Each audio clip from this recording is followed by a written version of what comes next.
I know. Isn't that crazy? It's like, why do we calendar it if they're not going to show? And I'm telling you, the artists.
see you this morning.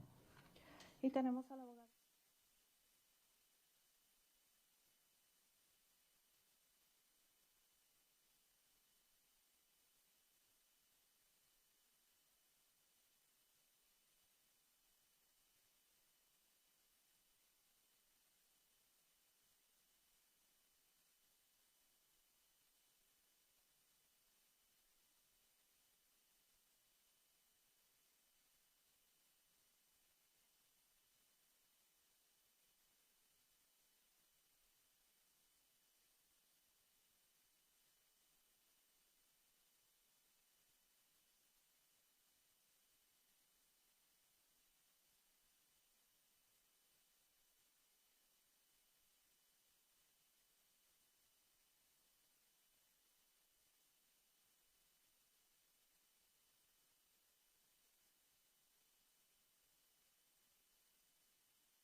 Versus Maxwell Anderson, case 24, CF1692, appearances.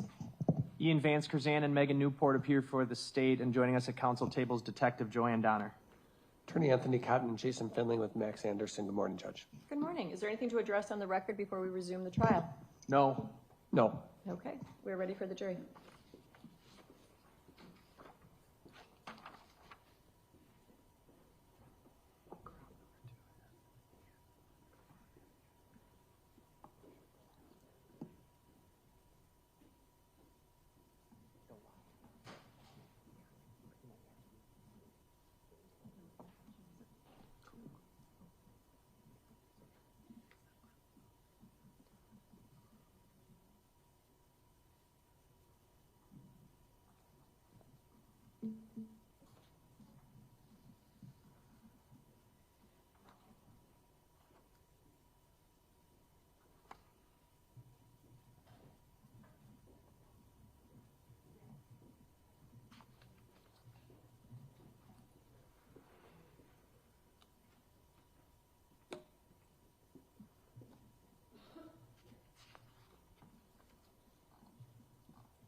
Yes, please.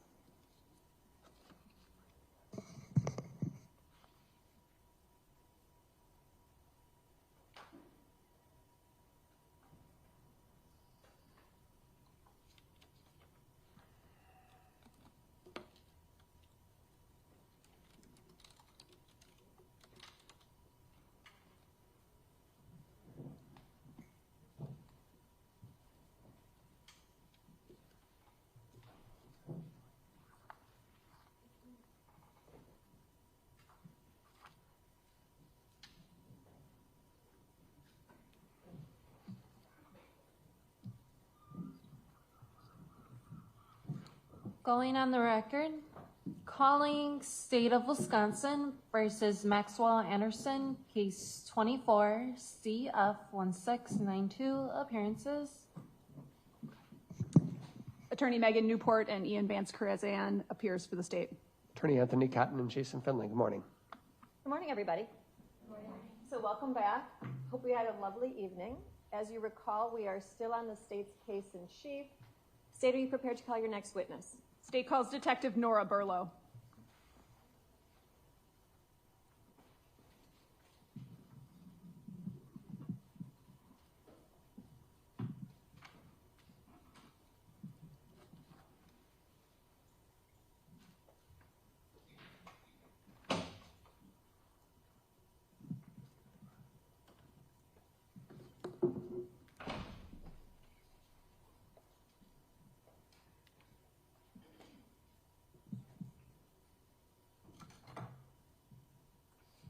Do you solemnly swear that the testimony you give in this matter will be the truth, the whole truth, and nothing but the truth, so help you God? Yes, I do. If you could please be seated, state and spell your name for the record. My first name is Nora, Nora.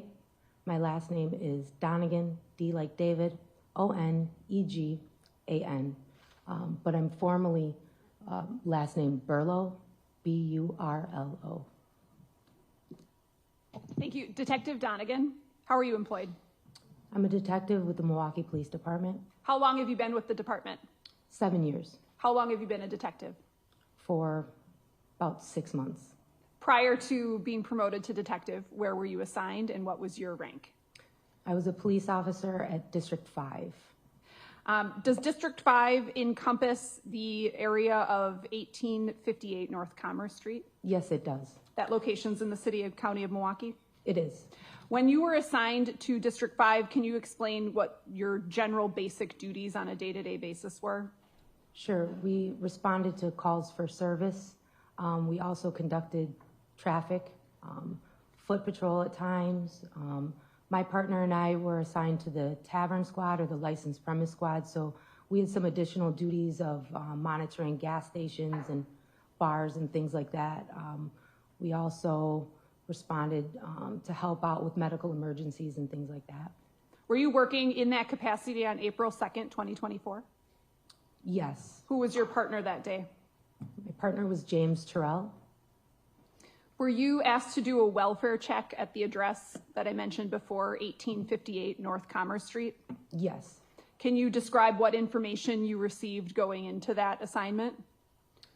So my partner and I had actually been in District 7 conducting a specialized patrol that night. I noticed looking at our CAD system, our call system where our calls come in and we can visually see information regarding those calls. I noticed a call, a welfare check for the address 1858 West Commerce, or North Commerce, excuse me. And upon clicking on that call, it was noted that there had been a suspicious vehicle fire where the owner of the vehicle had tried to be located but hadn't been found earlier on in that day. And it was requested again that officers go back to her apartment and try to locate her. Did you have a name associated with either that apartment or the suspicious vehicle fire at that point? Yes. What was that? Sade Robinson. Approximately what time did you and Officer Terrell make your way to that location? Our shift ends at 3 a.m., but we went at about 4 o'clock, maybe 3:45. And what did you do once there? So prior to getting there, we actually made contact with the maintenance man who lives in the building. And once we were there, he let us in and escorted us up to her apartment. Do you remember his name? Yes. What was it? Eddie Feliciano. Then what happened? He provided us access to the apartment. My partner and I just looked around to see if she was there or if anything seemed out of place or suspicious. Was anyone present inside the apartment?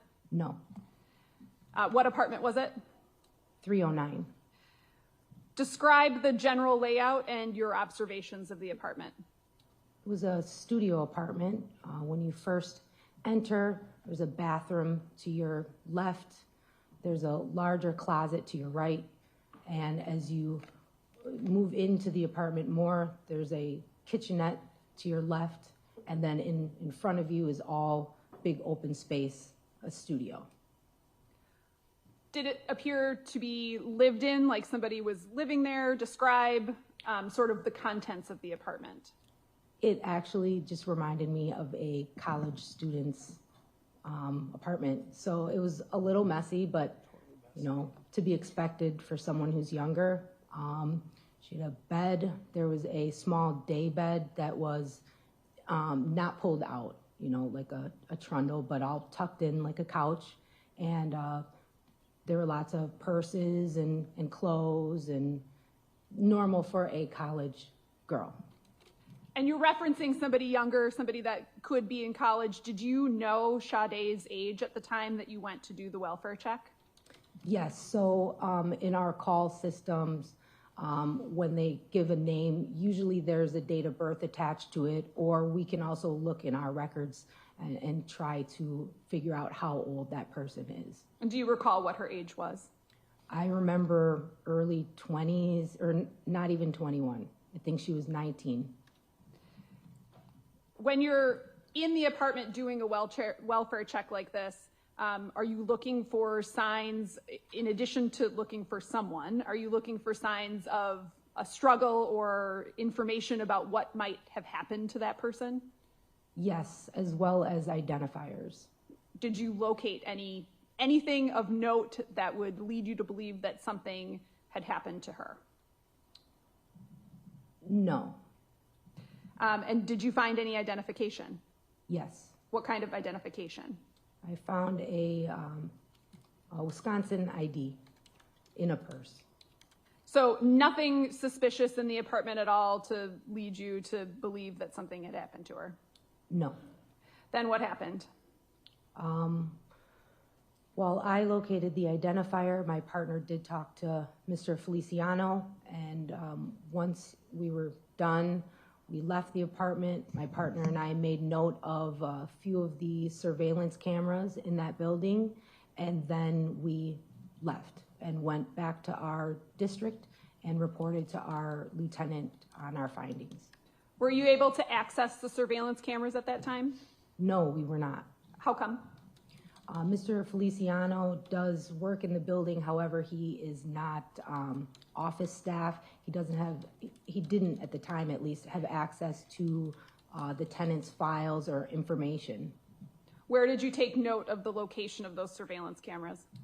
There was one camera in the elevator area, I believe when you got off the elevator on her floor, on the 3rd floor, and then on the 1st floor, before you, well, I'm gonna start from the outside, actually. So when you first come into the apartment building, there's a camera. As you're walking down the hall, there's another camera. We didn't make it all the way down the hall because it cuts off to that elevator area to go up to the 3rd floor. You could see a camera at the end of the hall on the ceiling, and then in the elevator area, there was a camera. So the elevators are visible. Did you take note of where the resident parking was? Was there a parking lot associated with this building?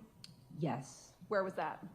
Right in front of the main entrance. It's a large apartment building. And that would be, parking lot, excuse me. would that be on Commerce Street? On Commerce Street, yes. What did you do after taking note of the video camera locations? Like I said, we went back to our district and then informed our lieutenant of our findings. At some point, did you learn about a human leg having been found at Warnemont Park? Objection, hearsay. I don't think that question calls for hearsay. I will allow the question. Go on. You can answer it. Okay, I actually did learn about a leg being found there, and I found that out prior to the start of my shift, actually. It was in the news. Okay, so prior to your shift on April 2nd, Yes. at some point did you connect the welfare check that you had done at Sade's apartment with the human leg? I did. It was more just a funny feeling. When I clicked on that call, I saw this suspicious car fire, and the owner hadn't been located. The owner was Sade. And then one of her friends called in a welfare check for that Commerce address. We didn't locate her. She's a young girl. She didn't have any history, I don't believe, criminal history in our systems. And after talking with the maintenance man about how she was excited for a date, I felt uncomfortable being a woman who dates or has dated. Objection, For her relevance to wherever she's going with this, Your Honor. Unresponsive. I can I ask will sustain that objection. I would ask you to re-ask the question. I can ask a follow-up question. Did you relay your welfare check at Sade's apartment to the Milwaukee County Sheriff's Department? Yes. And specifically to Detective Donner? Yes. Okay. I have nothing further. Cross. Thank you. So you went to Sade's apartment. Yes. You said it was messy. Yes. Stuff everywhere. Yes. Okay, just one room with stuff just scattered all over the place. No, I would consider that more ransacked. The Okay. messy is, maybe she didn't put all of her clothes away. So there's clothes just laying out all over the place? There were some clothes on the bed in her day bed, yes. Okay, in a purse just sitting there on a couch? She had a lot of purses, actually. Oh, and one of them had they were her out. ID in it. Yes. So her purse is in her apartment with her ID. Well, she had multiple purses. Okay, one of those purses had her ID in it in her apartment. It had an ID. Was this a real ID or a fake ID? It looked to be a real ID, but I can't recall if it was expired, maybe. Did you take pictures? No, but I did have my body cam activated. Great, and Sade wasn't there, right? No, she was not. That's all. State. Nothing further. Thank you, Detective. All right, thank you. State your next witness. Nicholas Kropp.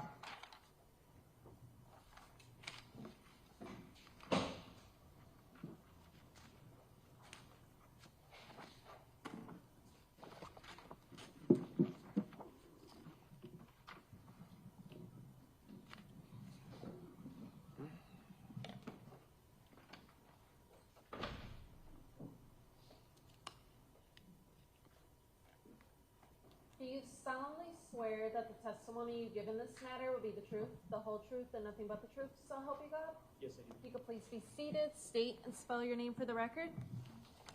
Nicholas Kropp, Nicholas Kropp.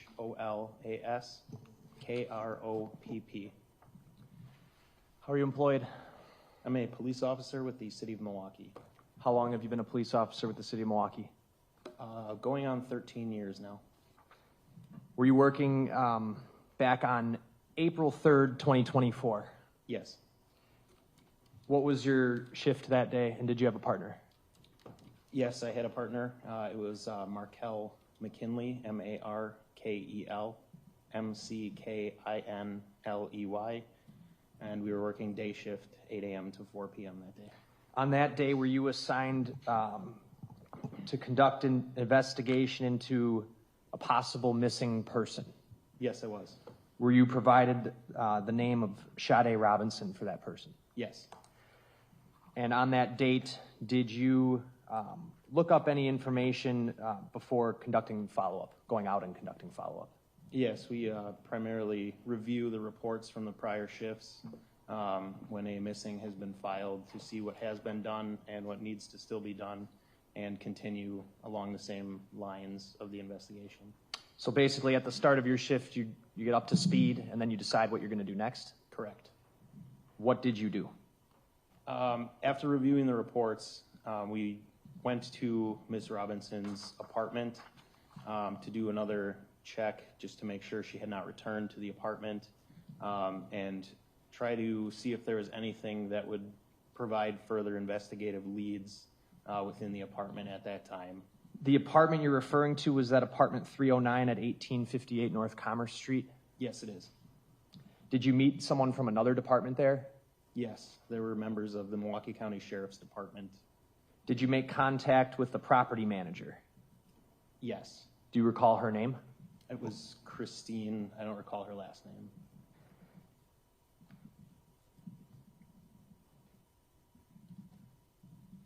When you made contact with Christine, did you also speak over the phone to someone else who worked at the apartment complex? Yes. And did you gather basic information about Sade that the apartment had?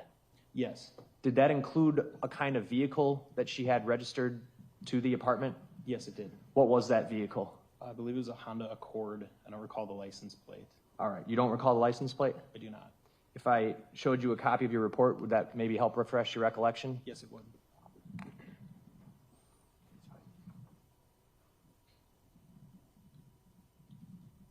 Just going to have you read right here silently to yourself and then tell me when you're done. Okay. Do you recall what kind of car that was listed as Sade? It was a Honda Accord with the Wisconsin registration plate ASP1171. Honda Accord or Honda Civic? I'll stipulate it's a Civic. Honda Civic. I'm sorry. ASP1171? Yes. All right.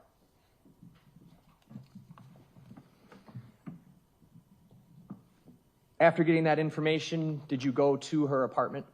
Yes. And did you look around inside? Yes. Did you find her? We did not.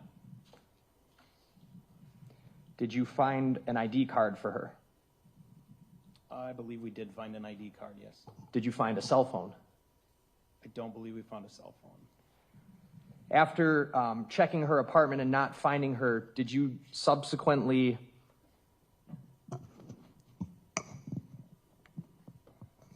try to see if you could access the surveillance video from the 1858 North Commerce Street building? We did. My partner primarily did more of the surveillance video, but I did view parts of it, yes. Okay. So the cameras were functional? Correct. And do you recall what, if anything, you saw on those cameras?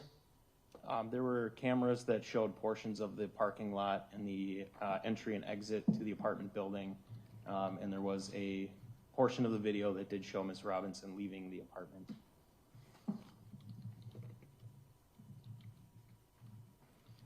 After checking her apartment, did you return to your district station? Yes.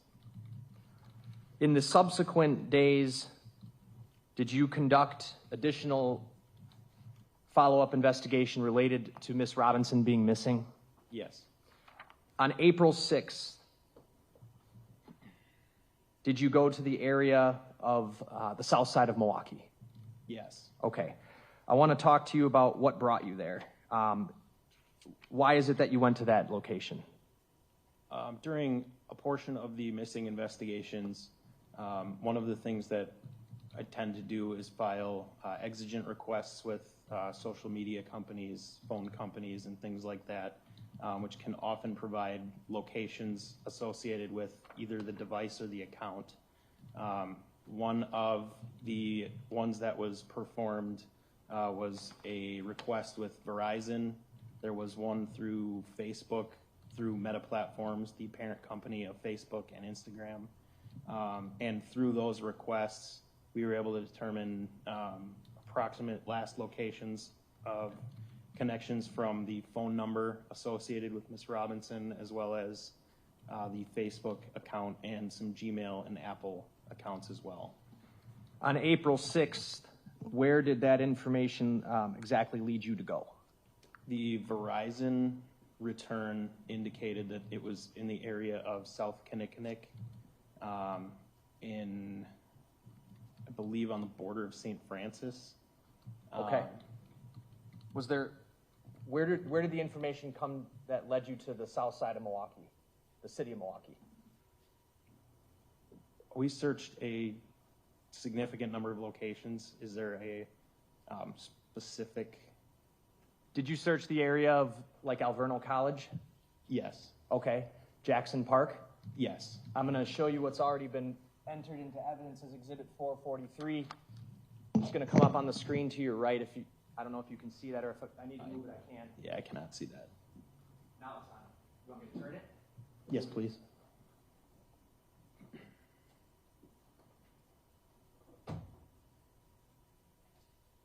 You able to see that? Yes.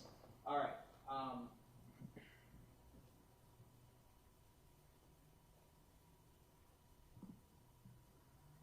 On Exhibit 443, we're looking at a portion of the city of Milwaukee, correct? Yes. In the middle here, the street going across is West Oklahoma Avenue, correct? Correct. The main street to the south would be Morgan Avenue, Correct. and that's where Alvernal College is, and we got 43rd Street right here, correct? Correct. So did you search the area of Alvernal College? Yes. And what areas did you search, and what did you find, if anything? We searched an area along the entry to Alvernal College. We did not find anything there, and I believe that search was based off of points off of an app provided by a friend. Okay. So you would have gotten that information as it was briefed to you, as it was provided to other members of law enforcement? Correct. Understood. Then you also, did you indicate you searched the area of Jackson Park? We did search the area of Jackson Park. What did you do there? I believe most of these points, where the points shifted, it was in the area of waterways, which was consistent with other information that we've been given prior. So we did search most of the marshy areas and kind of wetland areas near a lot of the watery, the waterways and such. Did you find anything in either of those locations? We did not. And lastly, before I move on, in the middle of this, right here would be 39th Street, correct? Correct. Okay. This street here is Euclid, fair? Yes. Okay. That would have been basically right in the middle of the two places that you were looking. Yes, that's correct. Thank you.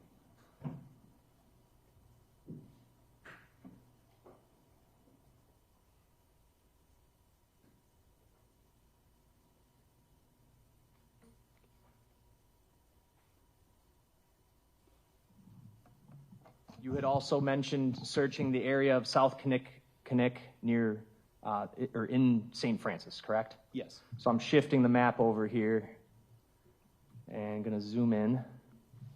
This street here that my mouse is on, that would be South Kinnickinnick Ave? Correct. All right. And to the north, we've got Howard Avenue. Yes.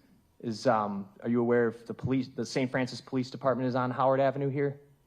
I am not, but I will take your word for it. Okay. And then on the bottom here, we've got Layton, correct?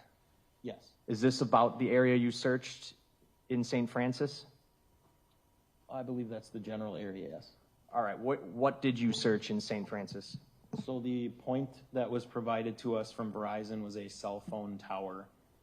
It gave a specific address, and the return indicated that it was approximately 1/3 mile, I believe it was southeast of that location.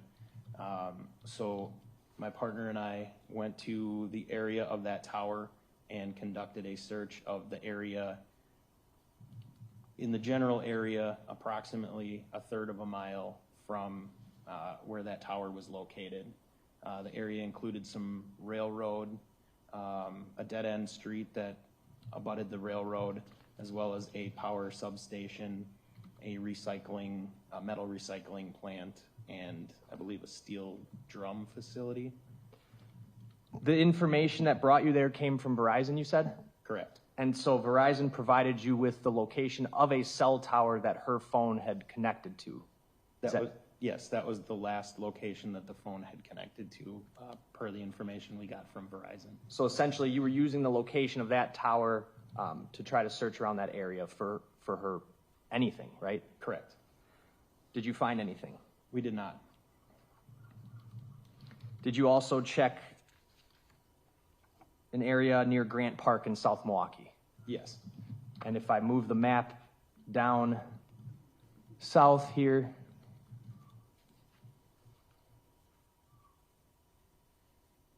we've got College Avenue is this street here where my mouse is that right? Correct. Okay, and then Grant Park would be this park that I'm kind of circling here, right? Correct. And then if you go just north of that, you have Warnemont Park. Yes. Okay. What part of Grant Park did you search, and tell us what you found, if anything? The day that we went to Grant Park, we were searching for, again, points that were obtained from one of those requests. And the areas that we searched included a lagoon, the South Milwaukee Lagoon, which is in that park.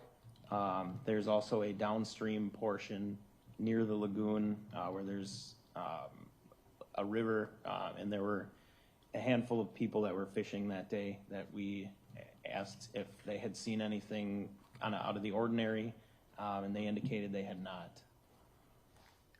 This was all done on April 7th? Correct.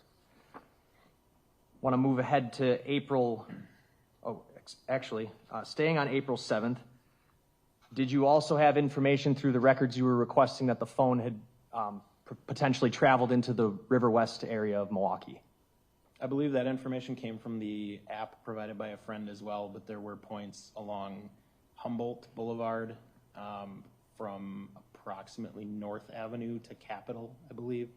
And Humboldt, again, in that area is fairly close to a river, which was kind of consistent with the waterway portion of the investigation that we had been investigating. All right, and I've moved the map here. Is this the area on the screen that you're talking about? Yes, it is. At the top here, we've got Capitol Drive. Is this the street that's going across the top? Correct. And then right about the middle of the screen here, we would have Humboldt Boulevard.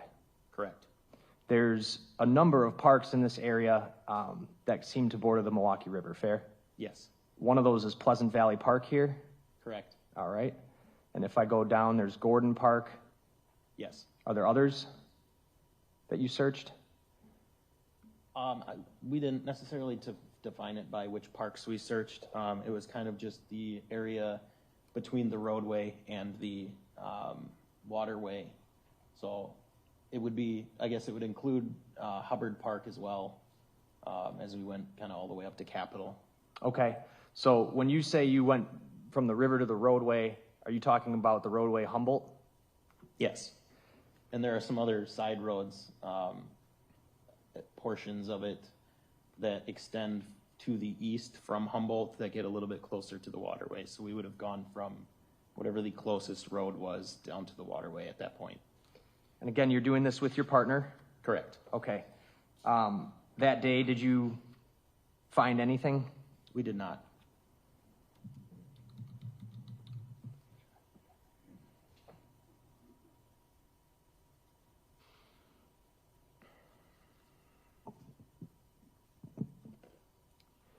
Do you recall how far south from Capitol Drive that you were searching?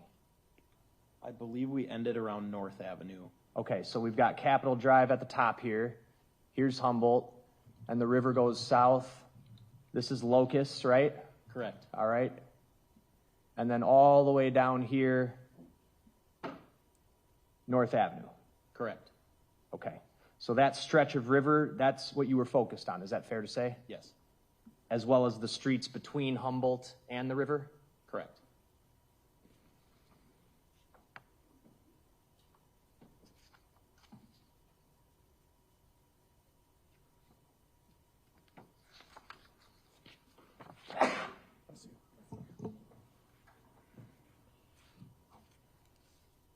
Anything found of note? No.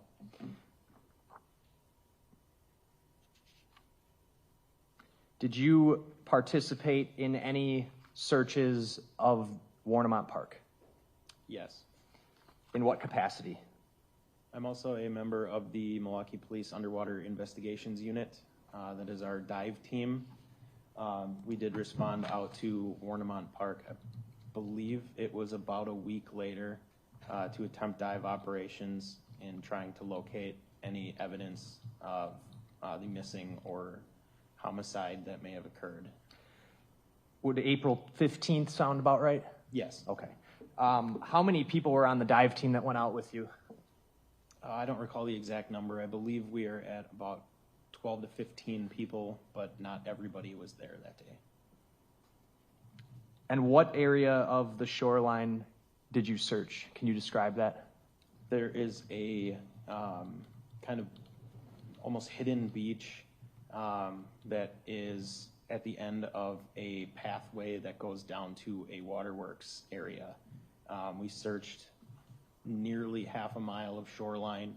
I believe it was slightly less than that, but it was kind of the fairly accessible area if you had gone down that entry to the waterway, or I'm sorry, the waterworks facility.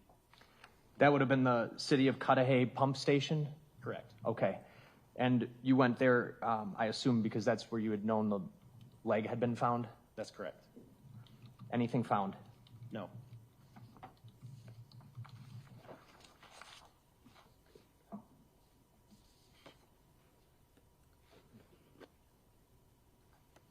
I have nothing else. Thank you. Cross?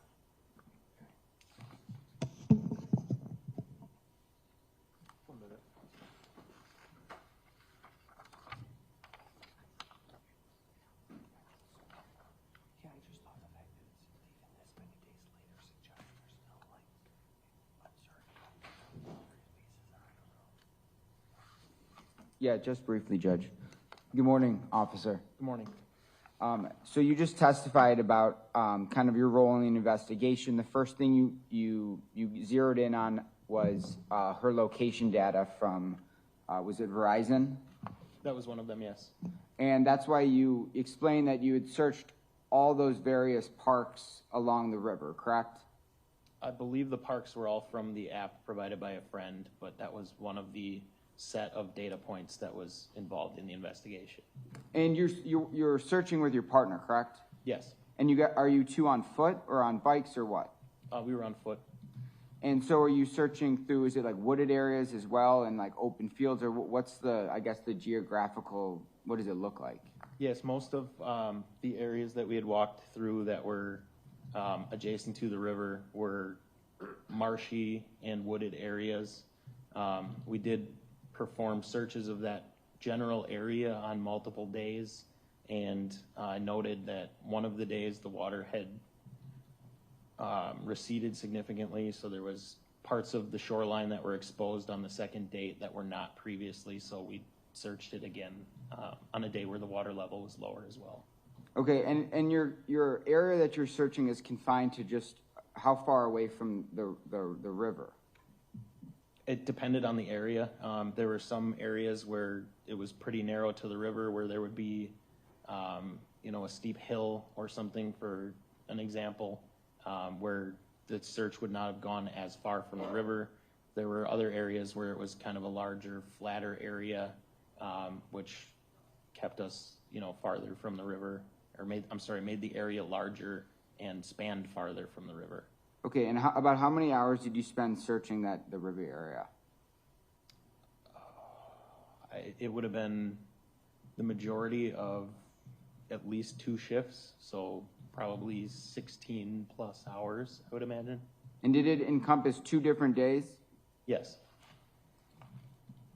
And during those searches of the Riverwalk, you didn't find any evidence of anything of evidentiary value? Correct. You didn't find like a knife, No. a saw, any weapons? No. You didn't find any clothing? Not that seemed relevant to the investigation, no. And during your search of these areas, did you search any residential areas, any residential neighborhoods? The areas that were generally close, we would walk closer to some of the houses. I don't know that I would say that we searched through the residential areas. Did you search around where Max Anderson's residence is? I did not. Okay. And you said April 6th was the search of all around the Riverway, correct? I believe that was And then April 7th was when you went to Grant Park. that sounds correct, yes. And that's where you were looking through the lagoon and through the stream. Correct. And you didn't find any evidence at Grant Park, correct? Correct. And then about a little over a week later, April 15th, you participated in some dive operations at Warnemont. Yes. And I assume this dive unit, it's several different officers, or is it just you? No, it's several officers. Okay, and is you hooked up like to kind of like scuba tanks, or what is it like? It depends on the situation. I believe in that one, we did not have scuba tanks on because it was very shallow in the area that we were searching. So in order to put all of the equipment on that we would for a deeper dive, it wouldn't have been necessary for that particular operation. Okay, and then how far away from the coastline are you in the water? We did make multiple passes, so it varied. Each pass was different, so we covered more area. I believe, if I had to estimate, probably 75 feet out would have been the maximum that we went out on that date. Okay, and is it like a line of dive unit officers searching in unison? Yes. Okay, and this area that the water, inside of the water, is it like rocky or is it sandy? There were portions of it that were sandy, but the majority of it were larger rocks. Okay, and the reason that you're searching that area is because you said that's the area where the leg was found. Correct. And you didn't locate any instruments like a knife or an axe or anything like that. No. And you didn't find any bones or any flesh or anything like that. No. I have nothing further. State? Nothing else? Thank you. State, your next witness. State calls Evelyn Girtz.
Ma'am, I'm going to actually have you remain standing and raise your right hand.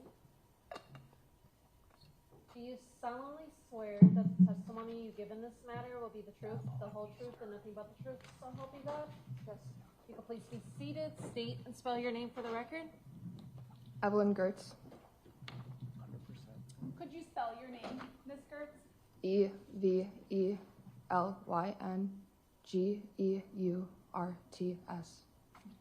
Did you know Sade Robinson? Yes, How did you know her?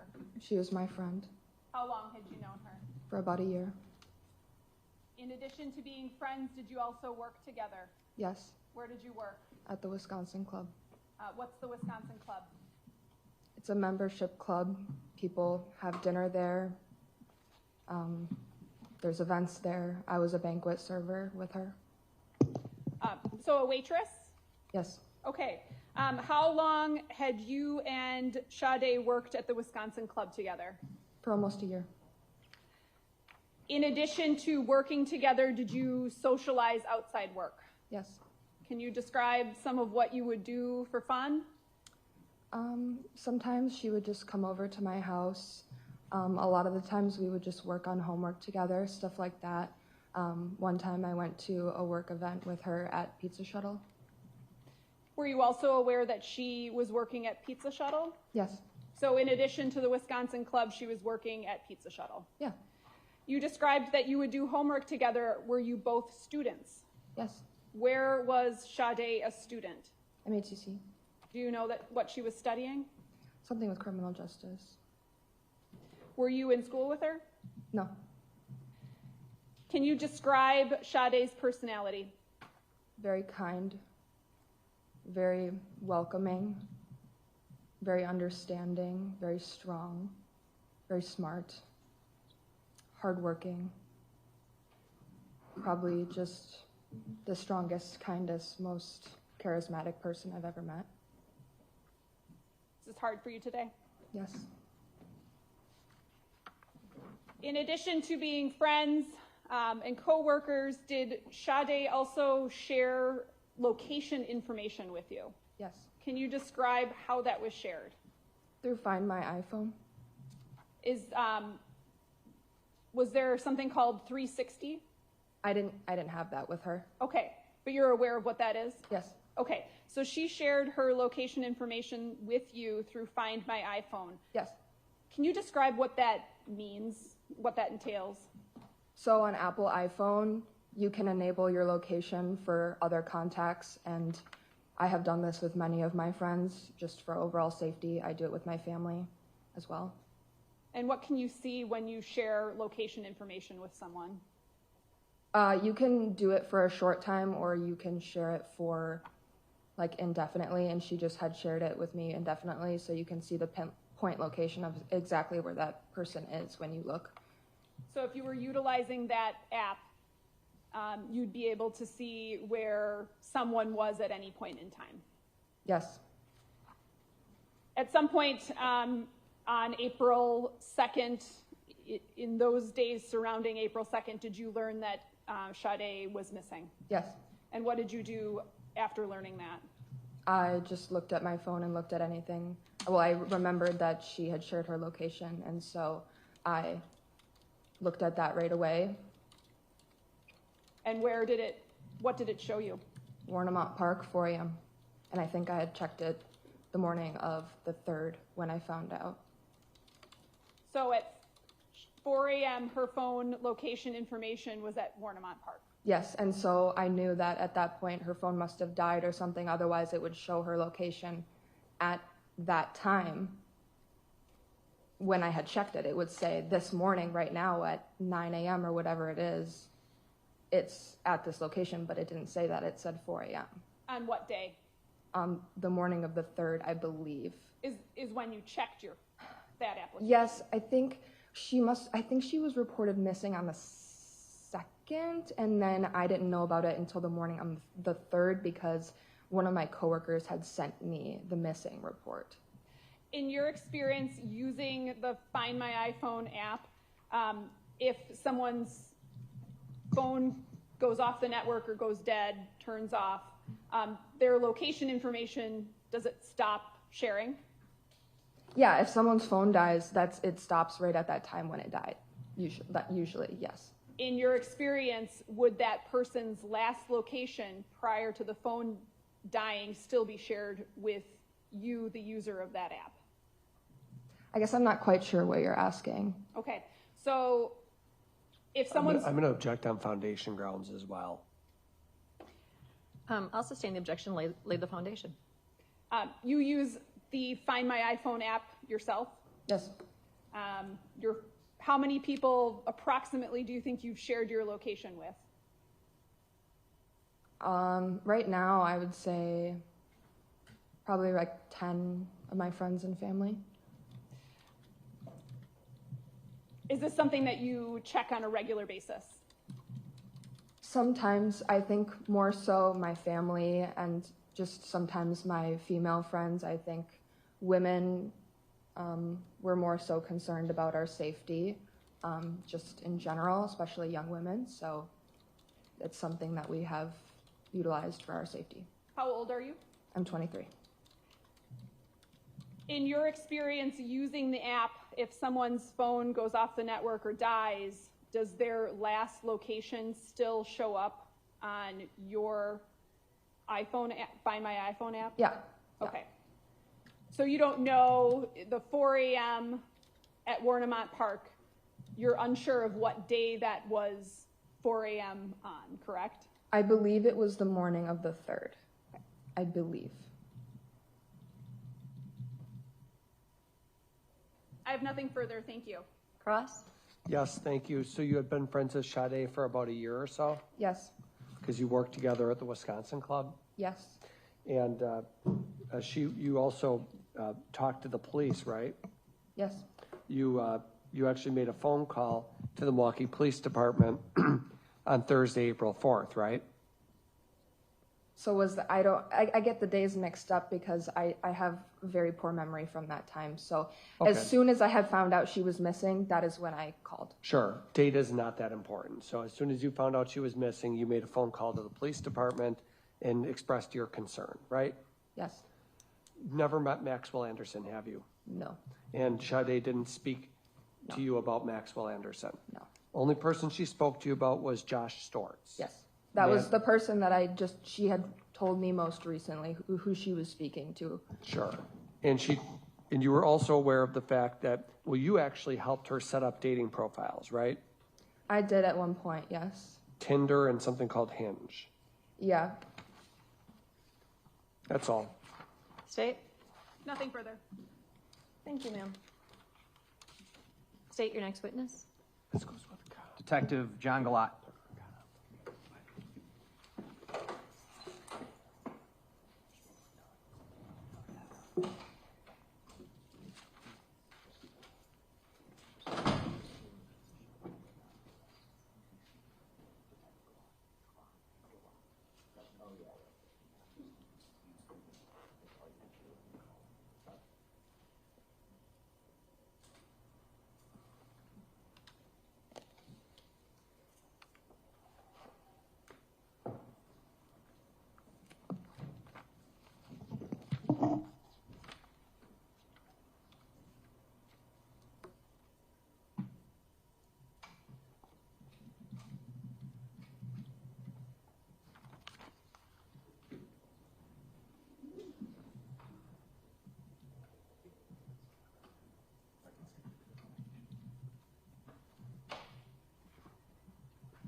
Do you solemnly swear that the testimony you give in this matter will be the truth, the whole truth, and nothing but the truth, so help you God?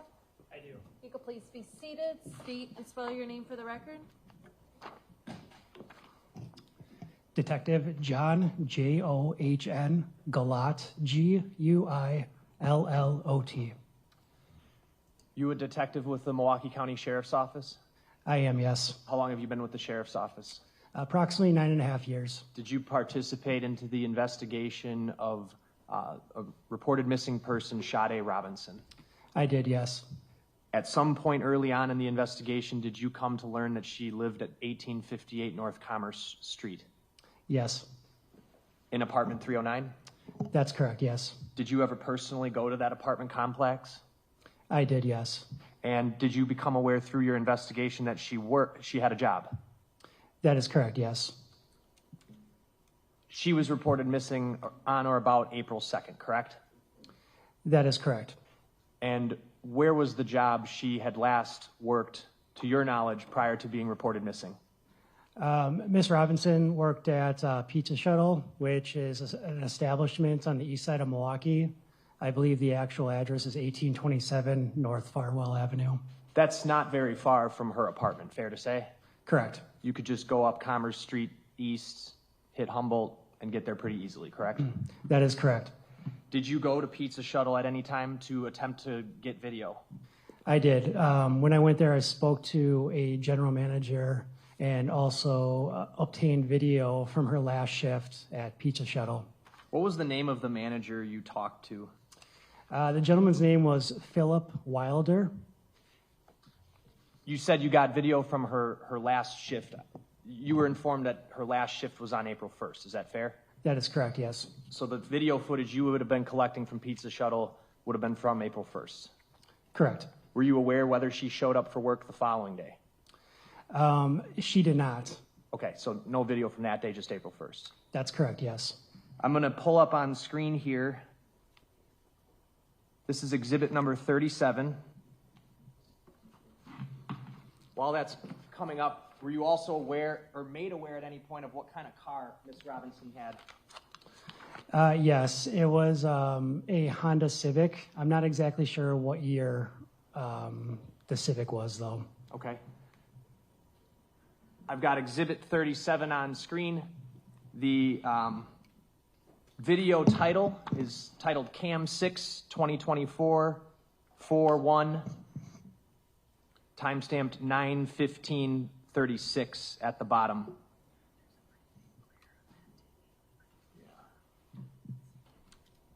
Are you good with that TV where it is?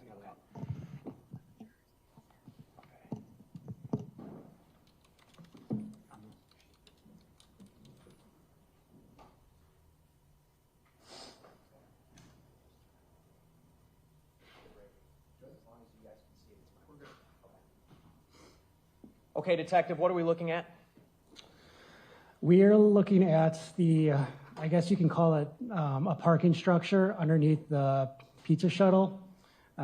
It's just parking. And again, that's underneath the actual restaurant itself. And this is the video from Pizza Shuttle you recovered? That's correct. I'd move exhibit 37 in. Any objection? No. 37 is received.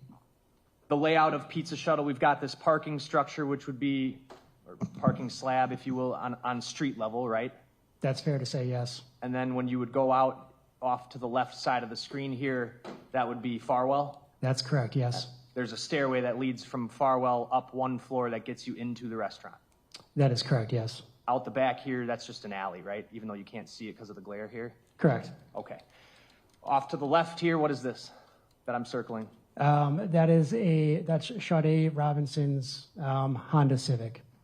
I'm going to play this clip. It's less than 2 minutes. What are the shape of her taillights? It kind of resembles like the letter C. You can notice that specifically when the taillights are illuminated.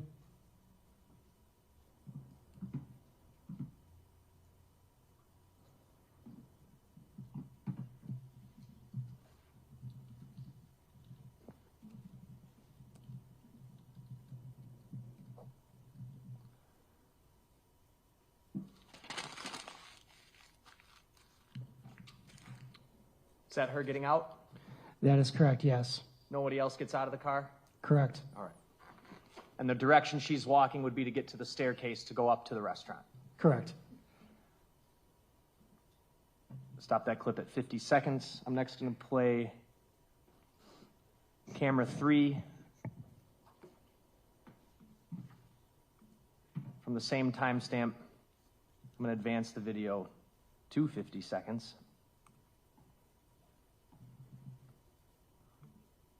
Oh, sorry.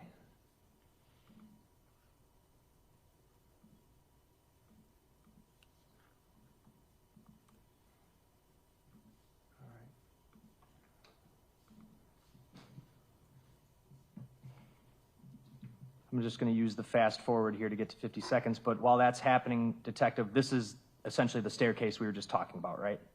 Correct. So essentially, you have the parking structure on the bottom. You walk out towards Farwell Avenue, and those staircases that you see to the left are essentially what you walk up to enter in the pizza shuttle. This would be right after she left her car.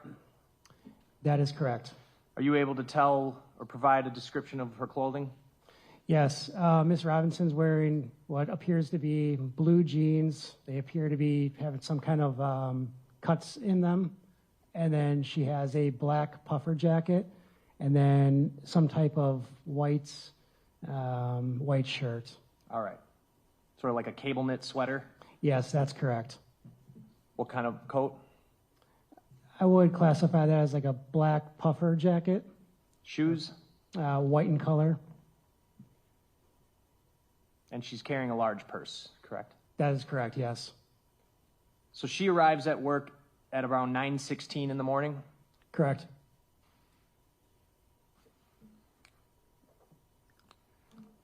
And lastly, I'm going to go back to camera 6.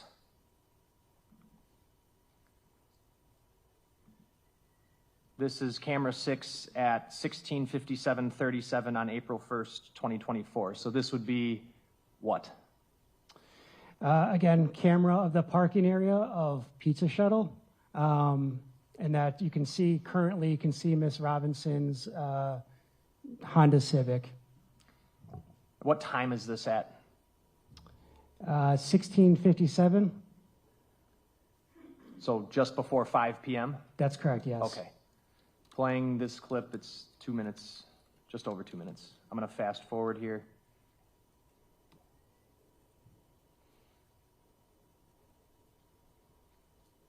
Appears she's sitting in her car, fair? Correct. All right. And now an employee coming up to talk to her? Correct.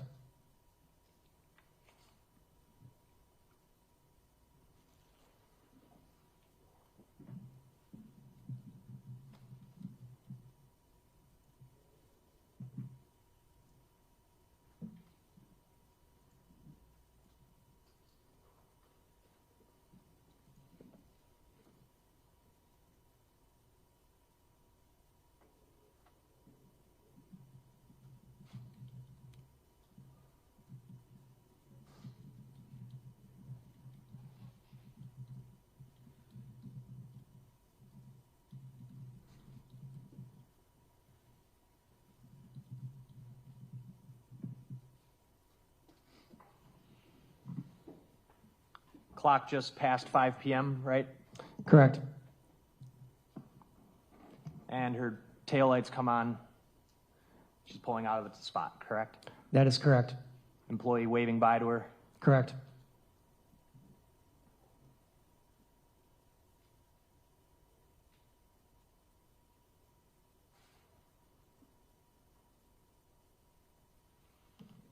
And that's the end of the clip. That is correct. So based on that, it looks like she showed up for her work shift sometime a little after 9 a.m. and left pretty much at 5 p.m. That is correct, yes. Is that consistent with information you received from meeting with that manager at Pizza Shuttle? Correct, yes. That's all. Cross? No. Thank you. State your next witness. State calls Officer Kiana Vines.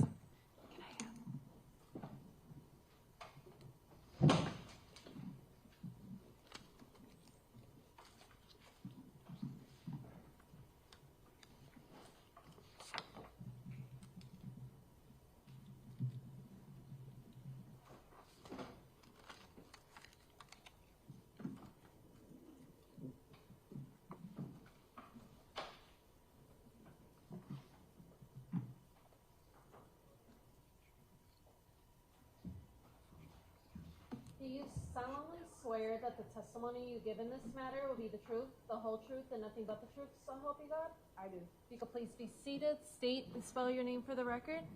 My name is Kiana Vines, Keyona.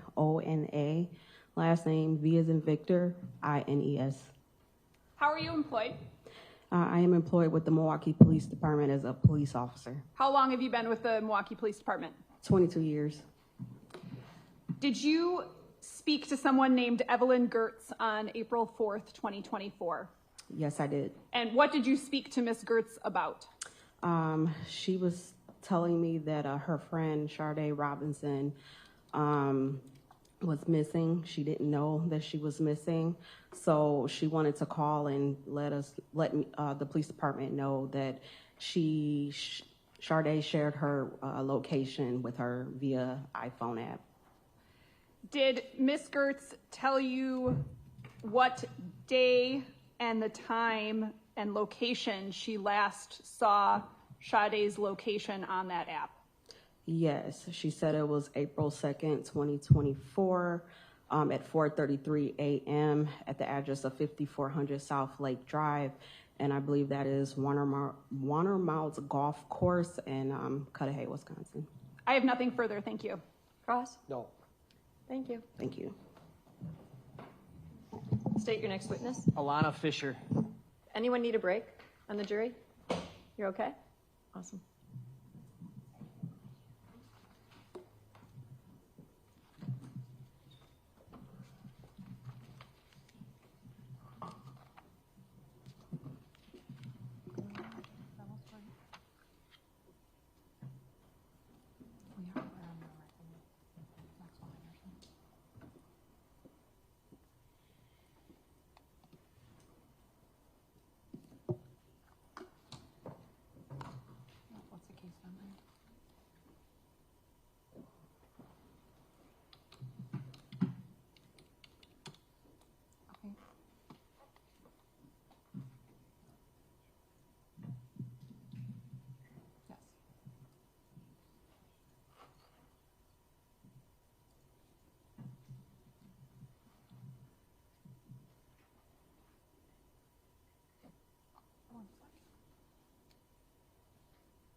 Remain standing and raise your right hand.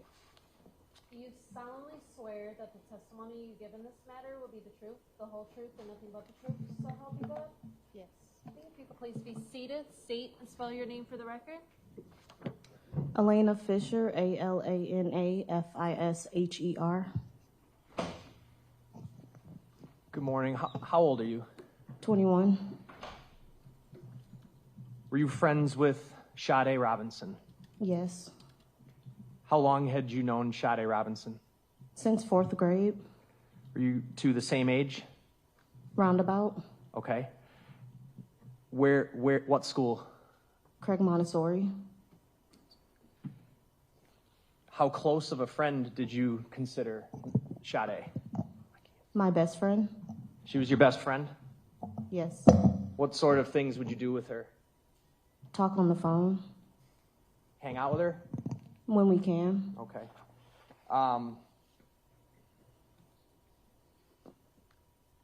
Did there come a time in April of 2024 where you contacted law enforcement because Sade was missing? Yes. Can you tell us how you came to find out that Sade was missing? I was at work. I checked my phone. My cousin asked me if I was okay. I called her. And then she said that she saw something on social media about Sade went missing. And then that's how I found out. This was around the beginning of April of 24, right? I can't remember the exact date, but... Sure, fair enough. Do you recall how long prior to that you had last seen Sade in person? I can't remember. The last time you hung out?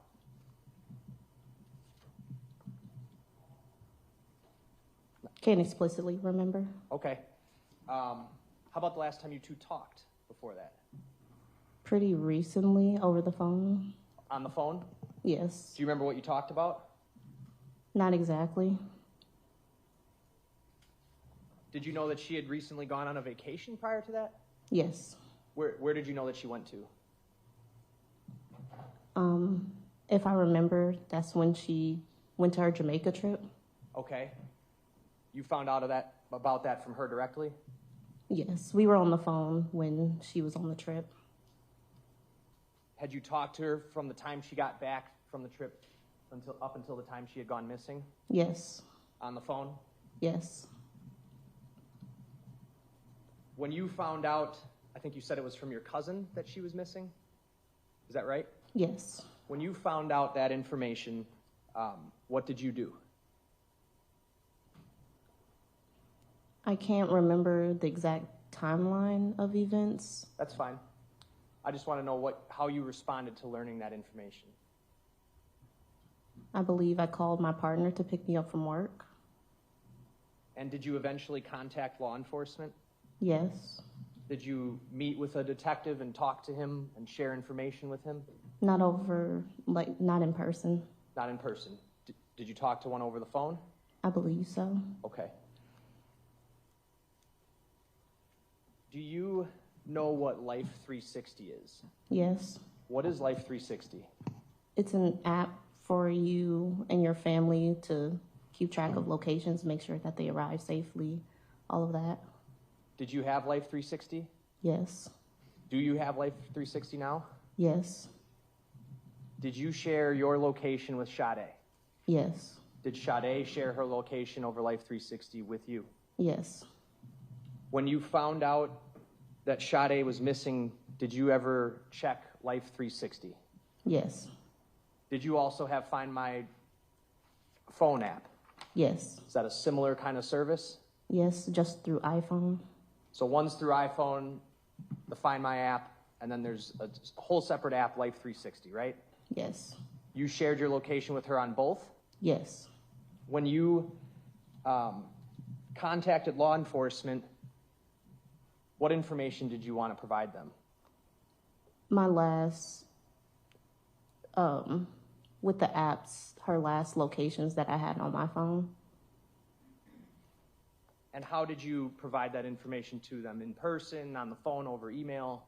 Screenshots over email. Okay, I'm going to show you exhibit number 39. Yep, that's fine.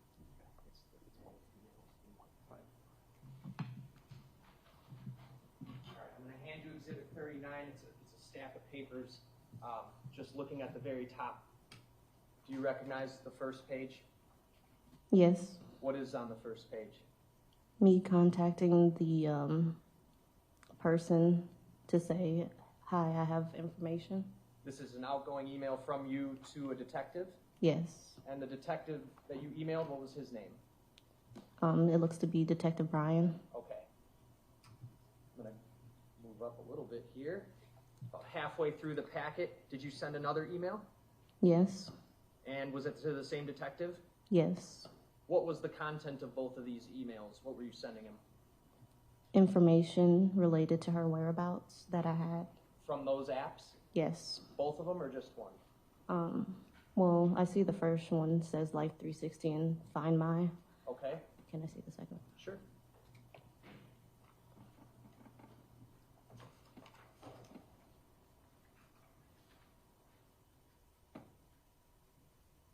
It doesn't look like I explicitly said the two apps again. To your recollection, what you attached to these emails, were those the screenshots you took for the jury based on what you're seeing on this screenshot?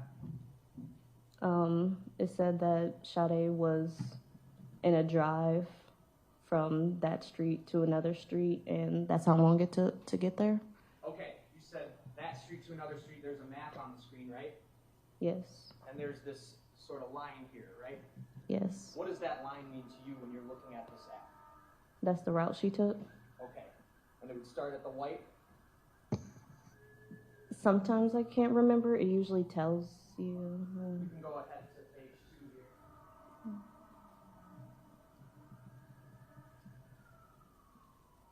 It says drive details, right?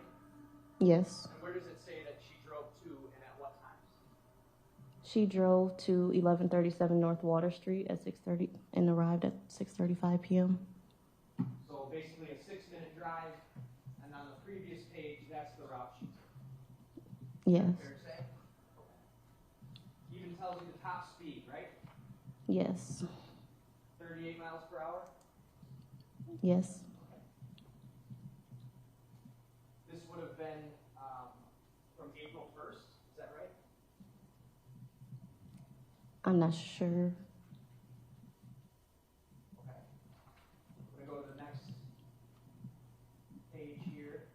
You sent a screenshot of another drive, is that right? Yes. A little bit of a glare. I'm going to see if I can break this. Does that make the route clearer? Yes.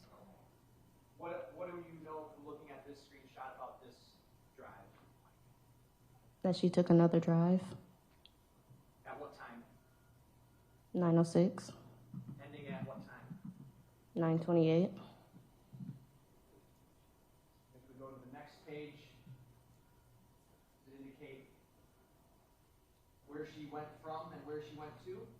Yes. Can you read what times and where?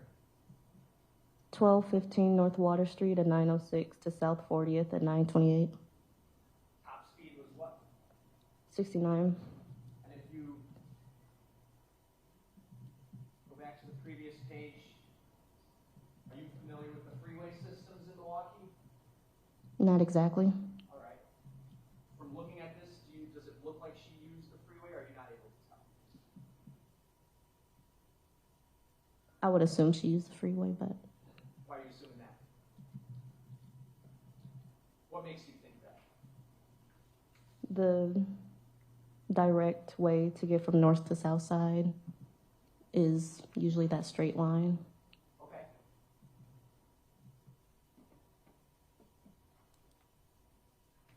Go to the next screenshot. This one kind of goes across 2 pages, so I'll actually start at the second page. What are the trip details telling us about here? That she was at South 40th Street at 12:48 a.m. to 3335 North Gordon Place at 1:38 a.m. And that white dot where the beginning of the trip, the map, the cutoff piece of the map here at the top of the page, that white dot I'm pointing to right here, correct? Yes. Okay. Right under where it says Jackson Park. Do you see that? Yes. Okay. Then going back to the previous page,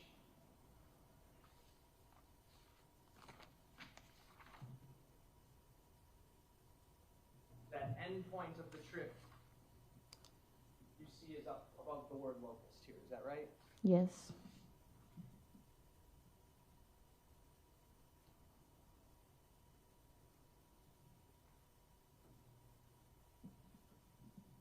So that trip ended at 1:38 a.m.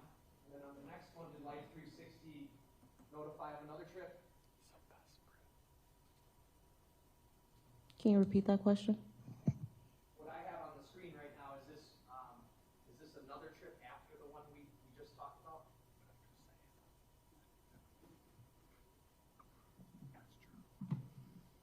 Yes. Okay. That's how life, like they wouldn't add. Do you mean like, can you repeat that? Let's do it this way. This screenshot is one you sent, correct? Yes. What are we looking at here? What is this screenshot showing us? Or showing you? A trip. All right. What time does it say that the trip began and ended? 2:01 to 2:53. And that white dot is up here next to the word Shorewood, right?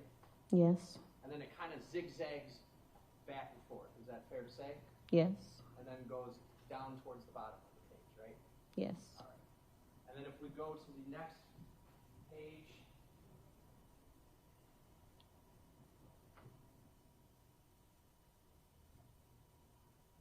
we don't get much information here, but that line goes through kind of where it says Mitchell International Airport. You see that, right? Yes. And then it goes up north again. Back to the previous page, you see at the bottom of the screen where the trip ends? Cudahy. Okay. That dot at the lower right side, is that what you're talking about? Yes. And to reiterate, Life 360 was telling you that this trip ended at 2:53 a.m. Is that what that said at the top? Yes. Thank you.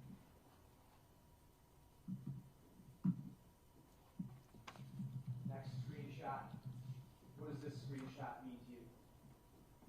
That she was at that location from that time. And what is the time that's on that? 3:24 a.m. to 4:35 a.m. Okay.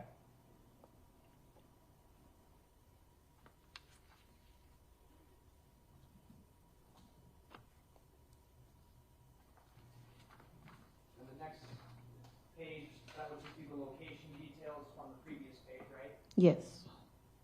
This is different. This isn't showing us a trip, right? No. It's showing us what? The location she was at. Okay. The next page. This one looks a little different. What are we looking at here? The Find My app. So the ones we were looking at before were Life 360, Yes. and this is Find My. Yes. This icon right here, it's a photo of Sade, right? Yes. That's how it appears when you look, when you pull up the Find My app and search for someone? Yes. It depends on if you have the contact photo for that person. You have Sade's contact photo, I take it? Yes. And that's why it's showing up here? Yes. I'm gonna go to the next page. This is just a continuation off of the previous page, but the bottom of your phone screenshot, what is it indicating about their location? That she's at the Wearmont Golf Course. And does it have a time? It just says at 4:33 a.m. And does it say a day? It just says yesterday. It just says yesterday. But we know from your email you sent this to Detective Conti on April 3rd, right? Yes. So that would have been April 2nd, 4:33 a.m. That's where Find My app was telling you Sade's phone. Is that fair to say? Yes.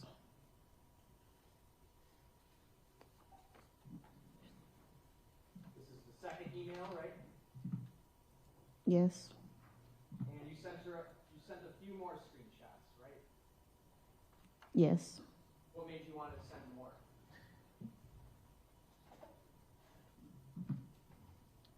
To provide whatever information I had. Okay. The screenshot we're looking at here, at the bottom, it seems to have that same drive that we started off with, right? Yes.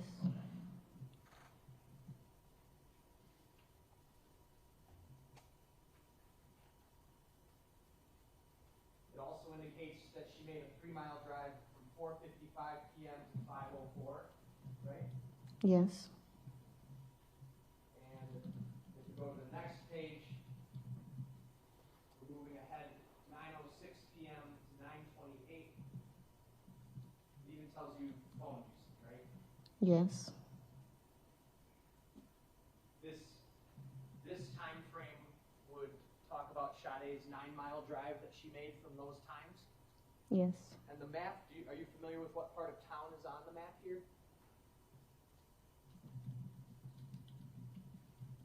Semi. Okay. What part of town is it, in your own words? Downtown East Side. Do you recognize what this is?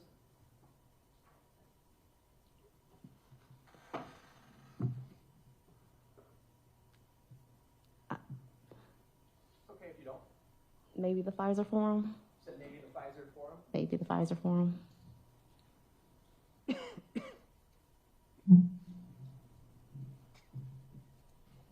page is just more details about that trip, right? Yes. Now we go back in time, 4:55 to 5:04 p.m. Is this the Pfizer Forum again here? Possibly. Okay. She used her phone at some time according to this, right? Yes. What time? 5:01.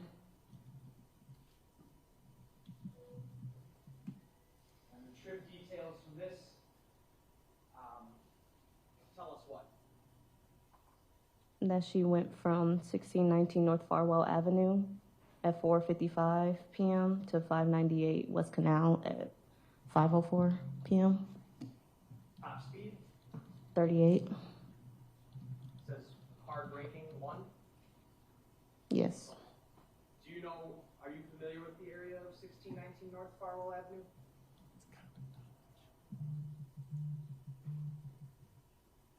I'm familiar with Farwell, but not the exact address number. Okay. What part of Farwell are you familiar with? Like I believe it's called like the Lower East Side. Did you know Sade to be familiar with that area too? Yes. How come? Her job, What job? pizza shuttle.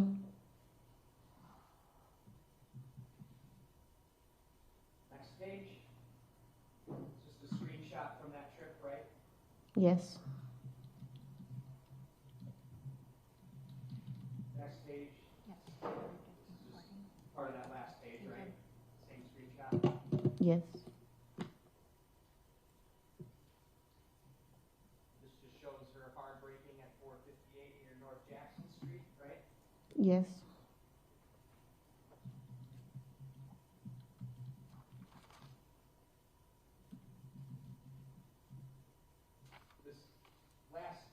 This screenshot that I have up here, is this Find My or is this Life 360? Life 360. Do you know Life 360 should be able to give you information about the battery life of someone's phone? Yes. Okay. Why don't you tell us what we're looking at here in your own words?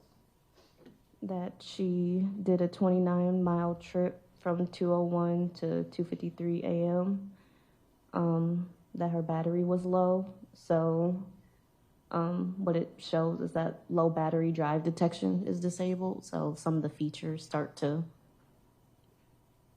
and then that she was at 3335 North Gideon Place from 1:38 to 2:01, and then from 12:48 to 1:38, she did a 10-mile trip. All right, if we go to the next page would show that 10-mile trip began near South 40th Street, correct? Yes. At 9:28. Yes. And in those trips, according to the screenshot, her phone's on low battery, right? Yes. Can you repeat what you said about, or explain what the app does when your phone is on low battery, from what you understand? So when it's low battery, because I know it's a different subscription that you have to have that I don't have currently, but some features get disabled, most likely as like a battery saving feature. Okay.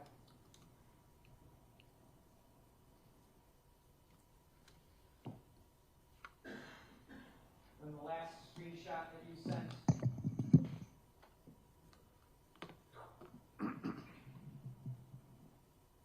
Says Tuesday, near 5152 South Sheridan from what time? 3:24 a.m. to 4:35 a.m. And the bottom part of this, that was just a continuation from the last page, right? Yes.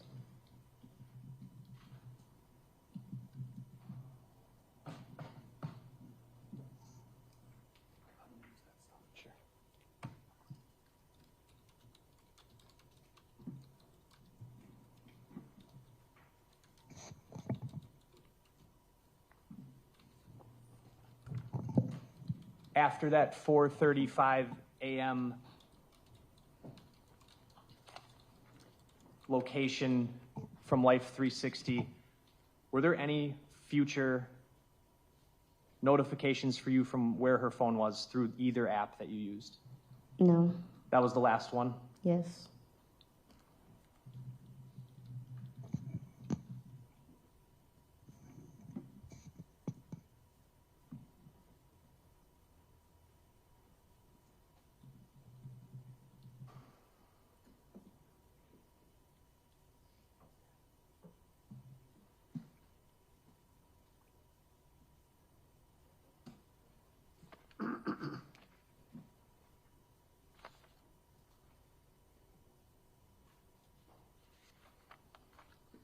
That's all I have. Thank you, Judge.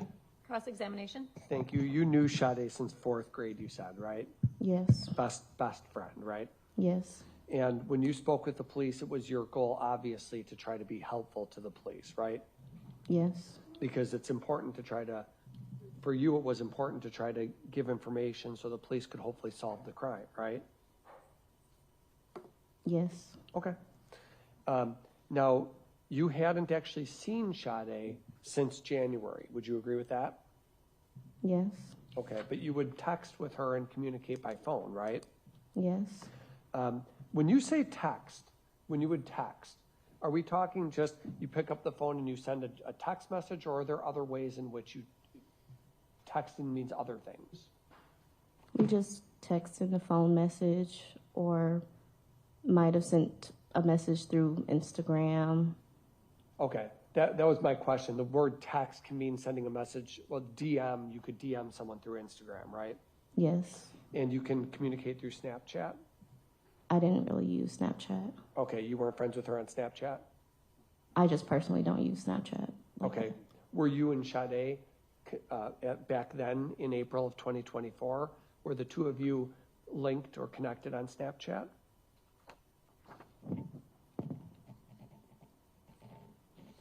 I believe so. I just don't typically use the app, so. Okay. Facebook is another way to message someone? I don't use Facebook. Okay. Now, because you were friends with Sade, you knew that she lived over on Commerce Street in that apartment building, right? Yes. And you had been over to her apartment, hadn't you? Yes. Now, do you guys talk would you talk every day, or how often would you talk or text with Sade? Relatively often. Yeah, daily? Sometimes daily, sometimes once a week, depends on how busy. Okay, and this Life 360 app, when Sade elected to use it as a tracking service, she provided you with the information so that you could keep tabs on her whereabouts. Isn't that the idea? Yes. Who else did she provide that access to? I'm not sure. Never told you? I'm not sure. Okay. So when you look at Life 360, when you open up the app, can you see all the different people with whom she's sharing her location? No.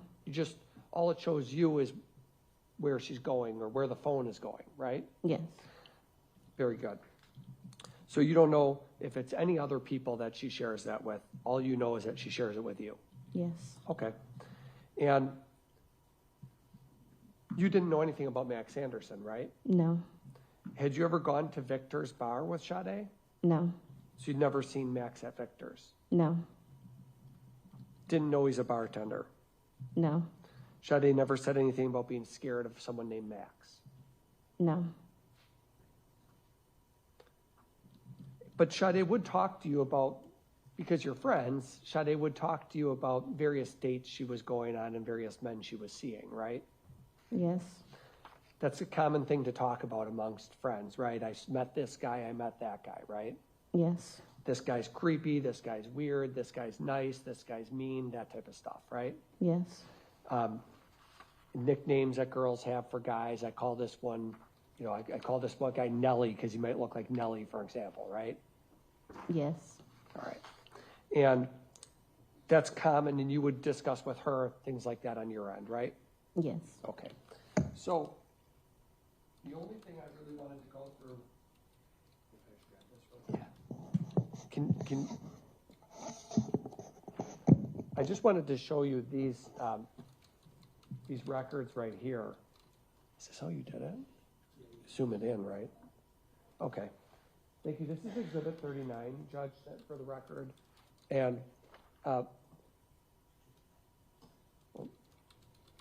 yeah, out just a little bit. Thank you. That's perfect. Yep.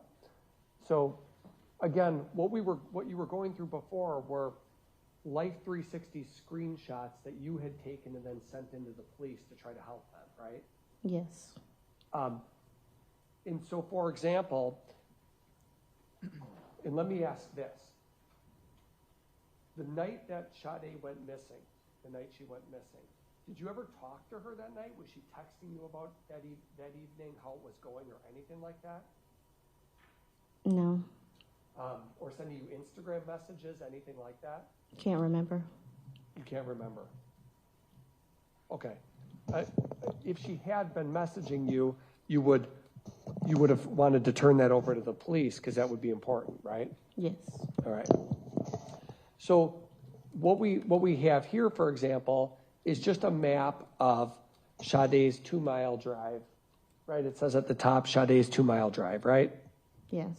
And shows the Menominee Valley, and then shows some place up off of Juneau Avenue. But it doesn't tell you didn't have any idea where specifically she was going, right? No. Did you know, for example, if she was going to the Twisted Fisherman? Did you have any idea? No. And then when we see Sade's drive details, Clybourne Street to Water Street, you're familiar with Water Street, right? Semi. Semi. Okay. Well, it's a street that has a lot of bars on it. You know that, Yes. right? And that was a place that Sade would go periodically, right? Not sure. And then here, I know the state went through this with you, but again, it shows a 9 mile drive from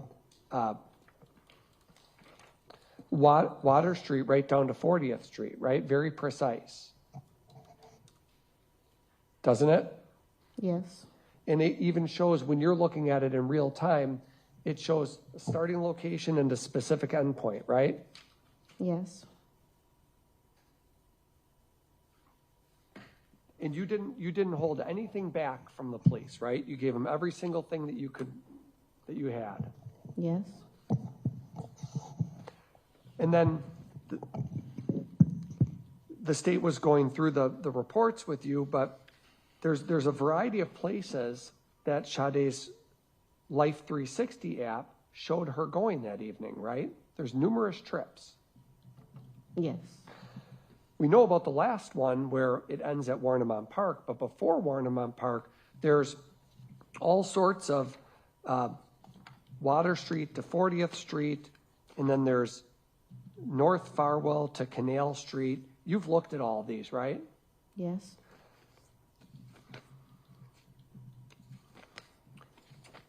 And in fact, even sometimes Life 360 shows the speed that the vehicle was going, doesn't it? Yes. And it shows when phone usage is taking place. Yes. So it's providing, from as far as you know, it's providing data, information that you can look at to see if a person is safe, right? Yes. Is that the idea behind it, to make sure someone's safe? Yes. And this is very common, isn't it? Very common amongst the youngsters, young people. It's very common to share data, share their location, so others will know where they are, right? Yes. I mean, that's not a unique thing to Sade. That's something other friends of yours also do, right? Yes. Thank you. That's all. State? Briefly, do you recall whether you had a conversation with Sade about meeting someone the weekend before she went missing? Yes. What do you remember about that? I remember she sent me a screenshot related to some person who had her number and was saying some things that made her feel uncomfortable.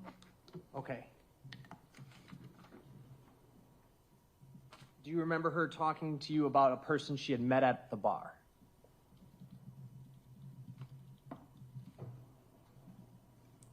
I can't remember the place, but I remember she met somebody. Would that have been the weekend prior? Like with the dates, I can't remember the exact dates. I just remember before this incident, she told me about some person who was... That she met at a bar? The bar part, I can't remember. Okay, nothing else. Cross? No. Thank you, ma'am. You may step down. Thank you. Okay, anyone need a break at this point? It's 10:40. Okay, we're going to take a bathroom break for like 10 minutes, and then we'll bring you right back. Please leave your notebooks on your chairs.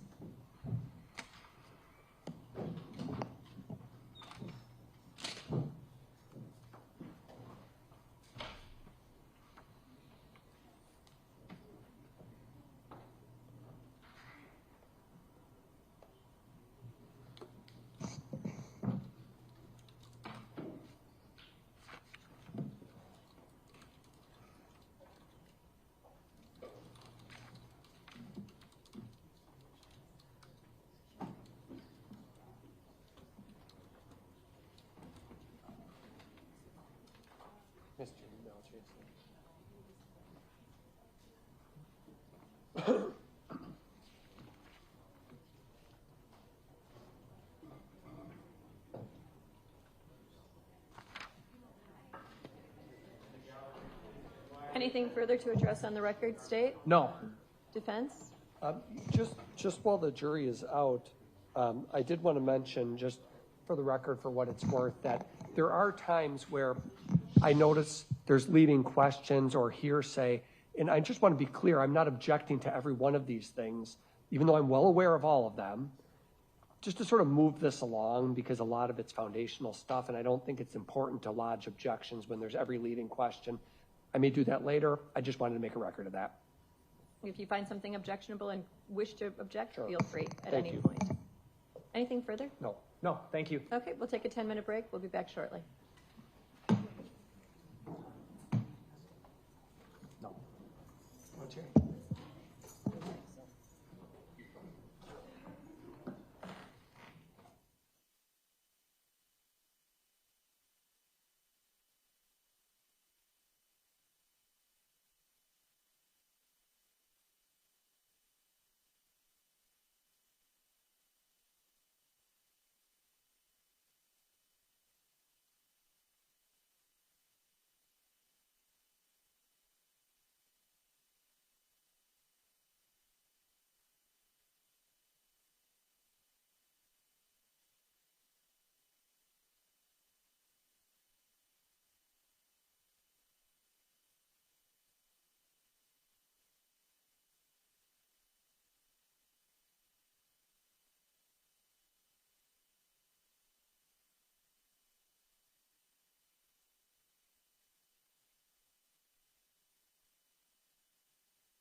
for the gallery.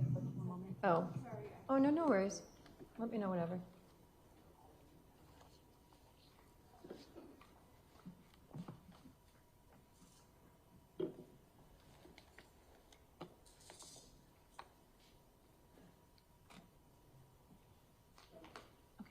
Going back on the record, same appearances. So I just want to make a note for the gallery. When I excuse the jury, we're not off the record. So you can't stand up and start talking because it's going to make it difficult for the court reporter. So please stay seated. Please wait until we're off the record. But we do not end just when the jury's excused. Understood, everybody? Okay. Thank you. Okay, anything to address on the record before we bring the jury back in? Yes, Your Honor, there's one thing, because I think we might get to it maybe slightly before lunch. There was a search done of Sade's apartment pursuant to a search warrant. Obviously, there's already been testimony about the welfare checks and that sort of thing, but they did a search warrant of her apartment, and in doing so, recovered, I want to say it is a small amount of suspected THC and suspected pills, methamphetamine pills. The state would be objecting to that coming into evidence.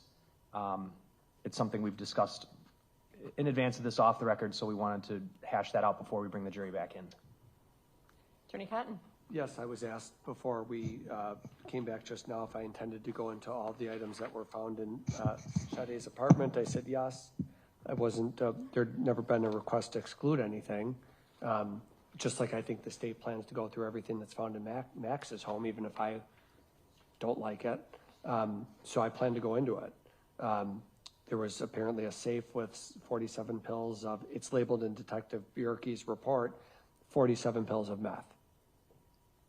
18 grams of THC. I don't plan to make a big deal about it, but I do plan to go through it. State? The drugs were never lab tested, which obviously we would be required to do if we were trying to put those into evidence and assert that they were drugs, real drugs. On top of that,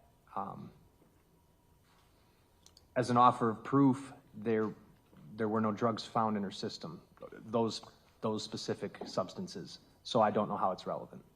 I would say it's not relevant. Well, if I can respond first, I'll use the phrase suspected meth because it wasn't lab tested. So I think that solves that. Yes, that's true. There were no drugs found in her system. I think what you'll learn when you sit through this trial is the reason for that obviously has to do with more the dismemberment than anything else and the loss of blood. But in any event, she does live in a studio apartment. The testimony so far has been that she was the only resident of that apartment, and her ID was found in that place. So I don't think there's a real question about ownership here or another person possessing them. Again, I don't plan to make a big deal about it, but I do plan to discuss the things that were found in the apartment. How do you find it relevant, other than just what was merely located? I think the best argument for relevance is that it, Your Honor, obviously sat through a rotation in drug court. There is a tie between drugs and violence. We don't know who committed. Obviously, it's our position that Mr. Anderson didn't commit the crime, and I think that somebody who is involved in. I don't think it's unreasonable to suggest that somebody who's involved in purchasing meth or suspected meth, whatever that is, that drug, could potentially expose themselves to bad elements in our community. It's not a legal drug. It's not something you can purchase at a store. That would obviously put her in contact with people who are illegal drug dealers. Those people do often are armed and violent people. That's sort of common knowledge and something this court has presided over. Again, to be clear, I don't plan to go beyond that and inquire of witnesses who is her supplier, how did she get them. I don't have any knowledge of how she got them. I simply would know that a person would get meth from an illegal source, a drug dealer, and that would create the possibility that Sade was connected with bad elements in our community, and that could be an alternate explanation for how she came to be missing. Any response? Just that Just to add one thing, that they're at her apartment and there's no, she leaves her apartment, so there's no evidence that she had any drugs with her either. So that would add to them being not relevant. So it's always a concern when we cut away the truth, right? Whenever we're asked to tailor the evidence, it's always a concern. Relative to this matter, the first inquiry has to be relevance under 90401. The defense has indicated that the admission of the items could potentially be part of the defense that they intend or anticipate arguing. Based on that, I think it's a concern to preclude the defense from having the ability to move forward with their defense. And I'm going to find under 90401 it's relevant. As to admissibility, the state has already introduced evidence through other witnesses that there were at least 2 searches already conducted prior to the search warrant, if not more. There's already been evidence relative to the fact that the apartment contained her identification, that it was a studio apartment, that it was messy but not apparently ransacked, that clearly at this point in time that evidence is admissible. The last analysis has to be under 90403, a balancing of probative value versus prejudice. And defense is right. I mean, if those drugs are found at Mr. Anderson's house and we hear that, I'm going to allow admissibility for the state to introduce that information as to Mr. Anderson. So in all fairness, I'm going to allow the defense to introduce that relative to this matter, or the state if they so choose. I am finding that the probative value will outweigh the prejudice, and I am going to allow the admissibility of that information. Of course, the fact that the drugs were not tested, either the questioning can be, were these suspected drugs, or on cross or counter, it can be gone into that those drugs were never tested, and there is no proof as to specifically what it actually is. And I'll allow that to be done through the means of questioning. Okay, anything further? No, thank you. No. Defense? No. Okay, we can bring the jury in at this point.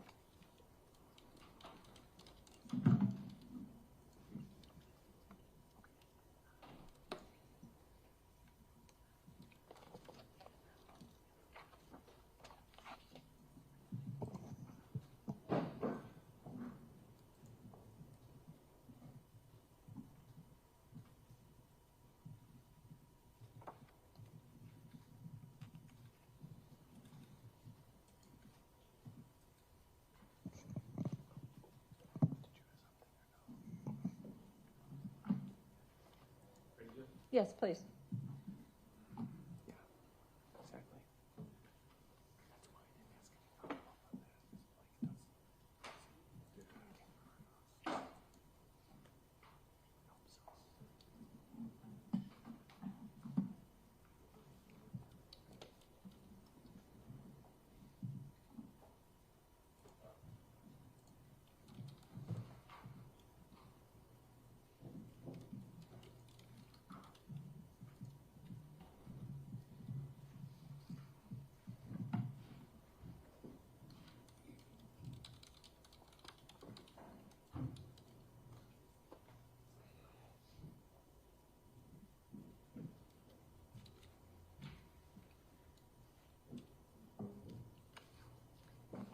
Exactly. Okay, we are still on the record with the same appearances. We're still on the state's case in chief. State, are you prepared with your next witness? Yes, the state would recall Detective Blancher.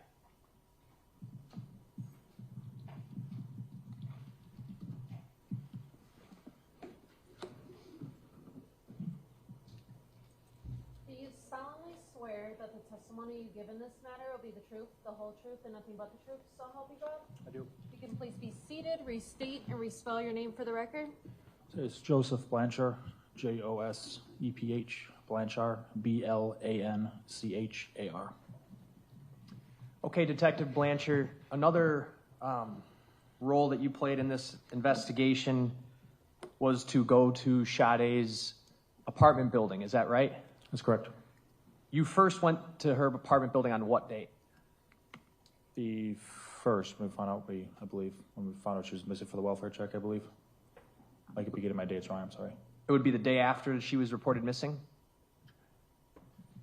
Yes. Okay.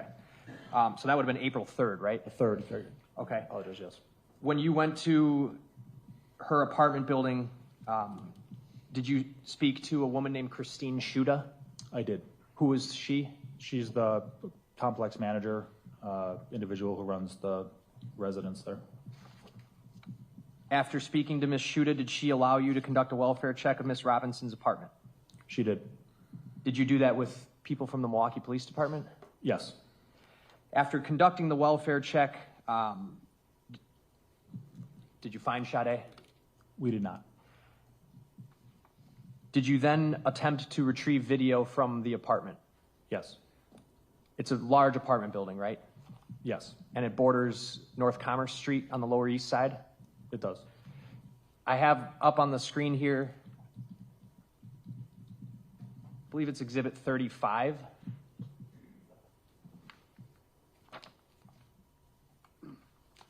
All right, is this the video you got from the Commerce Street apartments, or one of them? Yes, this is an angle it looks like from one of the videos.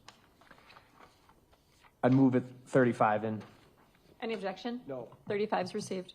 What are we looking at? This looks like the lobby with elevator access to Sade's apartment. All right, and now this isn't the only camera you got, right? That's correct, there's more. What other cameras did you look at? There's a lobby exit, which is basically the front of the building, and then a northern view parking lot of where all the residents' vehicles are parked. Did you come to learn from Ms. Shuda or anybody else who worked for the apartment building whether Sade had a parking spot in the lot? She did have a parking spot. I take it that you also came to learn that she had a vehicle registered to that parking spot. That's correct. Was that a 2020 dark blue Honda Civic? It was.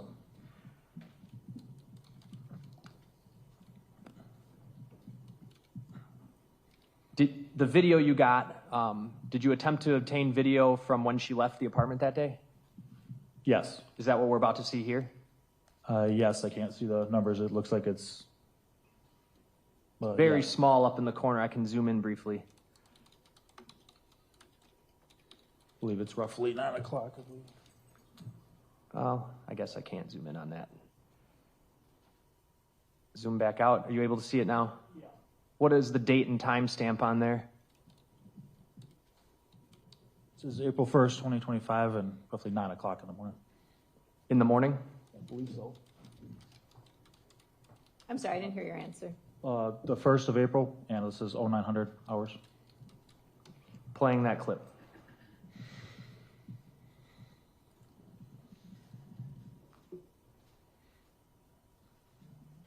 And that's Sade leaving? That is.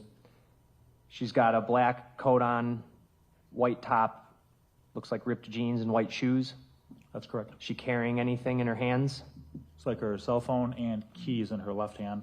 How about her right? Her right, it looks like it's got a, she's got a shoulder bag, looks to be darker color. Bigger than a purse, but a type of bag. All right. That was the clip titled Robinson Leaving Lobby. And the next clip is Robinson Leaving Lobby Exit.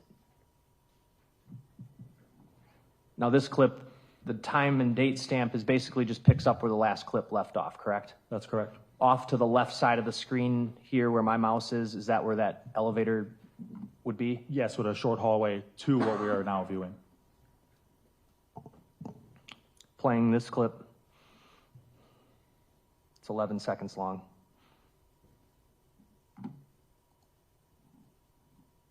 And what does it show? Shows her exiting the front of the complex. That would be the exit out towards Commerce Street, correct? That's correct. The next clip is titled Robinson Leaving Lot. All right. This clip is about 2 minutes long. What are we looking at? Can you orient us? Yes, this is a northeast facing camera system, and you can see Sade just in front of that black, I believe it's SUV, and walking north towards Commerce Street is going to be in the upper portion of the video screen. All right, so we got the parking lot, obviously, the street at the top here, that's Commerce Street. Yes, it is. Okay, And do you know where Sade's parking spot is? Yes, it's right in the middle of the frame. I kind of point to it here. Yes, please. This will be right about here. Okay. And in fact, there's kind of a reddish car there. It's actually the one behind that. It's kind of blocked by the camera, right? Yes, it is. All right. This over here, this street, Commerce Street, kind of travels northeast, right? Yes, it does. This bridge over here, that would be the Holton Street Bridge, right? It is. What business or building is on the right side of the screen if you kept going up that street? Water Street Brewery, I believe, or one of the brewery? one of the breweries to the right. Yes. Okay. I'm unfamiliar which one. I'm sorry. All right. And then this individual here, That is Ms. Robinson. this timestamp, really hard to read, April 1, 2024, 9:00:44. Yes.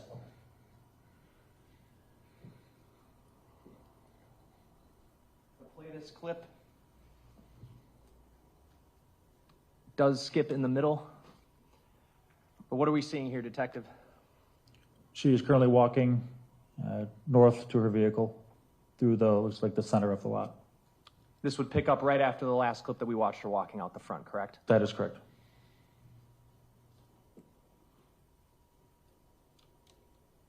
Now it's froze.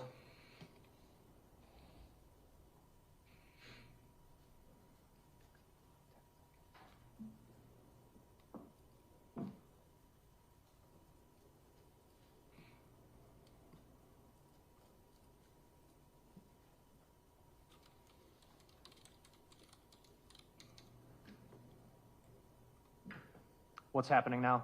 So she's entered her vehicle, and now it's making a partial U-turn to go to the exit of the lot, which is north on Commerce Street.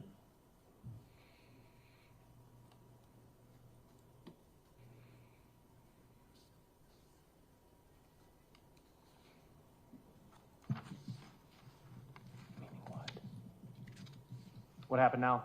Now she's making a east turn through the out of the parking lot and onto Commerce Street, heading eastbound. Are you familiar with where Pizza Shuttle is? Yes, Would that be the logical turn you would make if you were on your way to go work at Pizza Shuttle? that would, yes, be. All right, I paused that clip at 1:29. So it appears from those clips she left her house somewhere right at around the 9 a.m. hour, right? That's correct. Okay. Did you then also obtain camera footage from a different camera we haven't seen yet to try to discern whether or not Miss Robinson returns to the home or to the apartment? I did. Can you describe the information you had and what segment of footage you sought out from these apartments to do that? It was the nighttime hours and trying to ascertain whether or not she came back to her apartment at a time of 1 to 8, 1 p.m. to 1 a.m. to 8 in the morning. Why did you pick the time period of 1 a.m. to 8 in the morning?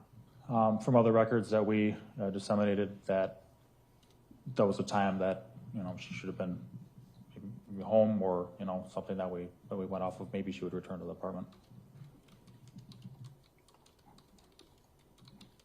So based on records you had, you thought the period after 1 a.m. would have been the time that her phone kind of traveled back towards the area of Commerce? Is that what you're saying? Yes, I believe that's what you're asking. I apologize if I didn't understand that correctly. I'm going to bring up the last clip. It's titled N_lot, and then some numbers. Okay. Detective, we're looking at the same parking lot, correct? Yes, we are. Just a different angle? That's correct. And if we're orienting ourselves to Sade's parking spot, her spot would be somewhere right around here, correct? Yes. And then, so this street at the top, that's Commerce? That is still Commerce, yes. And this bridge-looking thing over here is that same bridge we could see in the daytime video? Mason Street, yes, correct. This video picks up at 1 o'clock, and if you look down on the timestamp here, it says it's 5 hours long, but you said this is a clip from 1 to 8? I think that it should be near that, and that the video is compressed different. I'm not sure why the time is different. Does the video speed up at times? I don't know if it does. It might have a motion sensor thing, kind of like that. Sometimes those are part of the camera system. All right. So what time period of video did you review? From 1 a.m. to when? To 8, I believe. Is that what it is? And that's what this is? Yes. At any point in time, through reviewing that video, does Sade Robinson's car return to her parking spot? It does not. I'm going to play just a brief clip. Actually, before I do that, the timestamp on the video from this camera, do you know whether it's accurate or off by any amount? It is behind, I believe, by just a couple minutes. Okay, just a couple minutes behind? Yes. But generally showing around what we see here to be the 1 a.m. hour? Yes, that's correct. I'll play the start of this video. And I'm going to play it kind of in fast forward here. It's 3 times sped up.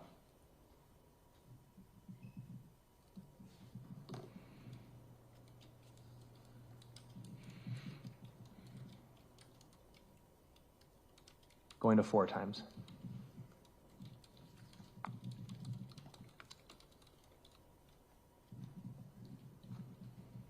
There's a car driving by, right? Correct.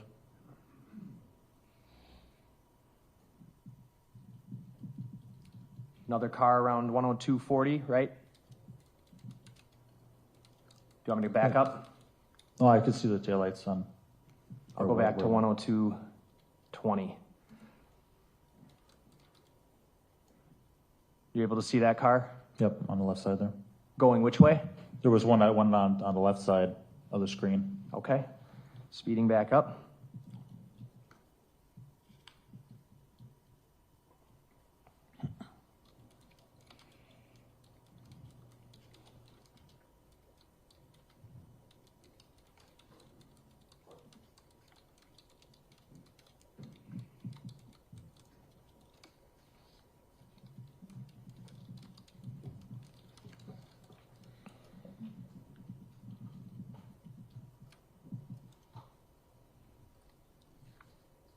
$104.30, what are we seeing?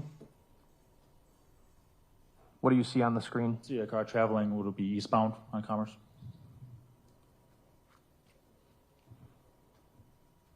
Then the camera speeds up right after that, right? Yep. Car doesn't stop in the lot? It does not.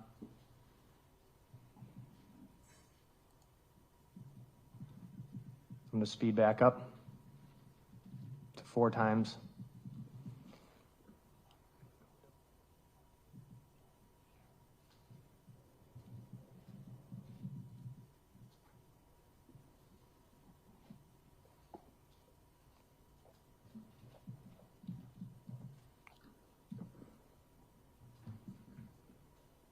Looks to be another vehicle traveling eastbound. 106.50, fair? Yes. Looks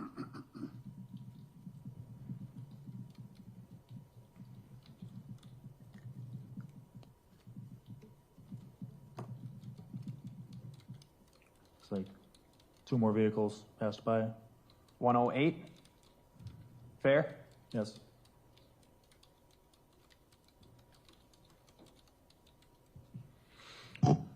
One more. 9. 109, okay. All right, and I'm going to stop it at 1:10:11 a.m. Again, this is a couple minutes behind, so this would be around what, like 1:12-ish, 1:13, or what? Yes. Well, 12, 113, that would be accurate. All right, and if I go all the way to the end, I've taken it to the 4-hour, 55-minute, 41-second mark of the clip. On the screen here, it's April 2nd at 7:44:53, correct? Correct. So this clip must, by that math, travel in fast increments at times, correct? Yes. Okay. And what your testimony is here today is that you've reviewed all of this footage and her car never returns to that lot? That is correct. Nothing else? Cross? No. Thank you.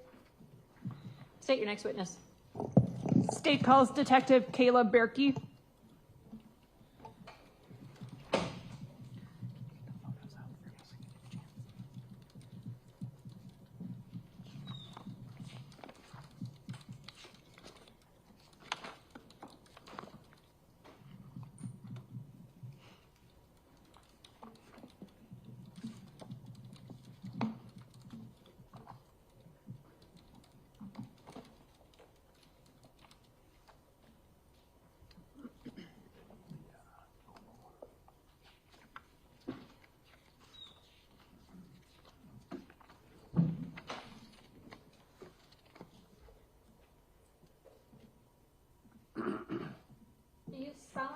swear that the testimony you give in this matter will be the truth, the whole truth, and nothing but the truth, so help you God? I do. If you could please be seated, state and spell your name for the record. Detective Kayla, Kayla, last name Burgi, B as in boy, J as in John, ERKE. How are you employed? As a detective with the Milwaukee County Sheriff's Office. How long have you been with the Sheriff's Department? It's about 7.5 years. How long have you been a detective? About 2 or 3 years now. Can you describe some of your general duties as a detective? Follow up with any cases that may be assigned, help with other cases that are as assigned, and just be a support role with other detectives. Judge, I think we could turn the lights on. I think they're doing that right now. Okay, thank you. Were you working on April 3rd, 2024 in that capacity? I was. As part of your duties that day, did you participate in obtaining a search warrant and then executing it at the location of 1858 North Commerce Street, apartment 309? I did. Is that in the city and county of Milwaukee? It is. And a search warrant gives judicial authorization for law enforcement to go into a location and search it, correct? Correct. And you received that authority? I believe Detective Donner got the warrant signed. I went to the residence to execute the warrant. But law enforcement got a search warrant signed? Yes. Okay. What is at the address of 1858 North Commerce Street? And as you're saying that, can you describe how big that building is and what it consists of? Yeah, it's a multi-story apartment unit building. It's near Lakefront Brewery. On the east side, it faces the river, so the river's right behind the apartments. So it's easily a multi-floor apartment building. Prior to going there on April 3rd, were you aware as to whether or not another law enforcement jurisdiction had been inside that apartment? Yes. Who was that and when? I believe that was Milwaukee Police Department, and I believe it was the day prior.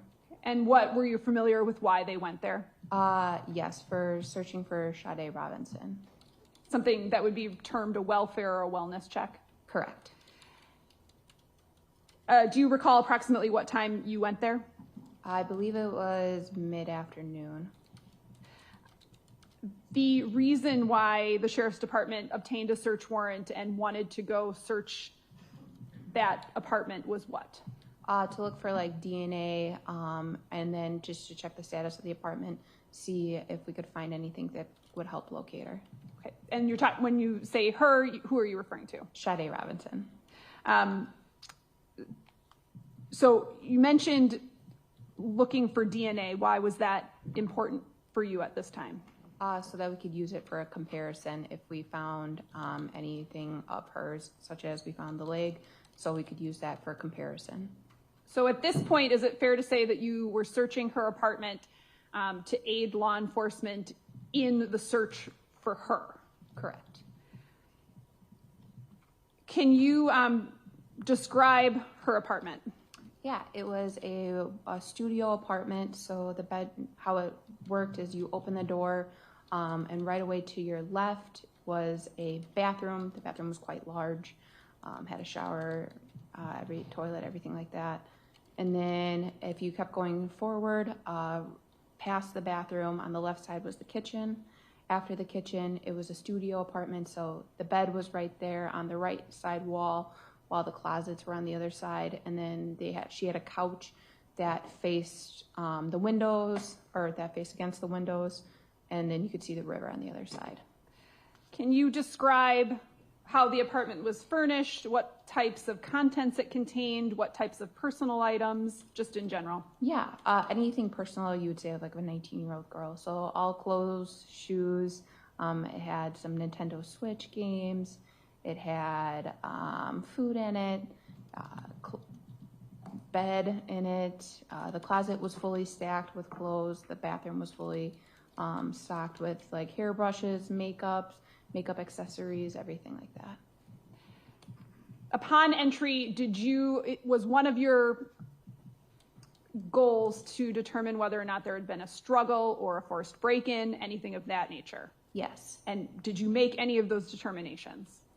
No, we determined that there was no force of anything of like a break-in or anything like happening. Did it appear that any struggle had occurred inside? No. And can you describe what you did in order to execute the search warrant? So to execute a search warrant, we take photos. So when we start to take photos, we start on the exterior of the building. So I took pictures all around the building to make sure that you understood where our location was. And then that would include then going up to the floor, taking pictures outside the door, and then overalls of the rooms, just for everybody to understand what the room looked like, what was in the room, if anything was moved in the room or anything like that. So that's how we started off. And then we would start a search of the room. So you document the apartment as is before you start searching? Correct. And did you locate anything in your search to indicate what had happened to Sade or where she was? No. And those are specific things that you were looking for? Yes. Okay, what did you find and what did you collect? We did collect a toothbrush. We did locate and saw some like different credit cards and debit cards. We found a Nintendo Switch. We found just different cups and materials that we believe she could have drank out of. We just weren't sure if at any time she drank something that she wasn't supposed to, whatever it may be. So we collected a bunch of cups and other materials that would have her DNA on it. Okay, so the toothbrush, were any other brushes recovered? I believe one other brush we grabbed. Toothbrush, other brushes, any, and then receptacles to drink out of. You're searching and recovering those for what purpose? To collect, or we could use for that comparison DNA. Because at this point you were aware that there was a human leg that had been recovered at Warnemont Park, correct? Correct. So were you recovering these things in an effort to try to connect her DNA to the DNA of that human leg? Yes. What else did you locate in the apartment? We located a pink safe. We located, she had a TV in the apartment. We left all of that. And then anything that might have been valuable, so we weren't sure who had access to the apartment, we took out of the apartment. What was inside the pink safe? Inside the pink safe was, I believe she had some cash as well as she had some narcotics inside the pink safe. And what do you refer to when you say narcotics? I believe it was pills. I believe they came back as positive for meth, and then some THC. So that was it. Okay, and THC is the active ingredient in marijuana, correct? Correct. And when you say come back positive for those two drugs, what does that mean? You use a test to test the narcotics, and it's I can't remember the test for the meth, but for the marijuana was the Decoys-Levine test to test the marijuana. Those are called presumptive field tests, correct? Correct. And were these ever sent out to the state crime lab for conclusive testing? I'm unaware. Was there anything to indicate how long those items had been inside the safe? No. Was the safe locked? Yes. You indicated that there were photographs taken, correct? Correct.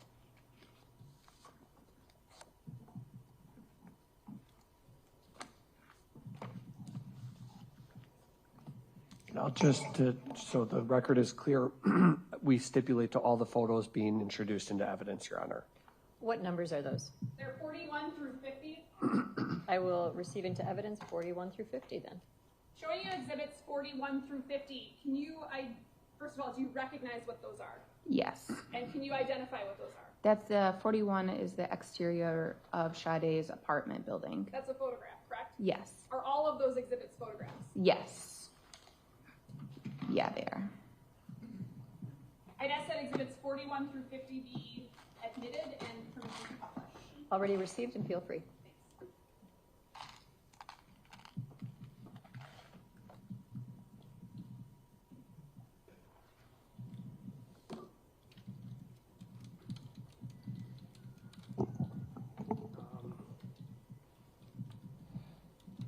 Okay, this is exhibit number 41. What is that? That's the exterior of Sade's apartment. So that would be like the front entrance to the apartment building. Showing you exhibit 42. What is that? That would be the door to her apartment. Exhibit 43? That was the bathroom right upon entry of the apartment. That was on the left-hand side. So is that one of the first things that you see when you walk in? Yes. And what was recovered out of that room? That's where we were located, the toothbrushes and the other brushes. What about exhibit number 44? That was her kitchen. That was on the other side of the bathroom. Exhibit number 45? So if you turned around, if you were looking at the kitchen, if you turned around and looked the other way, that was her closet next to her bed. Okay, and so this is the end of the kitchen counter, correct? Correct. Where my pen was? Yes. And then this is her bed? Yes. Exhibit number 46? That was her bed, and then you can just kind of see the end of her kitchen counter there. Exhibit number 47? That was, you can call it a makeshift living room with her couch and then TV. Exhibit number 48? That would be the toothbrush that we collected. What did you ultimately do with that toothbrush? I inventoried it and placed it into property, which was... Sorry, go ahead. No, sorry. It was then taken to the state crime lab. Okay. Exhibit number 50, what is that? That's her couch and her bed with all of her clothes on it. And exhibit number 49, what is that? In one of the drawers in the kitchen, she had a bunch of IDs located. So we took pictures of all the different IDs that were located. One of those is for the Milwaukee Area Technical College, correct? Yes. And then right above it is what? It looks like a probationary ID. Based on your knowledge, what is a probationary ID? Just means you're not 21 yet. So that's a Wisconsin state-issued ID? Yes. And does it specifically designate that the person is under 21 in some obvious way? Yes. Where? The top left-hand corner, it says U21 and then probationary driver's license. And then it says age attained at the bottom. And you found that where? In her apartment, in one of the drawers. So in theory, if one were to try to get into a bar with that ID, they should be denied, correct? Correct.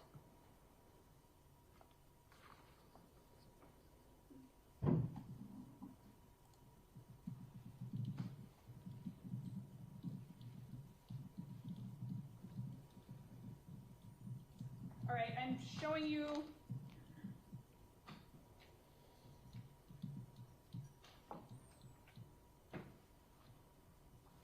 in a minute. I'm going to show you something.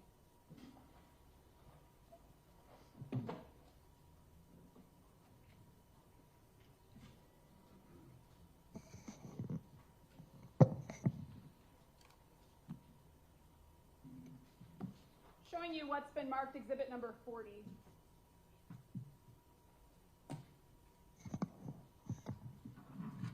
Do you recognize what this is? Yes. What is it? That's the toothbrush that we took from the residence. How do you know? I signed it. It says evidence collected by K. Burgi, evidence sealed by K. Burgi with my signature. On that, that's an envelope that contains the toothbrush, right? Correct. On that envelope, are there other markings that are not from the sheriff's department? Yep, there's one from on the side. It says R24-952, and I know that's from the crime lab.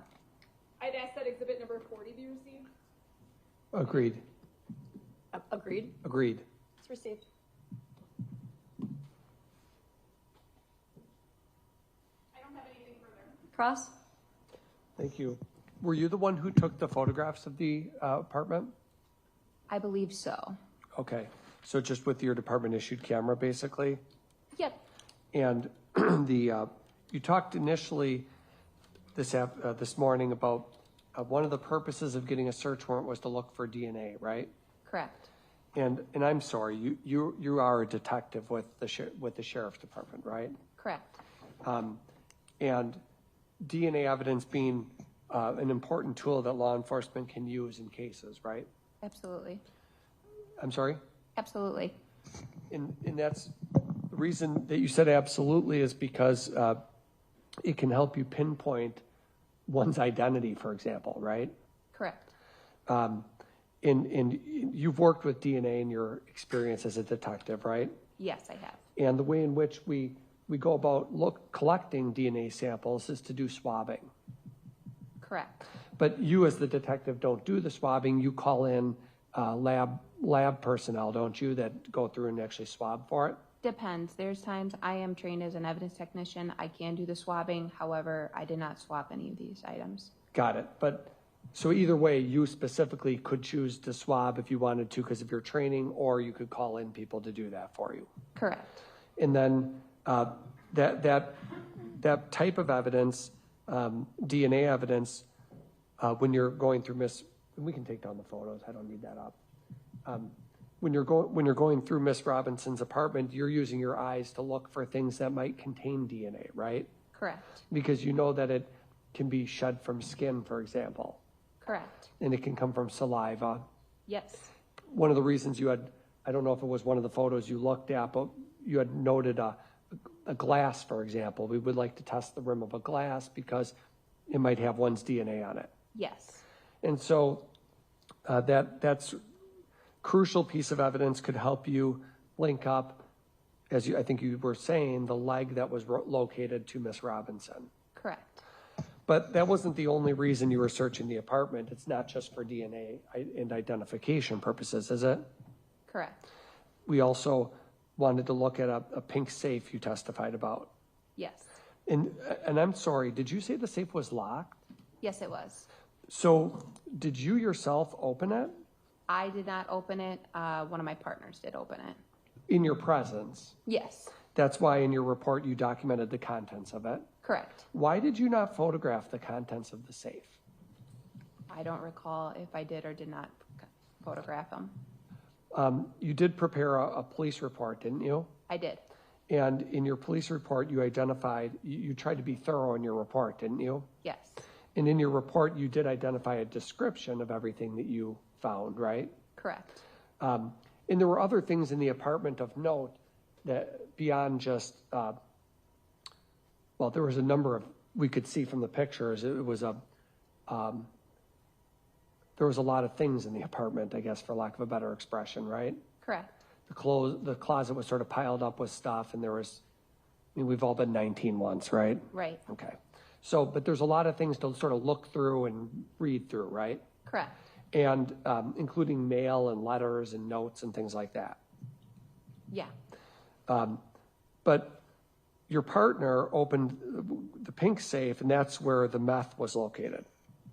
Correct. Because you said on direct, I thought, that it was a field test that was done that the department can use, right? Correct. Meaning that there's, and you wrote that in your report, didn't you, that there was methamphetamine recovered? Correct. And you described it as 47 pills of meth, right? Correct. Disposition sent to the property room. Correct. Meaning that it gets recovered and taken into evidence, right? Yes, it did. What does meth mean? Meth? Yeah. I just use the short term for methamphetamines. But that's a street drug, right? Correct. And then 18 grams of THC, obviously marijuana is not able to be purchased lawfully either. Correct. And when we hear meth, they're pills though? Correct. Okay. Not something you'd smoke? Not in that form, no. And then the weed, that was just documented also, right? Yes. And then the various notes and letters and things like that are documented as well? Correct. $888 in cash inside the safe? Yes. And that's the same safe with the drugs? Yes. That's all. Thank you. State? Was there anything else that was drug-related in the apartment that you located? No. And then the photos that you were shown as exhibits 41 through 50, those weren't all of the photos taken, correct? No, it was not.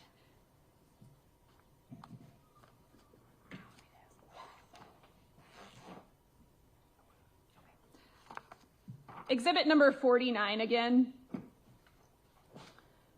and focusing on the probationary license, are you aware of when that license would have expired? I can look at it and see. If you can, yes. It's a bit blurry, but I believe it's 5/15 of 2025. And that would correspond with Sade turning 21, correct? Correct. Nothing further. No, nothing for us. Thank you. You can step down.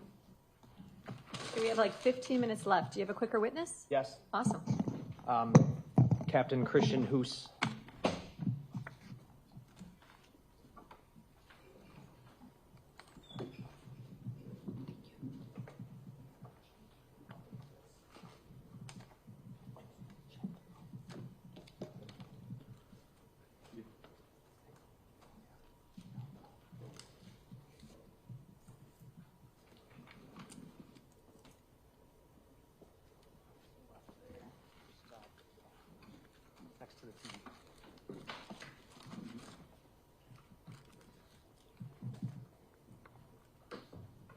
Do you solemnly swear that the testimony you give in this matter will be the truth, the whole truth, and nothing but the truth, so help you God? I do. If you could please be seated, state and spell your name for the record. Christian Hoose, CHRISTIAANHOOSE, How are you employed? with the City of Milwaukee Fire Department. How long have you worked for the City of Milwaukee Fire Department? 27 years. What's your current rank? Captain, How long have you been a captain? 13 years. Were you working in your capacity as a captain with the fire department back on April 2nd, 2024? Yes, I was. What was the shift that you worked on that day? It was our blue shift. What does that mean? It's, we have 3 shifts, 24 hours. We work and then 48 off, 3 colors, red, blue, green. Okay. Were you dispatched to the location of 2928 West Lisbon Avenue on the morning of April 2nd, 2024, shortly after 7:30 a.m.? Yes. Where is your fire station related to the address of 2928 West Lisbon Avenue? We're about 2 blocks south. Is that both of those locations, are they in the city and county of Milwaukee, Wisconsin? Yes, they are. You were 2 blocks south, so I take it didn't take you long to get there. That's correct. When you arrived on scene at 2928 West Lisbon Avenue, were you provided any information actually before you got there as to what was on fire? I believe we were sent to a car fire. And when you arrived there, what did you observe? A car burning behind the building located at 30th and Lisbon. Was there anybody around the car when you got there? Not that I remember. Can you describe what the fire looked like to you as far as where in the car or what part of the car? I believe that the fire was in the passenger compartment where all the seats are located in the trunk area. And did you and your fellow firefighters put the fire out? Yes, we did. Was the Milwaukee Police Department also sent to the scene? Yes, I requested them because the fire appeared to be suspicious. Based on that answer, I assume they weren't already there then? When you I got don't there? recall that they were there right away, no. What made the fire suspicious to you? This address is a vacant building. It's no longer there. It's been demolished, and we had been using that building for training for a number of months prior to that. There's no reason for a car to be back there. Like, no one would park a vehicle back there normally. We've had instances in past where there are cars that were burned back there, and they were also, suspicious. What kind of car was it? I don't recall. Okay. Did you end up cutting into any parts of the vehicle? As standard practice, we cut into the trunk to make sure that there is no hidden fire or there's no persons inside of there. We also open up the hood to overhaul that area to make sure all the fire is extinguished. Once the fire was extinguished, did you sort of turn the scene over to the Milwaukee Police Department? Yes. I have nothing else. Ross? You said there was a vacant building at that spot that you've been using for training purposes. Yes. right on the corner there. It was right on the corner of Lisbon Avenue. It was that 2-story building, right? Yes, the old Aces High Tavern, it was the northeast corner. Yeah, and you were using it not to set on fire for training, but for entering and exiting a building, right? Correct. And then you said you've had other incidents in the past where cars were burned back there in that alley. Yes. So that's because you've responded to them, right? Correct. And those were suspicious, you said. Yes. Why is that alley being used on multiple occasions to burn cars? Do you have any idea? I don't know. Who's picking that particular alley in Milwaukee? I don't. Okay. How long have you been, when you say plural incidents, how many are you? I can think of 2 recently, on either side of the date of this April 2nd. Okay. We consider what? Go ahead. I'm sorry. Finish your answer. I'm sorry. I'm just saying we consider something suspicious if we don't have an owner there to say, this is my car, and there was no one there to do that, so we automatically call for the police for that. You were saying like one before this incident in April of 2024 and one since then? I believe yes. When you responded, were you it was a fire engine, obviously, right? A fire engine and a ladder truck. I'm on the ladder truck. You said that the fire started on the passenger compartment of the vehicle? The fire was involved in the passenger compartment. I don't know where the fire started. Oh, involved meaning that's where the majority of the flake? Yes. The fire is happening. Correct. That's all. State? One thing, how did you put it out? With a reduced hose line of water.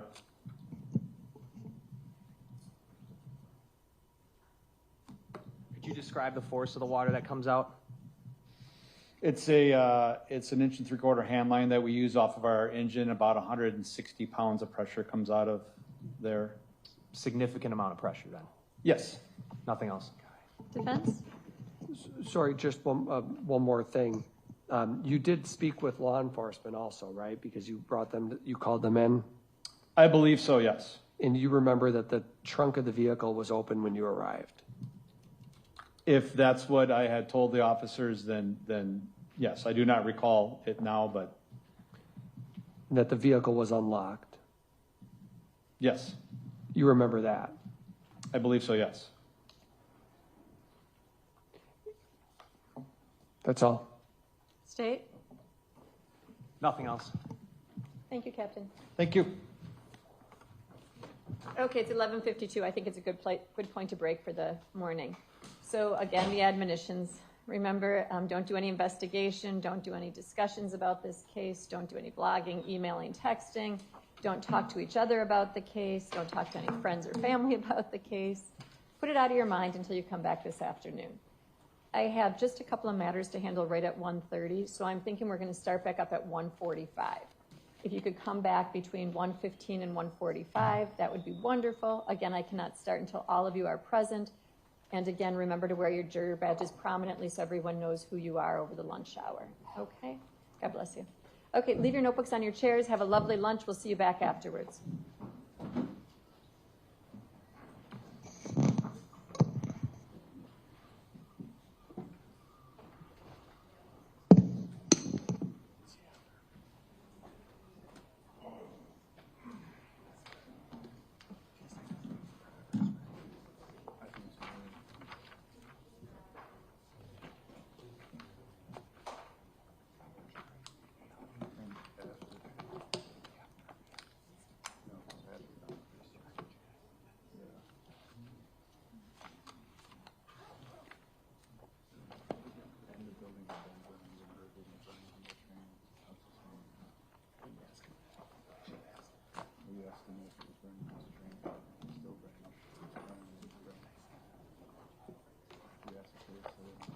Are there any matters to address on the record before we break for lunch? State? No. Defense? No, Judge. Okay, we'll see you back this afternoon, hopefully by 1:40-ish, okay? Thank you. Thanks, everybody.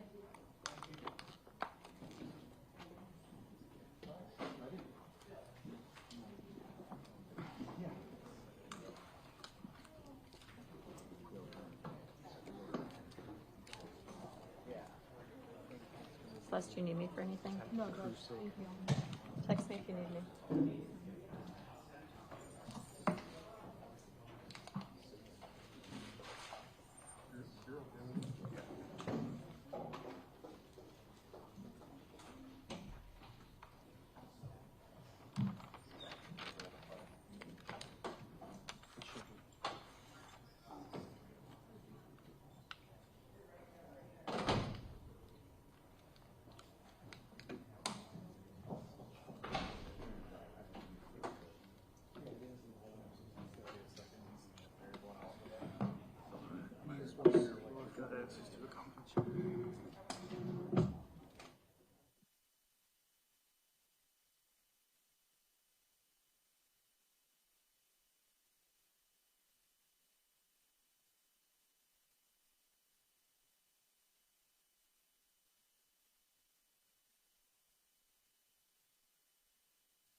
Hanson?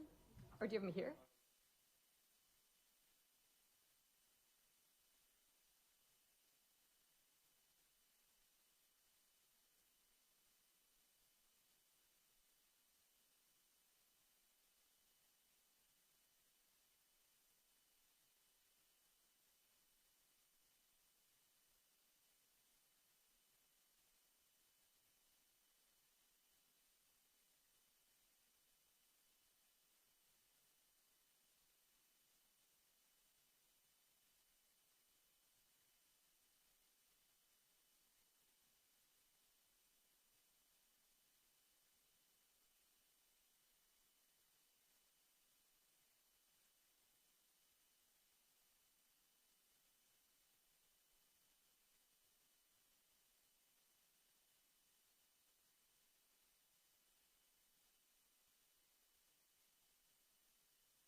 versus Maxwell Anderson, case 24, CF1692, appearances. Ian Vance, Curzan, and Megan Newport appear for the state, along with Detective Joanne Donner. Anthony Cotton and Jason Finley with Maxwell Anderson. Good afternoon, Judge. Good afternoon. Is there anything to address on the record before we resume the trial? No. No. Okay, we're ready for the jury. Thank you.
Going on the record, same appearances. Okay, good afternoon, everyone. I hope you had a lovely lunch. We are still on the state's case in chief. State, are you prepared with your next witness? Yes, the state calls Officer Derek Kolb.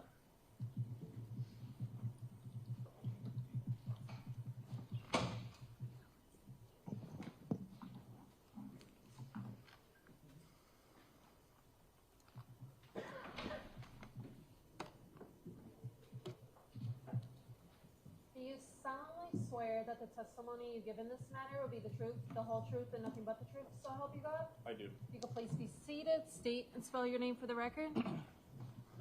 All right, I'm Officer Derek Kolb, Derek Kolb. You a police officer with the City of Milwaukee Police Department? Yes, I am. How long have you been an officer? Since August of 2023. What district are you assigned to currently? District 3. Have you always been assigned to District 3? Since the start of field training, yes. What would be the geographical area that encompasses District 3? It starts from the most northern part of Center Street, goes down to about St. Paul, Canal Street, and then various streets out west to about 106 to about 7th Street.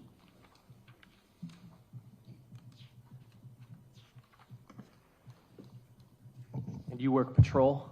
Yes, sir. Can you describe your general daily duties? Generally, you'll be patrolling around, taking calls for service, doing traffic stops, anything that dispatchers dispatch to on a daily basis, so any sort of calls that we need on the day. The calls for service come from a dispatch center from the city, right? Yes, sir. Were you working on the morning of April 2nd, 2024? Yes, sir. Were you alone or did you have a partner? I was with a partner that day. What was your shift? I was assigned to day shift, which is 8 a.m. to 4 p.m. Shortly after your shift began on April 2nd, 2024, were you and your partner dispatched to 2928 West Lisbon Avenue in the city and county of Milwaukee, Wisconsin? Yes, I was. What was the nature of the call that you received? We initially get a call for service from Milwaukee Fire calling us for a request MPD. Usually that results in us being told that we need to investigate a fire of some sorts. Did you know what kind of fire this entailed when you were going there? Yes, initially our CAD notes read that it was a vehicle fire. Are you familiar with what's at the address of 2928 West Lisbon Avenue? Yes. When I started there, it was an abandoned building, and it continued to be until it was torn down. Do you remember about when it was torn down? It was approximately about 6 to 7 months ago, roughly. Okay, after April 2nd, 2024. Yes, sir. Your partner that day was who? His name is Miles Kowalik. Mileskowalik for the record. When you were dispatched to that location and arrived in that location, were you and Officer Kowalik already there, or had the fire department already been there? Milwaukee Fire Department had already been there and extinguished the fire prior to our arrival. Did you speak to a member of the fire department? Yes, I did. Who? I do not recall his specific name. Okay. Was he the captain that was on scene? Captain Hoose was his name. Hoose? Yes. Thank you. That conversation, I presume you just got basic information about what they encountered when they got there? Yes. Do you recall what that information was? Essentially, we run down if the fire was suspicious or not suspicious, what essentially they first got there, what they observed, and essentially we just get a debrief of the situation before we do our investigation regarding the fire. And what did they observe? When they got there, they observed a blue Honda Civic engulfed in flames, which prior to our arrival, they put out before we got there. Was there anything notable about the trunk that they had noticed when they got there? When they got there, I do not recall, but when I arrived on scene, the trunk was ajar. Was there any noticeable damage to any part of the vehicle that did not look to be from a fire? Not to my knowledge, no.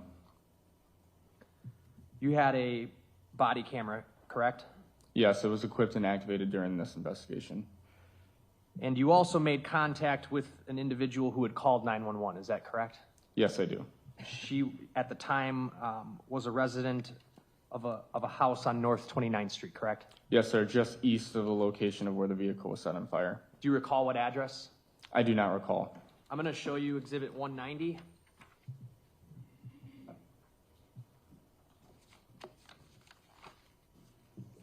What is this? That is a aerial view of District 3, certain parts of streets being Galena to Lisbon Avenue. Move 190 in and ask to publish. Any objection? No. It's received and go ahead. I've got Exhibit 190 on the TV screen now.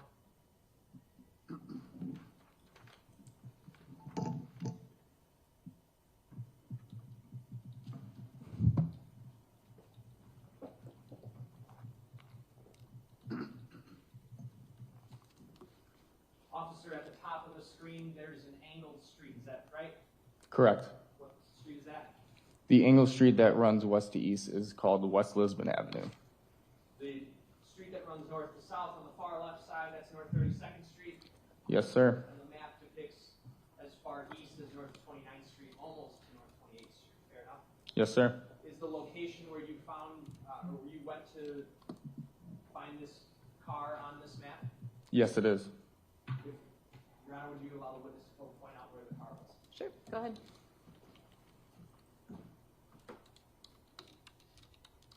Okay, so you're pointing to the building basically at the northeast corner of 30th and Lisbon. Yes, sir, just east of 30th.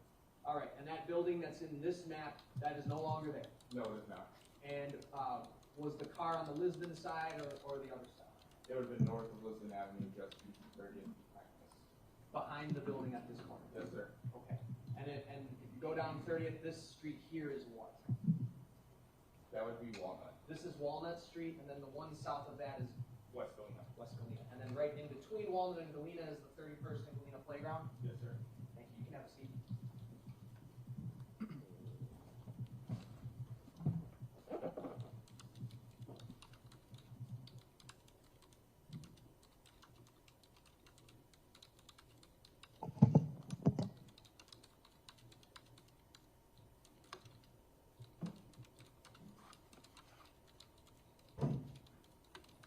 I'm going to show you what's been marked as Exhibit 51. Should come up on the screen momentarily.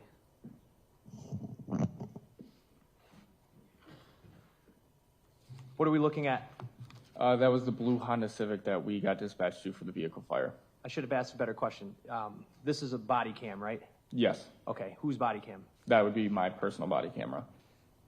Where I have this Exhibit 51 queued up, you're looking at the Honda Civic, right? And the street that would be beyond that building is what? That would be West Lisbon Avenue. So you're essentially facing south. Yes, sir. Is this your body cam from when you were there that day? Yes, sir. I'd move Exhibit 51 in and ask to publish about 2.5 minutes of it. No objection. It's received and go ahead. Sorry, 3.5. When I start playing this video, there's not going to be audio, correct? No. Why is that? For the first 30 seconds, when we turn on our Axon body cameras, it goes back about approximately 30 seconds to where no audio is recorded during it, just how our Axon equipped cameras are run in our Milwaukee Police Department.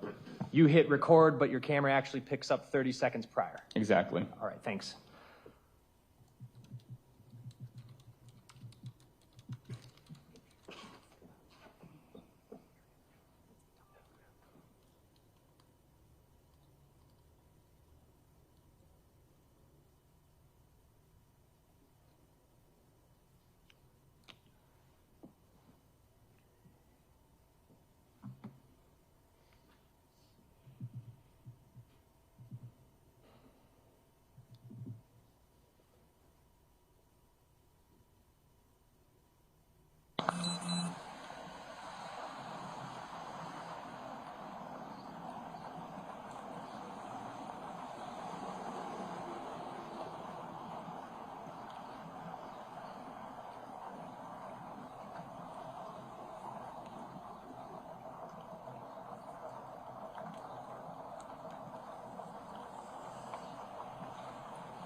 Paused at 110. That first portion of the video, what were you doing? Essentially looking over the vehicle, just seeing what kind of fire damage is done to the vehicle. And then initially when I looked at the front plane of glass for the front window, that's initially where I first checked vehicles for their VIN number. And then the second time when I went to the inside of the door panel is where I checked for the the VIN number. The first one was destroyed in the vehicle fire, so I got the VIN number off of the door. The purpose of getting that information is what? Typically, and sometimes with the Milwaukee Police Department, some vehicles have license plates that do not match the vehicle that it has on it. So I always double check and write down the VIN number of the vehicle and the license plate as well, just to make sure that they match if I run the license plate or if I run the VIN. You did that in this instance? Yes, sir. And then did you run that information to try to figure out who the vehicle belonged to? I did. And who did the vehicle belong to? We run it through a certification called E-Time, which is a Department of Transportation check. And when I ran the license plate and the VIN of this motor vehicle, it listed to Sade Robinson. Did the VIN and the license plate match? Yes, it did. Okay. Playing at 110.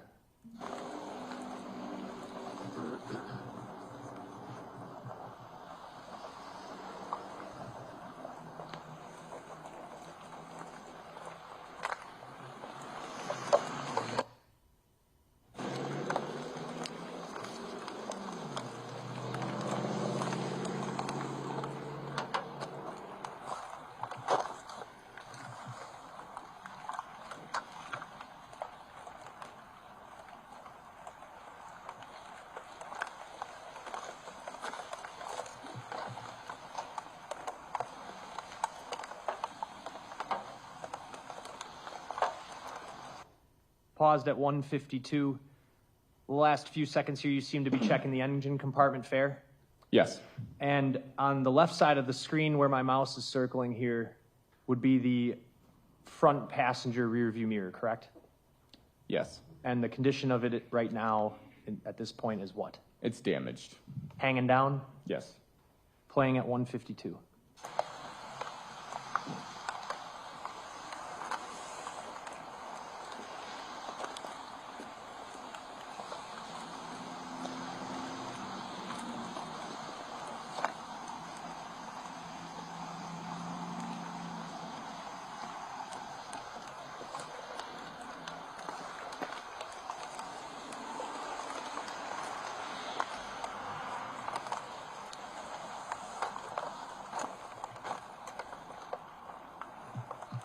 Paused at 225. The front hood of the car, there's a cut straight across, correct? Yes. The hood is cut open? Yes. Okay. Is that something the fire department does? Yes. Playing at 225.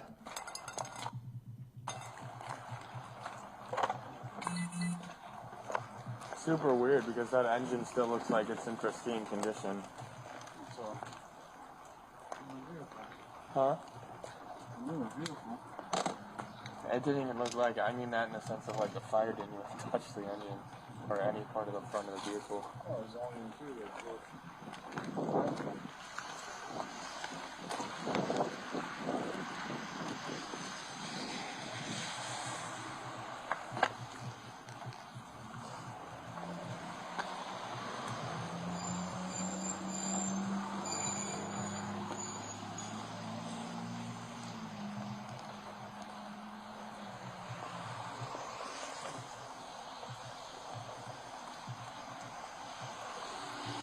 Paused at 318. At this point in the video, you're looking into the trunk. Yes. This item that I'm pointing out with my mouse here looks like what? Like a bag of some sorts. This black item here? Yeah. Okay.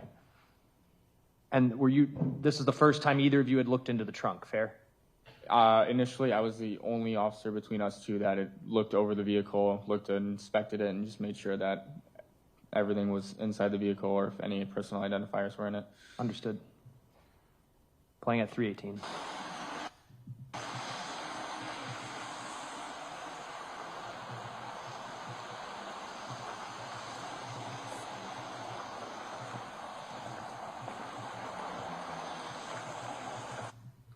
Paused it at 332. That last clip of you standing at the driver's side of the vehicle, how would you describe the interior of the vehicle?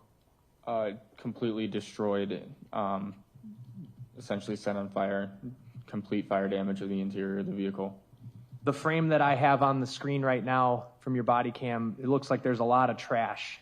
Do you see that? Yes. Do you know this location? Is that abnormal for behind this building? Not at all. Okay. Is this building, as it was abandoned at the time, was it kind of a dumping ground? It could be used as a dumping ground, yes. And where your squad is parked here, that's the alley. That's not a street, right? That is an alleyway.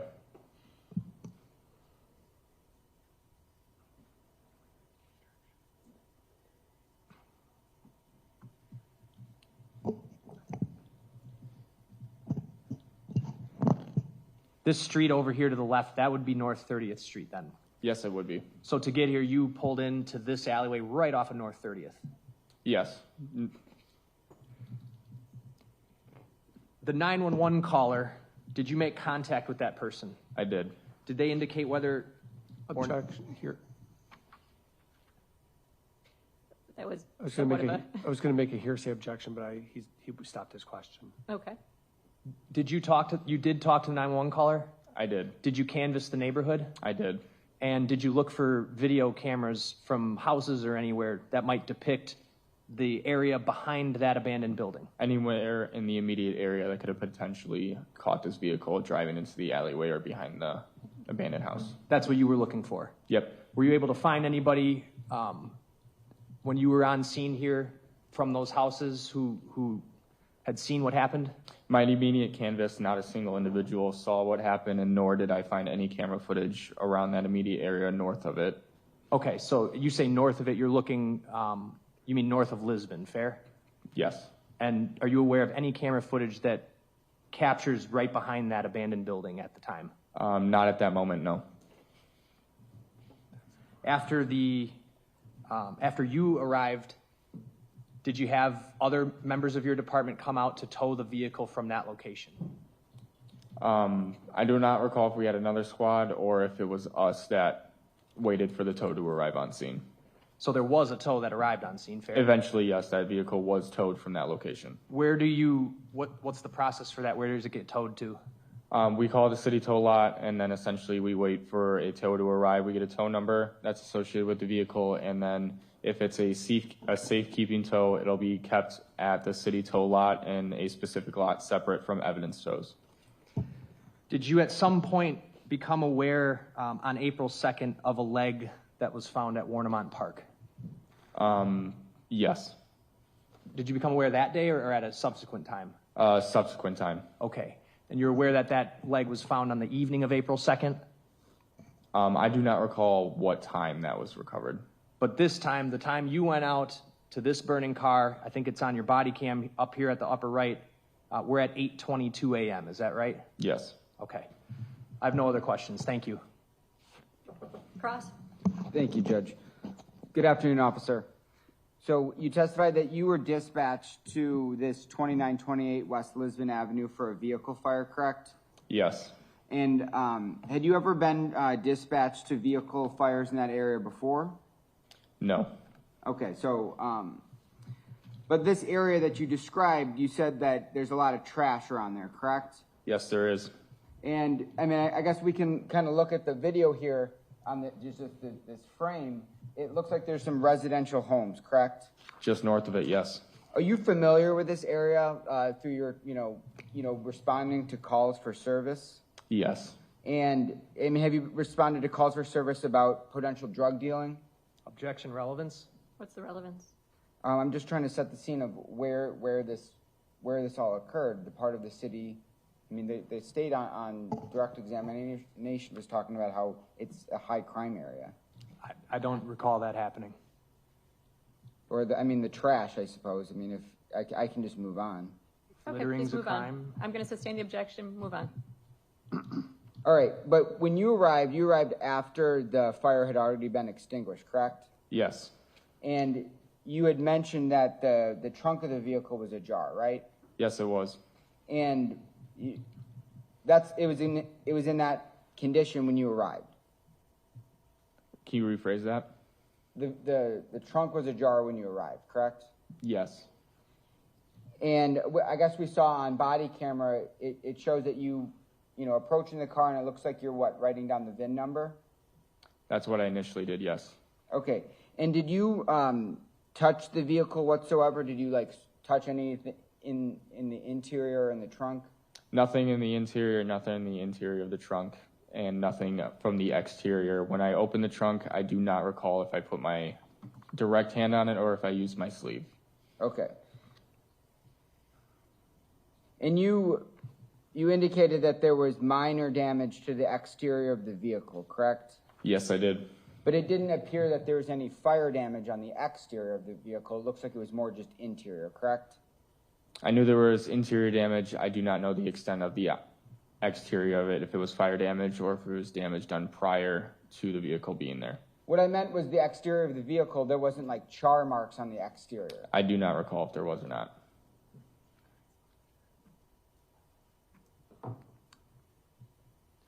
It appears that the fire damage is all the interior front seat and into the back seat, correct? There was fire damage in the interior and the rear and the trunk. And the trunk, but we could see on the body camera that there was still some belongings that didn't look like they were charred or burned. No. And after you are looking at this vehicle, you said you canvassed the area, correct? I did. And what did that entail? Did you go to homes around the area? Any houses around the area that could have potentially caught this incident on a camera or any sort of video footage. And you weren't able to locate any video footage that captured the fire? No. And so you weren't able to identify any suspects that were captured on video, correct? Nothing on the canvas that I conducted that day.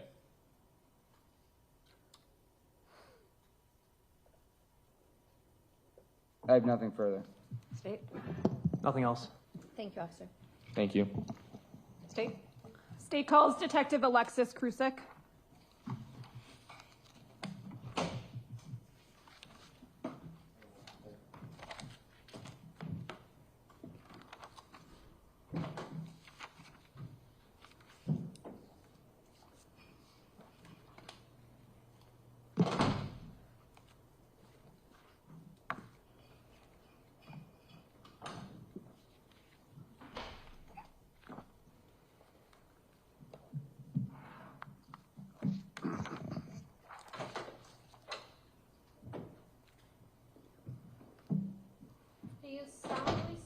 that the testimony you give in this matter will be the truth, the whole truth, and nothing but the truth, so help you God? I do. If you could please be seated, state and spell your name for the record.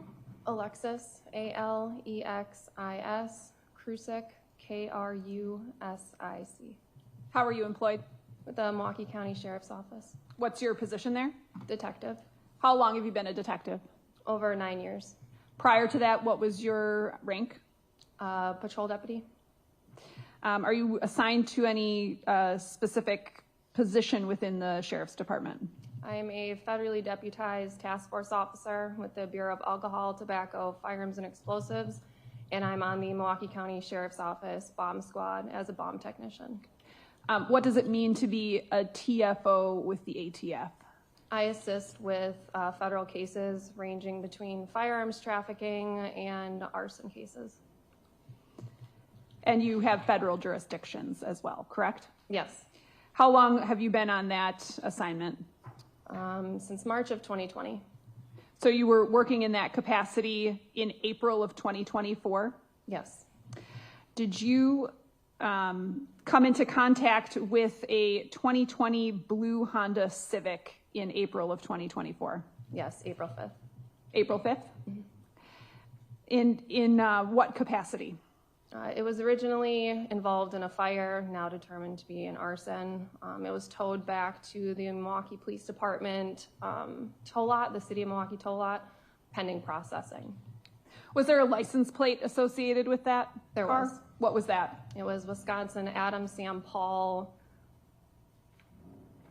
1711, I believe it is. Would 1171 sound familiar? 1171. Are you aware of who that vehicle registered to? It listed to Sade Robinson. At that point, you were aware that Sade Robinson was deceased, correct? I believe at that time it was still a missing person. Okay. Who were you with at the tow lot as it relates to your investigation surrounding this vehicle? Milwaukee Police Department personnel, I believe it was Detective Amy Stolowski, ATF Certified Fire Investigator Ricky Hankins, and Milwaukee Police Department bomb technician Commander Adam Islub. And what was your purpose in being there? Assisting with the search of the vehicle. I missed the last name. The bomb tech, Adam Islub. Thank you. And I'm sorry, the crime lab was also present, 2 individuals. What was the crime lab there for? To assist with evidence collection. Such as? Collecting DNA swabs. They collected the items out of the vehicle, packaged them, and then they were turned over to me at the end of the day. And you watched that happen? Yes. Did you observe the Honda Civic in its initial state at the tow lot before any searching began? Yes. And prior to your search of the car, and when I'm saying your search, I mean you and the other personnel that were there that day, did you have any information about whether or not someone else had searched the car on an earlier date? No. So you were the first search of this vehicle? Yes. Okay. Can you describe the vehicle as you initially observed it? It had heavy fire damage to it in all areas. The trunk was still pretty intact as far as vehicle condition. Were you able to readily identify anything in the vehicle? There was a blanket that could be seen on the back seat, as well as a brown and black purse that was on the floor behind the front driver's seat. That's as to the passenger compartment. Would you say that the passenger compartment was the part that sustained the heaviest fire damage? Yes. What about the hood and engine area? The hood had been cut, most likely by the fire department. Can you describe the trunk? The trunk was still in pretty pristine condition. There was a lot of standing water still, though, in the trunk of the vehicle. Were you able to locate any items that were ultimately collected and placed on inventory from the trunk? From the trunk, there was a black puffy style jacket. There were light ripped jeans, like light washed ripped jeans, white tennis shoes, and tan underwear. The underwear, was that contained on or within something? It was on the outside of the light wash jeans. The bag or purse that you described, was that also recovered? It was, but not in the trunk. Did you find any keys? No. Did you find any cell phones? We found remnants of the phone camera, the steel that's on the back of an iPhone that shows the 3 circles for your camera. We were able to locate that in melted debris via X-ray.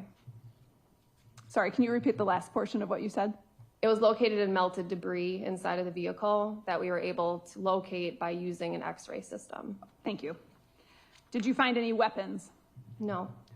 Would weapons, in theory, be detected through an X-ray system? Yes. Were photographs taken? They were.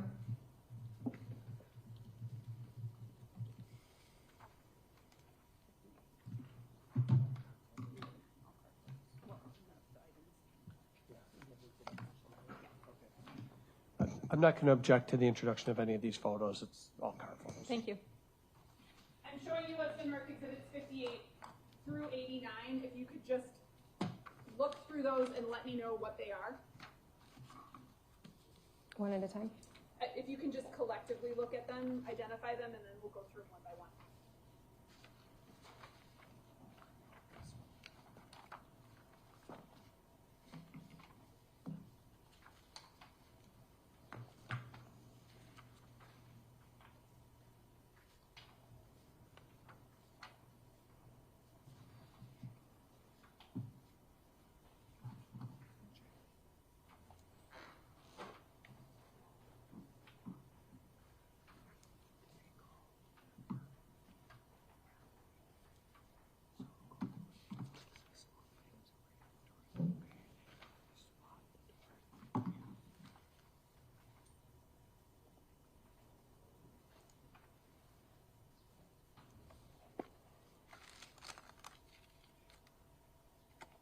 These are photos that I took during the vehicle processing.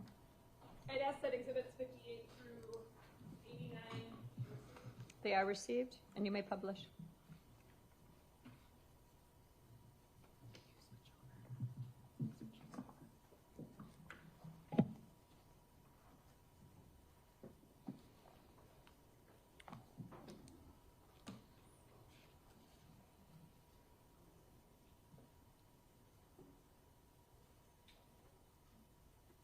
Showing you exhibit 58. What is that? That is the front of the 2020 Honda Civic. Okay, and again, this is at the tow lot, correct? It is. Exhibit 59. It's the passenger side view of the Honda Civic. Can you see fire damage to the exterior of this car? You can. Can you describe where? On the front, or on the top portion of the vehicle doors. Exhibit number 60, what is that? The passenger rear corner overall of the Honda Civic. Exhibit 61. It's a front driver's side corner overall view of the Honda Civic. Did it appear to you that there was at least some sort of front end damage to that vehicle? Yes. Exhibit 62, what's that? That is an overall view of the driver's side rear back seat, showing the fleece blanket. Okay, so the green and blue item here, this is a blanket. Yes. What is the yellow material there? I believe that's part of the seat cushion.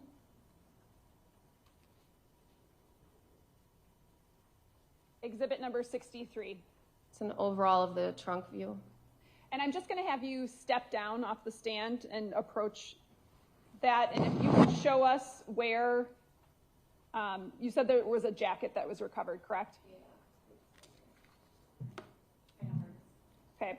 And that was a black puffy winter jacket. What else can you see in that photo that you recovered? Can you bring the microphone as far over as you can as well? Thank you.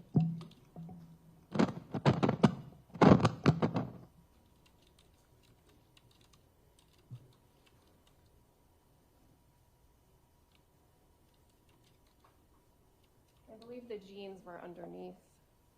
the jacket in this. Okay. What about Exhibit 64? Can you describe what's depicted in that photo? The winter jacket. Can you point to that?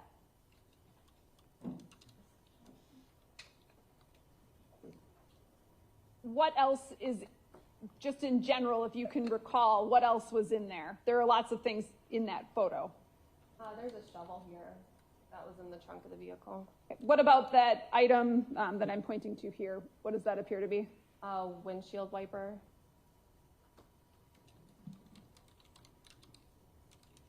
Actually, what about this item here? Oh, that is a bed sheet. And did you recover that? I did.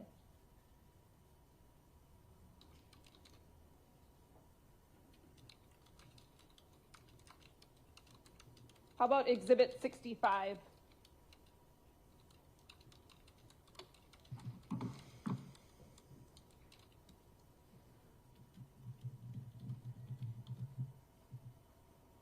I believe this is the photo behind the front driver's seat, and the purse was in the lower area here.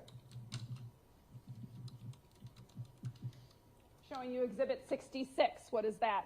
It's a black and brown purse that was located behind the front driver's seat on the floor. Were there items that were contained in that purse that you were able to recover? Yes. Such as? There was a laptop, an iPad, and some miscellaneous items. I believe there's another photo. Showing you Exhibit number 67. Yeah, those were some of the contents from inside of the bag. Exhibit 68. Additional items from inside of the bag. Do you know what these items are? I believe there's going to be another photo. There's paperwork with Sade Robinson's name on it. Showing you Exhibit 69. Is that the paperwork? It's a closer view, yes. Exhibit number 70. This was an apron that was located inside of the trunk with Sade's name tag on it from the Wisconsin Club. It looks like there's some cash, like loose bills of U.S. currency. Yes. But Exhibit 71. These were all of the items from that purse, all laid out. Okay, can you describe some of the other items there? Let's see. So there's 2 notebooks, a comb, there's 2 photos, Polaroid photos, miscellaneous paperwork, a planner over here, and a phone charging block. Looks like some pencils and markers too. Yes. Showing you what's been marked Exhibit number 72. What is that? That is an overall of the front driver's seat. Exhibit 73. This is a measurement that we took from the gas pedal of the vehicle to the front seat of the driver's seat. Okay, and why did you do that? To show the distance, because it seemed awfully far for an individual of her stature. Okay, so at this point you were familiar with who Sade Robinson was, correct? Yes. Including some of her demographic information, yes, such as height. Mm-hmm. Were you familiar with what she looked like? Not before the search, no. Okay. Showing you Exhibit number 74. What is that? These are clothing items that were recovered from the trunk of the vehicle. Okay, describe what we're looking at here. There's a black, that outer winter puffy style jacket, light ripped jeans, tan underwear, and 2 pair of white tennis shoes. The one tennis shoe is burned. Yes. The jeans and underwear, were they like that when you recovered them? Yes. So you did not place them like that? No. Is there anything upon looking at that strikes you as unusual? I think looking at how these were recovered, it could be consistent with somebody assisting in the removal. How about Exhibit number 75? Those are a close-up of the white tennis shoes that were recovered from the trunk. Exhibit 76? A closer image of the light wash jeans and the underwear. 77. A closer image of the black winter style jacket. What is 78?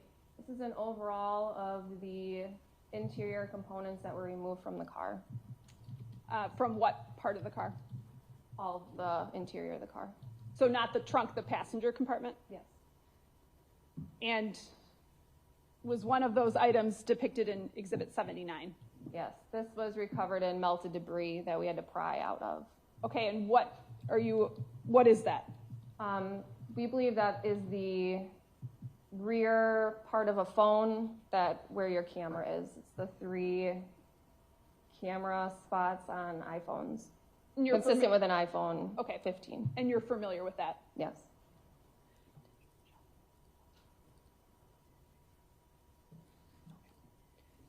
But exhibit number 80? That is an overall of the front passenger compartment. And I should ask, that's the only part of a phone that you recovered in the car that was identifiable as something on a phone? Correct. Exhibit number 81? So this is an item that is a stuffed animal of some sort that had an odor of gasoline on it. That was on the floorboard on the passenger side of the vehicle. And you recovered that item? Yes. Why? Because it had an odor of gasoline. Exhibit number 82? That is an overall of the front damage on the Honda Civic. And that doesn't appear to be fire damage, does it? No. Exhibit number 83? Another overall of the damage on the front passenger quarter panel of the vehicle. Exhibit 84? That's a close-up of the driver's side quarter panel showing the damage on the Honda Civic. Exhibit number 85? That is passenger side damage to the mirror, a close-up. Exhibit number 86? This is another image of the measurement that we took. So driver's side again? Driver's side seat, yep. Are you aware of whether or not other measurements were also taken at a later time? Yes, there were. Not by me, but there were.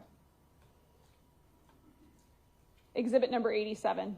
Close-up of the measurement. And what was the measurement, if you know? I do not recall off the top of my head. Exhibit 88? And this was the measurement from the brake pedal to the front driver's seat. And are you able to say what that was? Are you able to see? I don't know if that's 19 inches, but. And exhibit number 89? Okay, it shows 1 feet, 20 inches for the measurement. You can have a seat. At some point during your investigation, your portion of this investigation, the car search, were you made aware of what Sade Robinson was last seen wearing? Yes, once I recovered the clothing, I had reached out to see what she was last seen wearing. And what did you receive in response? I received a still image of Sade. She was walking on a boardwalk by herself, and she was wearing light wash, ripped jeans, white tennis shoes, and a black jacket, from what I could see. I'm showing you what's been marked exhibit 240. You can identify what that is. This is the image that I was sent. I'd ask that 240 be received and published. Any objection? No. 240's received. Go ahead.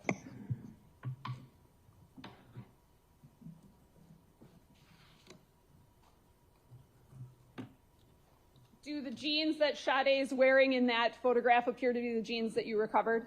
They do. And what about the coat? Also appears to be the same. And what about her shoes? They appear to be the same. And what about the bag? From what you can see in the photo, it resembles a dark style bag, but yes. Did you recover any white tops, shirts, or sweaters? No.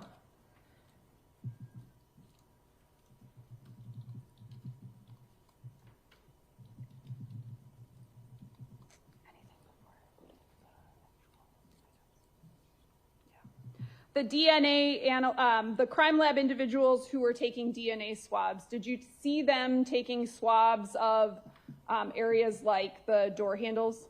Yes, they did. Okay. All right. The items that you described that we've seen photos of, those were placed on inventory, correct? They were. And inventory is what? Just Property with the Milwaukee County Sheriff's Office.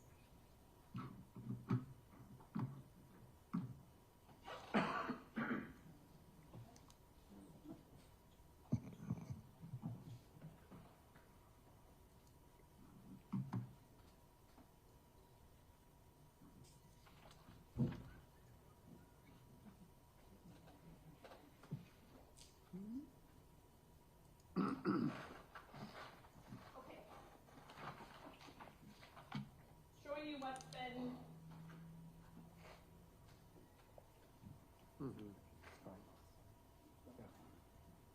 showing you what's been marked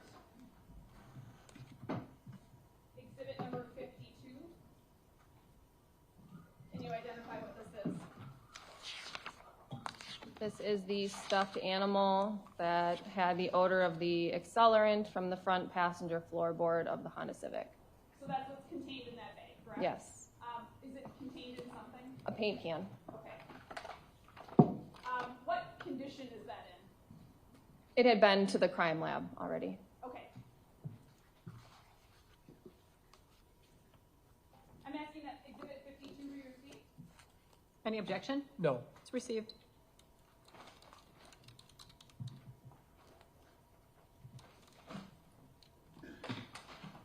Showing you what's been marked exhibit number 57. What is that? This is the brown and black purse, partially burned from the rear driver's side floorboard. And that's already been opened, correct? It has. You opened that earlier today. I did. Can you pull out what's in that?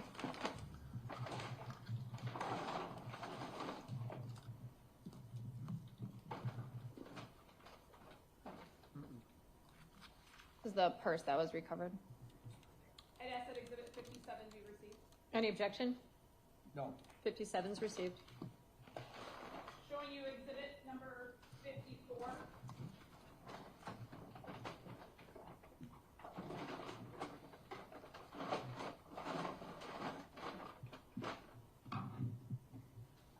What is that? These are the light wash ripped jeans with the tan underwear that were recovered from the trunk. I'd ask that exhibit 54 be received. Any objection? No. It's received.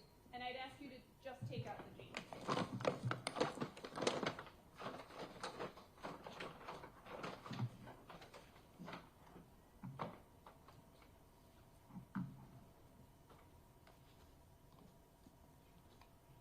Thank you.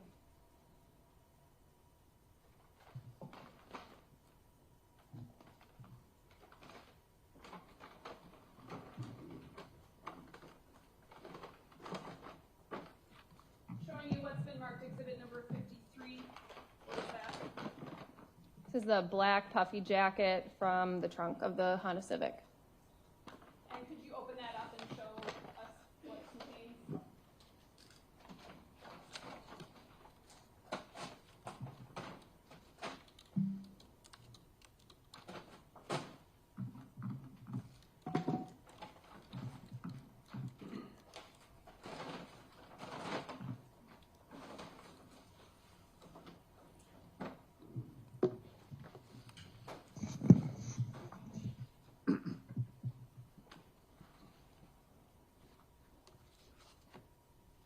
Thank you.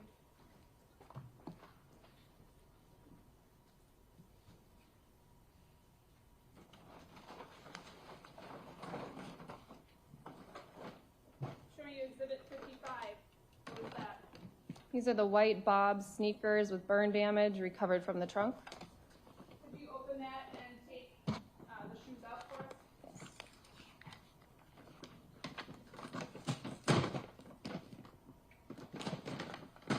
Kind of scissors. Probably.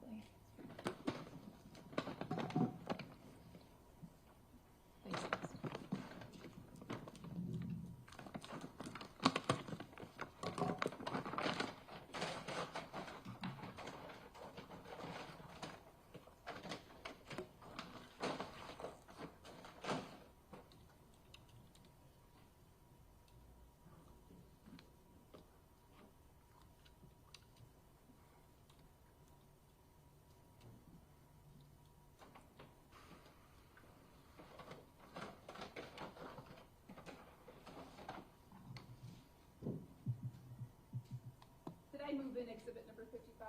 No. Okay, No. move in exhibit 55. Any objection? No, It's received 53 too. I'd move in exhibit 53. I don't object to that either. You're not objecting? No. It's received as well. Showing you what's been marked exhibit 56, what is that? This is the white-ish yellow bed sheet, partially burned, that was recovered from the trunk. I did ask for exhibit 56 to be received. I don't object. It's received. And could you open that, please?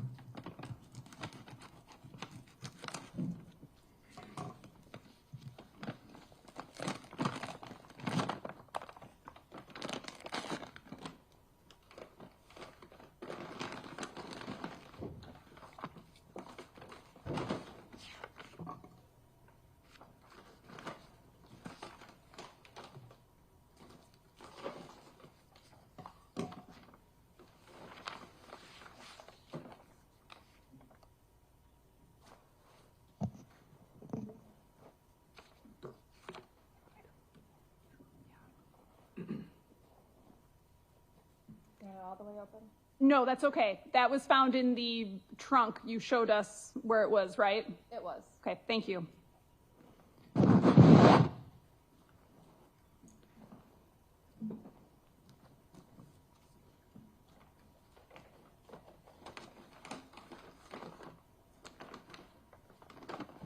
You testified that you didn't find any sort of top, a shirt or a sweater. Did you find a bra? No. Are you aware of whether or not the DNA swabs that you testified the crime lab was taking, that those were ultimately taken to the crime lab? They were, but not by me. I don't have anything further. Cross? So you were involved in other things in this case, but primarily a search of the car, right? Correct. And and this looks like a pretty thorough search, you were going through the trunk and the main area of the vehicle, right? Yes. Were there any identifiers for Maxwell Anderson in that car? No.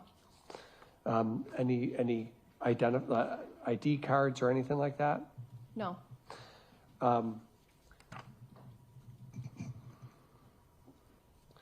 There was obviously some clothing in the trunk area that you've testified to that belonged to Miss Robinson, obviously, right? Correct. And some measurements were done, you were present for that? Yes. Now, did you go to the scene of, excuse me, were you present at the scene of the burning car or no? No. Your investigation was done once the car had been towed back to a lot, right? Correct. Or maybe a building that you use. Yes. And do you know whether the fire department, well, by the time you got the vehicle, the fire department had already been in the car and hosed it down and opened the doors and things like that, right? I can't speak to what they've done, but there was clear water inside the vehicle. I mean, clearly they had put out the fire and cut open the hood and things like Yes. that, right? And in terms of the seat distance from how far forward or how far back it is, do you know whether the fire department moved it forward or backward as they're putting out the fire? No, I'm not sure. All you know is those measurements are what they are for when you have the vehicle at the lot, right? Yes. DNA swabs were done really throughout the vehicle, isn't that fair to say? I believe it was just the exterior. The exterior driver's front door handle, right? Yes. So meaning that door handle that a driver would use to get in or out of the car was swabbed extensively. Yes. And exterior driver rear door handle, that was also swabbed. Yes. Trunk latch. Yes. What's a trunk latch? How you open up the trunk of a vehicle. Okay, so for this particular vehicle, is there a button in the back of the trunk that you would have pushed and it would have opened? I don't recall. Okay, it's something that a person would have to touch to open up the trunk though. Yes. And that was swabbed. Yes. And exterior passenger rear door handle? That was done. Exterior passenger front door handle? Yes. So all of those things are swabbed for DNA, correct? Yes. And I think you just said you didn't send any of it to the lab for testing. That was somebody else's responsibility. Correct. You said the stuffed animal that we've talked about had an odor of gasoline on it. Yes. Are you a bomb technician? I am. Okay. What's a bomb technician? I respond to calls of suspicious items. I respond if there's any potential for a device, anything having to do with military ordnance. Got it. And so when you say gasoline, you're using that phrase. Are you using that in just the ordinary smell of gasoline is what you mean, right? Like anybody would smell at a gas station is what you were smelling, right? Yes. Okay. That's all. State. Were things still wet inside the car? Yes, things had to be taken out of their original packaging and hung up to dry. Nothing further. Defense? No. Thank you.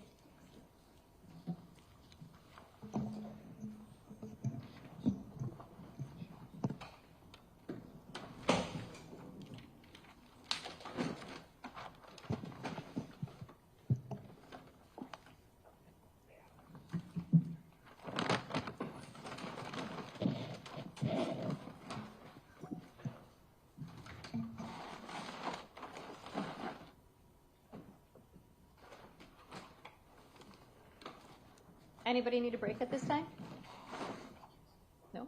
Okay. Next witness, state. Special Agent Ricky Hankins.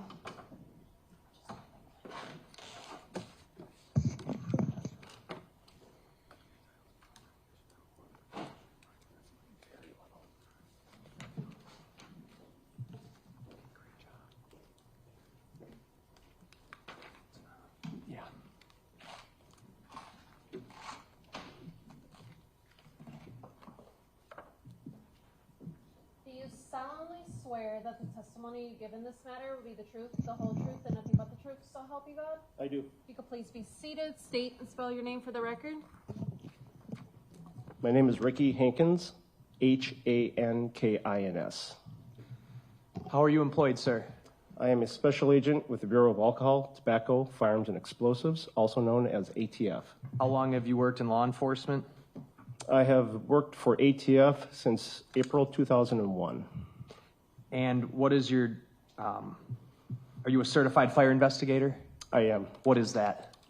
A certified fire investigator means that I have received specialized training in order to investigate fire origin and cause.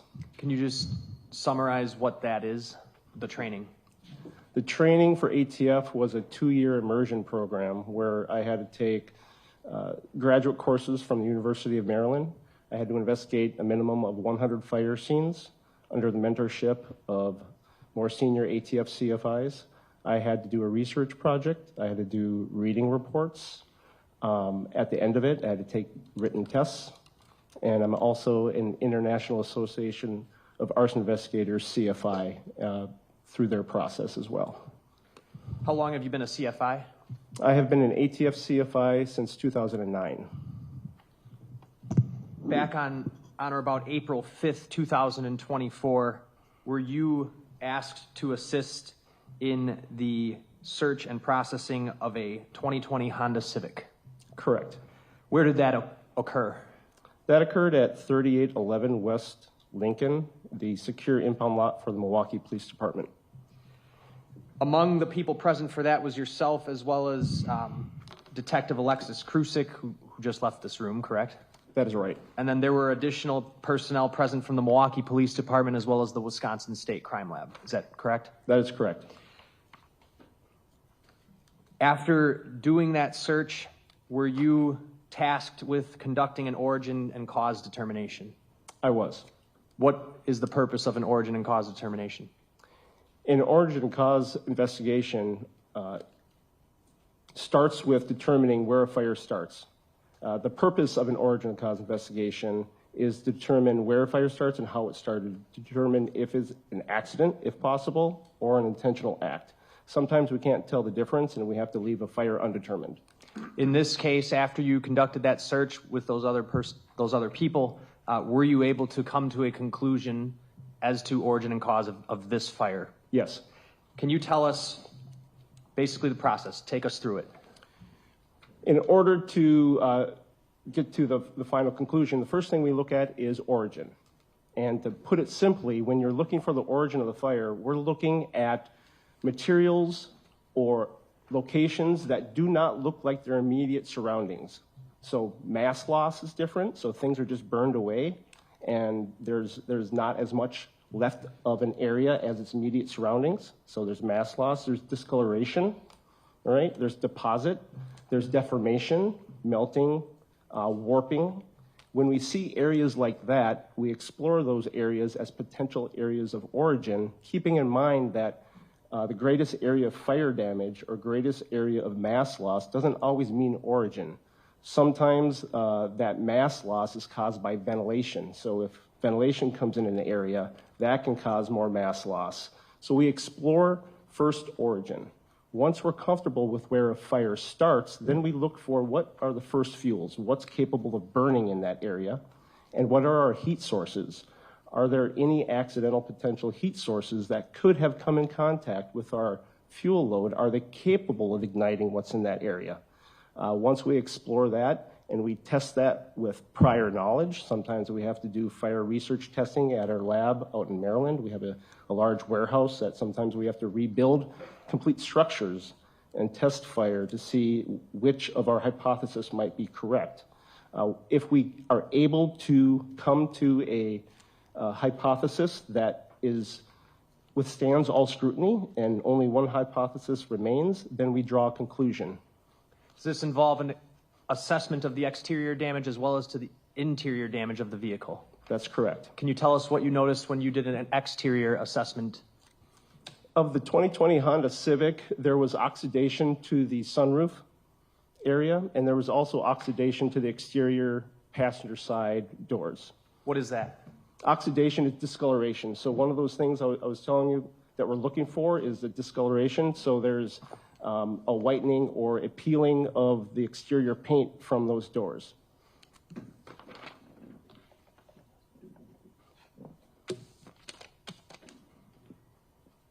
going to put on the screen here for you Exhibit 60. It doesn't matter what the video is. You're talking about this discoloration right around here? That is correct. Let's talk about the interior damage assessment. What did you observe? When we were looking at the interior of the Honda Civic, we looked first at the engine compartment, and then we looked at the trunk. The interior of those compartments, the engine compartment, there was no indication of direct flame damage. There was no fire damage indicating that the fire started in the engine compartment. Same with the trunk. There was a little bit of mass loss or flame damage to contents of the trunk that were immediately adjacent to the back seat. Well, that's because the back seat had burned away from a fire from the passenger compartment and had extended a limited extension into the trunk. I'm sorry, go ahead. Looking at the passenger compartment, so the front seats, the back seats, we had heavy mass loss to contents as well as the seating, both the backrests, and there's more survivability to the seat cushion, but the backrests for the two front bucket seats and the backrests for the rear seat were uniformly consumed. And so it was very clear that the fire had originated inside the passenger compartment.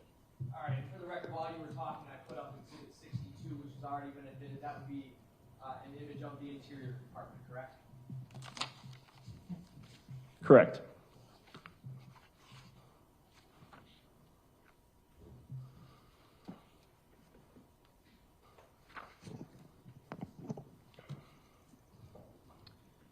What can you tell us about the windows? When I examined the windows, I had a lot of window remnants deep inside the window wells, indicative of the windows being at least partially open during the fire event.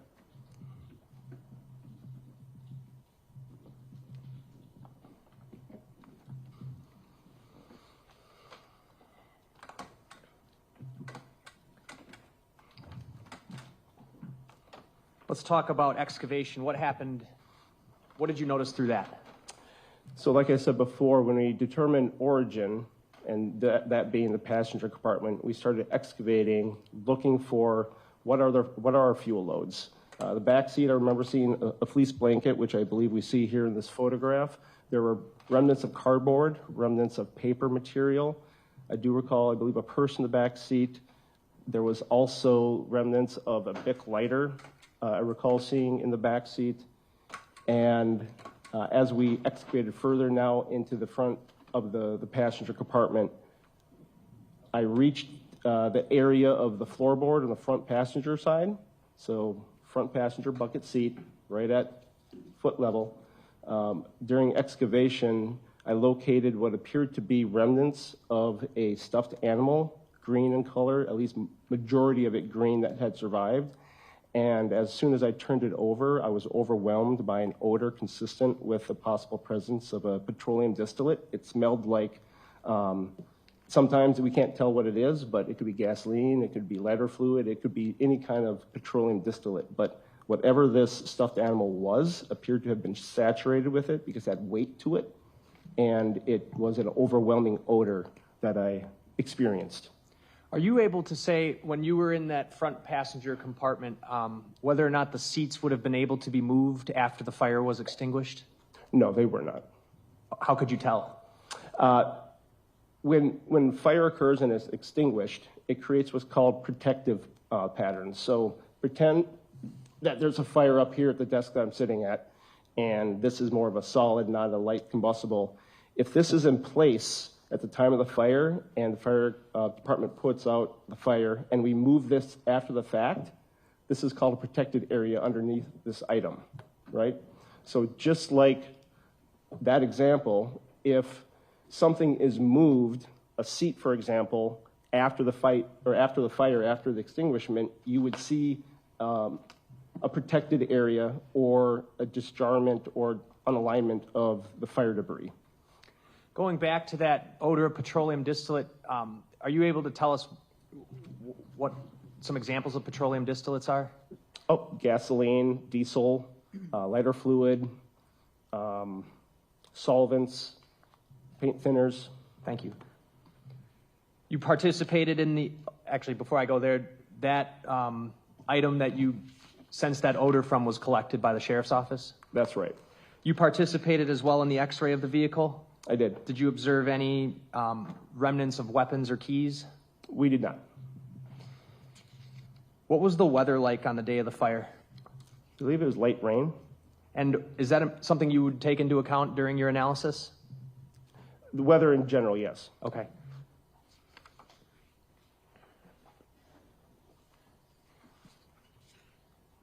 So to recap, go from front to back. The engine compartment of the trunk was not fire damaged. Correct. You could rule that out as the origin location. That's accurate. The trunk you also ruled out. How so? Looking at the trunk, there was survivability, no direct flame damage to the majority of the trunk. We located remnants, if I recall correctly, bed sheet, female clothing in the back or in the trunk. No flame damage to those contents. If a fire originates in the trunk, there's going to be flame damage.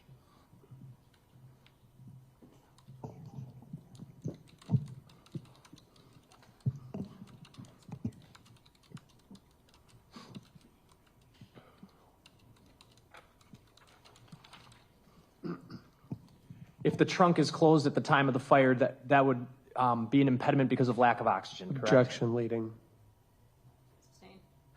Why would the trunk being open or closed matter about the fire's ability to spread in the trunk? In order to have combustion, in order to have fire, you need three things: oxygen, fuel, fuel, and a heat source. All right. So if you take away oxygen, there won't be fire. There won't be combustion. Within the passenger compartment of the vehicle, while the window's down, there clearly would have been oxygen then, right? That's correct. Are you aware of, actually to finish up where I was going then, so that leaves us with the passenger compartment. Were you able to conclude that's where the fire started? Yes. All right, and just summarize how. Based on the direct flame damage, the mass loss to the contents, as well as the seat cushions, was indicative of a fire coming from that area, originating in that area. And are you able to come to a conclusion based on your examination, training, and experience as to how the fire started? Yes. Can you tell the jury what your conclusion is and how you come to that conclusion? Based on 3 main bullet points or data points, one being the presence of ignitable liquid, because at the time of my rendering of my report, I received a lab report from the Wisconsin State Crime Lab indicating a medium petroleum distillate was found in the stuffed animal debris. Witness statements is also something we take into consideration when we're determining origin and cause, and a witness statement was reported that they had seen an individual walking away from the 2020 Honda Civic after throwing what the witness claimed appeared to be a lit lighter into the driver window. And then the third final bullet point that was important for consideration was the registered owner had been determined to be deceased and not the driver of the vehicle at the time of the fire. Are you able to give us any information as to how fast a fire started in that manner could spread in a car like that? Quickly, ignitable liquid accelerates fires. I have no other questions. Okay, so to back up a little bit. Good afternoon. Good afternoon. Just to back up a little bit, I think what you were saying towards the end is that before you even begin your examination of the vehicle, you read witness statements and do a try to learn a little bit about the circumstances. Would that be fair to say? Not always before we do an examination of the vehicle. I believe I'm not sure when I learned of that witness statement, that would have been after the scene exam. Okay, you prepared an opinion and cause report though, right? Origin and cause, correct. Origin and cause report, right? Correct. And you drafted that report, and it has sections such as synopsis, narrative, and participants, right? Correct. And there's a section in there specifically entitled witness statements, right? That's correct. And that's because of what people say is important to know. Correct. As well as doing your own independent examination, because sometimes what people say is different than what actually happened. Sometimes.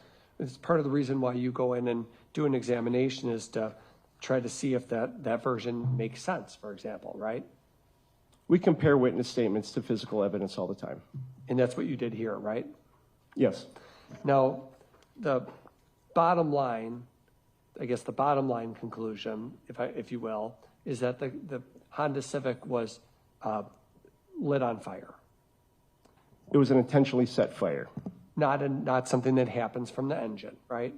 Correct. And it's your conclusion that the intentionally set fire was a stuffed animal lit on fire and placed on the passenger side of the car. Do I have that right? You do not have that right. Okay, can you explain your conclusion?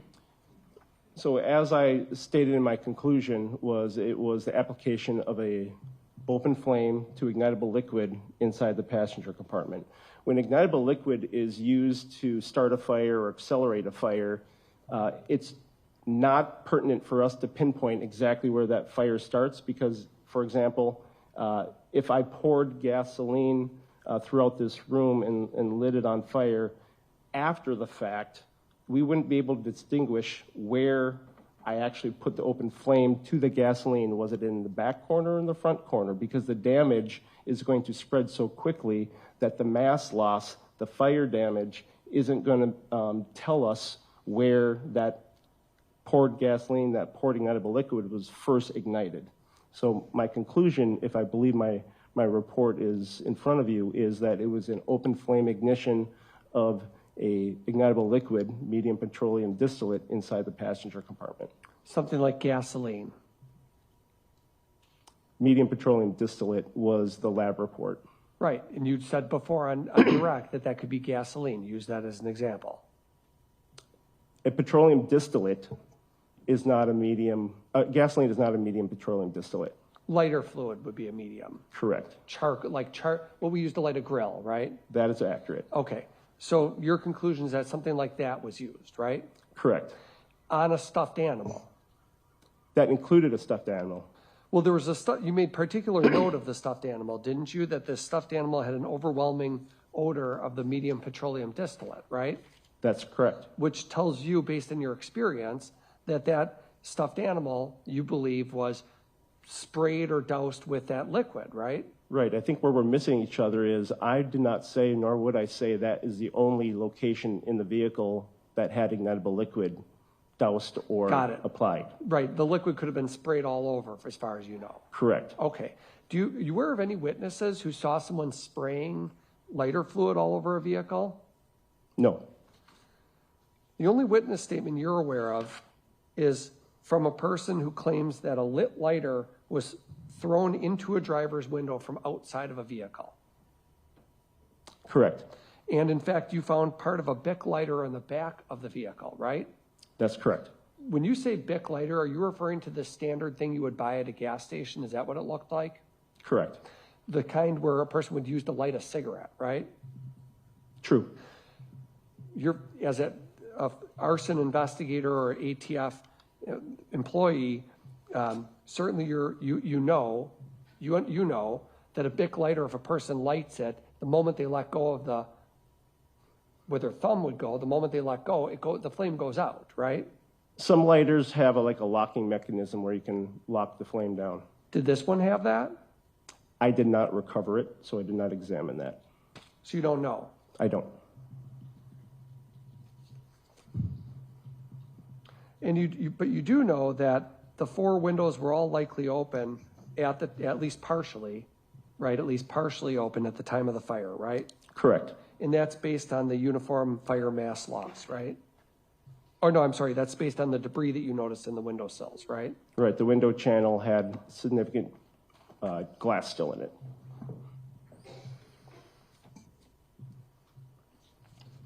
How far down were the windows at the time? We weren't able to tell that. That's why I said at least partially down. So it could be anywhere from just a tiniest little fraction down to fully? No, we had more glass in the window channels than just a tiny bit. Okay, so you're looking... I can't quantify it for you. Well, in the pictures we saw... Mostly up there. There are 2 right here. Well, if we take picture 61, exhibit 61, for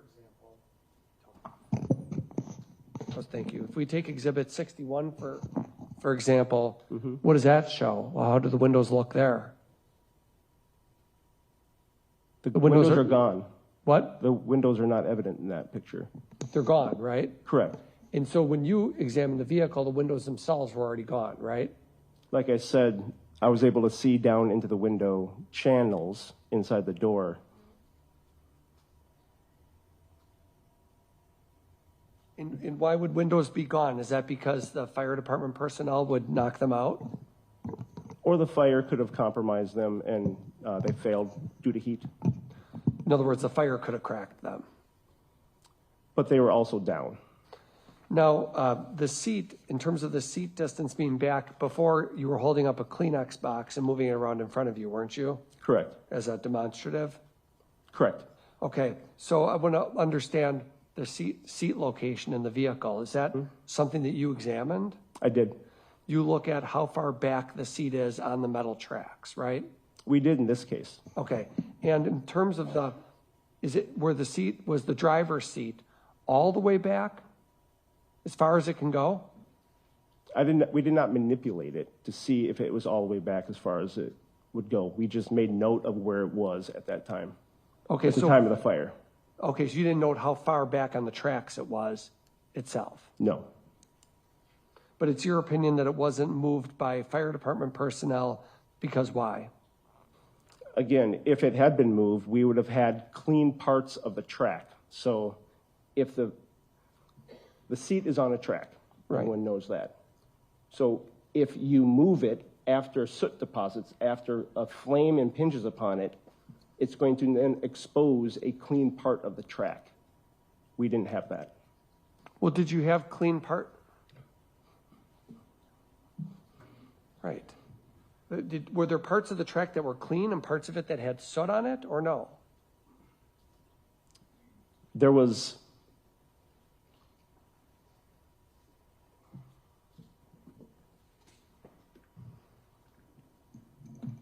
don't recall the exact visual of the tracks. We could tell that they had not moved, the seat had not moved from the time of the fire. That's fine. Thank you, that's all.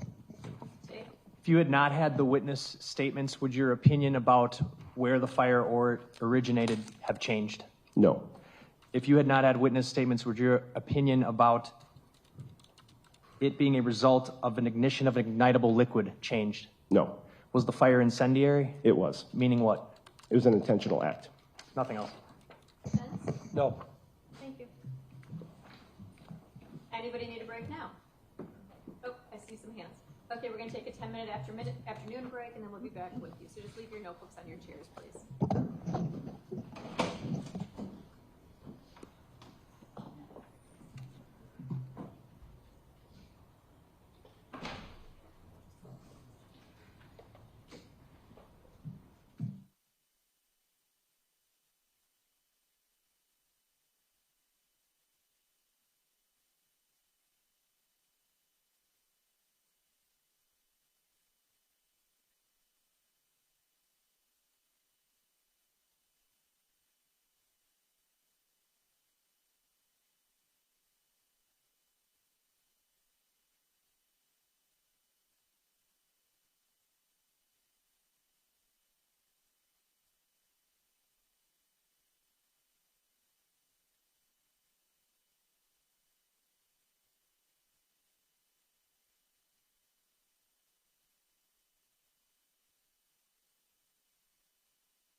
No, it's my understanding the court wants to stop at 4:45.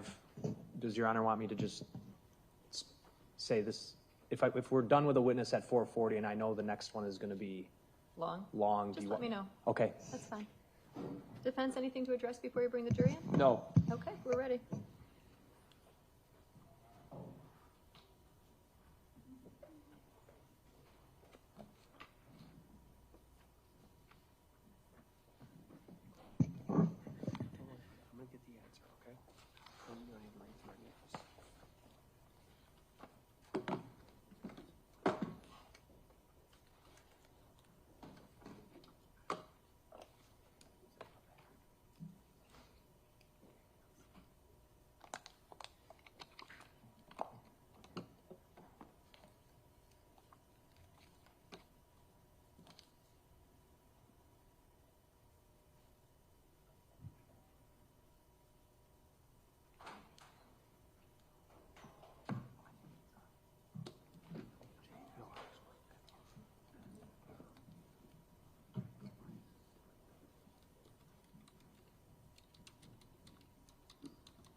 Okay, we're back on the record, same appearances. We're still on the state's case in chief, and I believe they're about to call their 24th witness.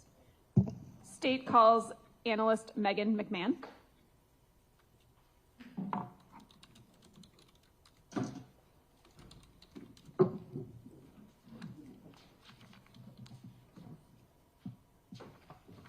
Do you solemnly swear that the testimony you give in this matter will be the truth, the whole truth, and nothing but the truth, so help you God? I do. If you could please be seated, state and spell your name for the record. My name is Megan McMahon. My first name is Meghann. My last name is McMahon. How are you employed? I'm employed as a trace evidence analyst at the State Crime Lab in Milwaukee. What does that mean?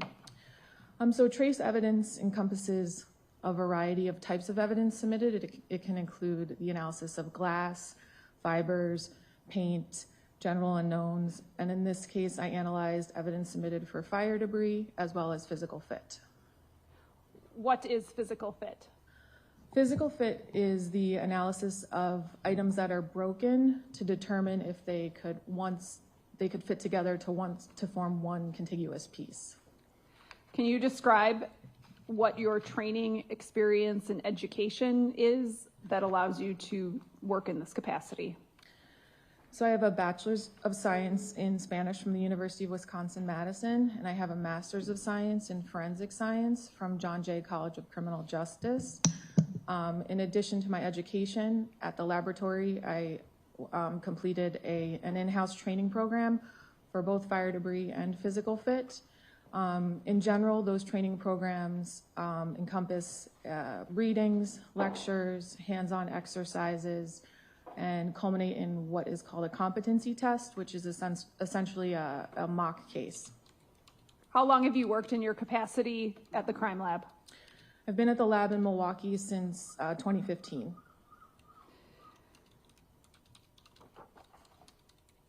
In your capacity at the crime lab, when you analyze something, you document it through a report, correct?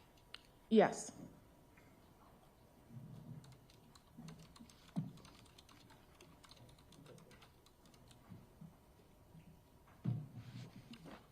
Showing you what's been marked exhibit number 438. Can you identify what that is? Exhibit 438 is a copy of the laboratory report that I issued on May 16th, 2024 for laboratory case R24-952. I'd ask that exhibit 438 be received. Any objection? No. It's received. And what does that report document? So this report is a report of my analysis for item BD that was submitted to the laboratory for fire debris analysis. What was item BD? Item BD was one sealed paper bag that contained 1 gallon can that had burned debris in it that was reportedly recovered from a vehicle. The number or lettering system, BD, is that how your lab keeps track of things?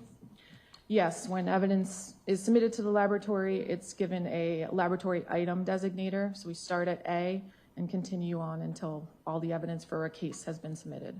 Handing you what's been previously received as exhibit number 52. What is that?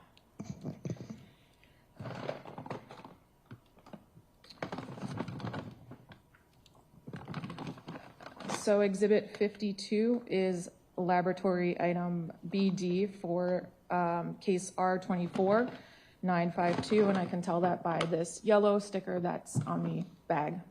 So exhibit number 52 is the item that you analyzed and subsequently documented that analysis in report with the exhibit 438 sticker on it. That is correct. Okay. Can you describe what you did upon receiving item BD or exhibit 52? Yes, so I first would open up the bag, open up the can, do a visual exam of what's inside of the can.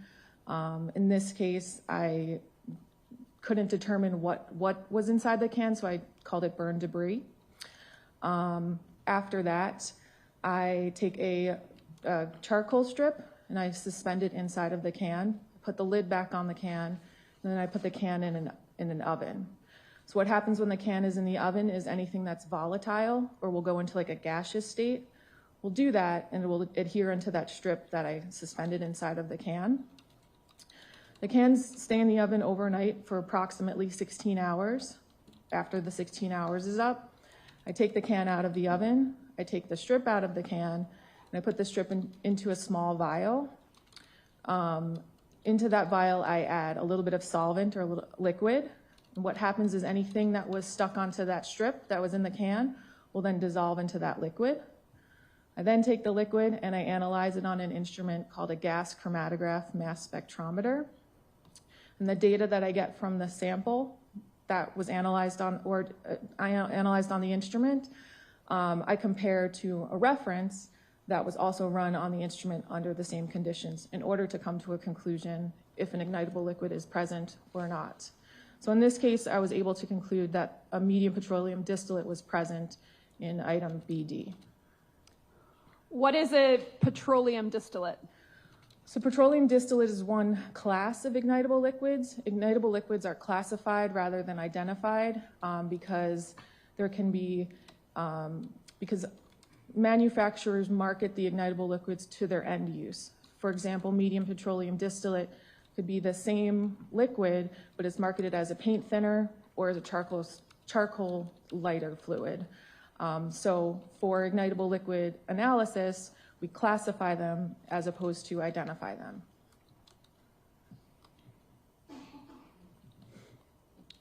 Are there other classifications of petroleum distillates? There are light, medium, and heavy petroleum distillates.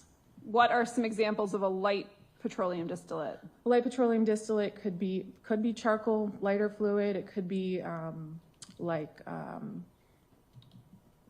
a lighter fluid that you would use to light a cigarette.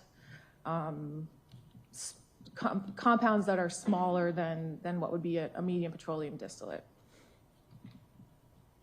What's a heavy petroleum distillate? So a heavy petroleum distillate, something like that would be diesel fuel or kerosene. What about regular gasoline? Gasoline is its own classification. And is it just gas or gasoline is its own classification, or is there a title for it? It's not. It's gasoline. Okay. Items like paint thinner and lighter fluid have smells to them typically in your experience?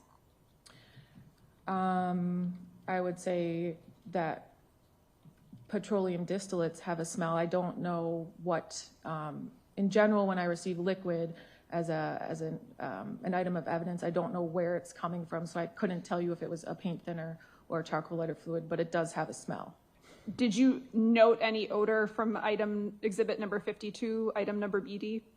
Because it was debris, I did not smell it.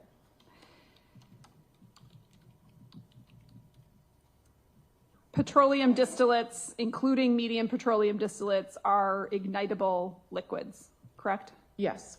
And what would ignite a liquid such as a medium petroleum distillate? A flame. Okay, a flame from anywhere? Yes. Okay, so a flame from a match? A match, a lighter.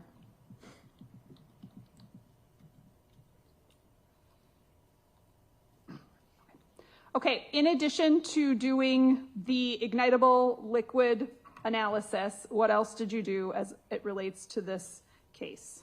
I also received broken pieces with the request to determine if a physical fit was present between these pieces and a vehicle that was submitted. What was the vehicle that was submitted? I'd have to refer to my report. You drafted a report? Yes. Showing you what's been marked exhibit 437. What is this? Thank you.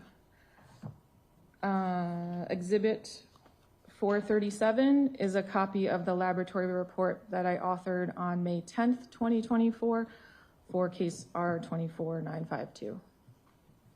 Does that document what vehicle you received? Yes, I received a Honda Civic, Wisconsin license plate ASP-1171. And does that actually physically come to you at the lab? Yes. Who did you receive that from? What agency? It would have been received by our evidence technician, so I'm not sure what agency submitted it. Does the vehicle itself receive an item number? Yes. What item number was the Honda Civic? The vehicle was item BQ. What else did you receive? So I received items BR through BV, through BV, and those were all broken pieces that were submitted.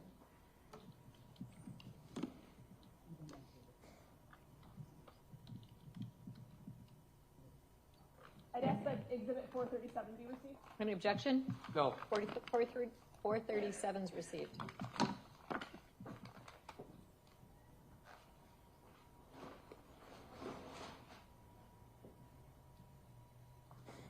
Showing you what have already been received into evidence. I'll show you first exhibit 28, 29, and 30, if you can identify what those are, if you've seen them before.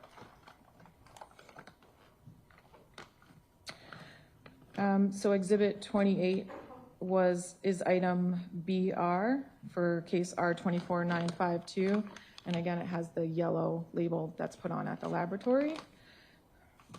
And what is item BR? Item BR was a broken mirror that was submitted. Exhibit 29 is item BS for laboratory case R24952, and item BS was a piece of broken black plastic. And then exhibit 30 was received as laboratory item BT for case R24952. There were 5 pieces of broken black plastic that are inside here. So when I did my analysis, I sub-designated them as items BT1 through BT5. And what about exhibits 31 and 32? Thank you.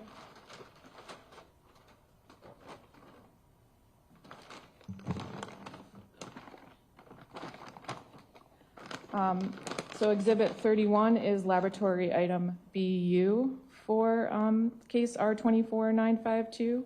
And this is a piece of broken black and silver plastic.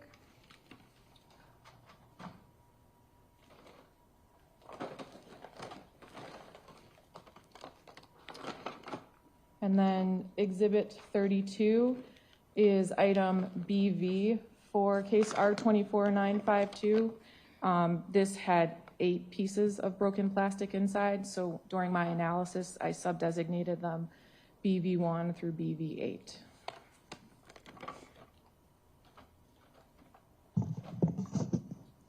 Why don't you start with item BR and walk us through what your analysis entailed?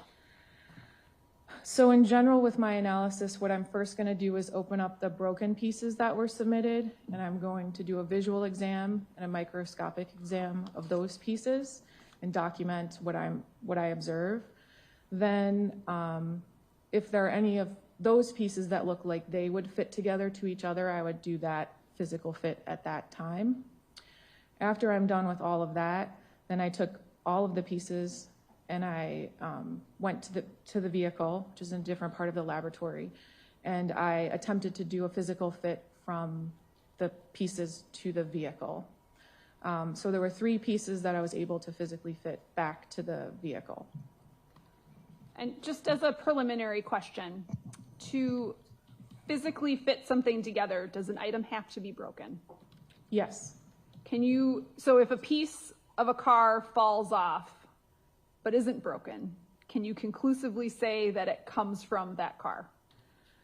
No. So in general, that conclusion might be something like detached but not broken from the vehicle. There might not be anything broken for a physical fit analysis to be attempted. So it's fair to say that you're looking at how an item fragments when it's broken? I'm comparing broken pieces to broken areas on the vehicle. Okay, you said that there were 3 items that you were able to fit. Yes. What were those?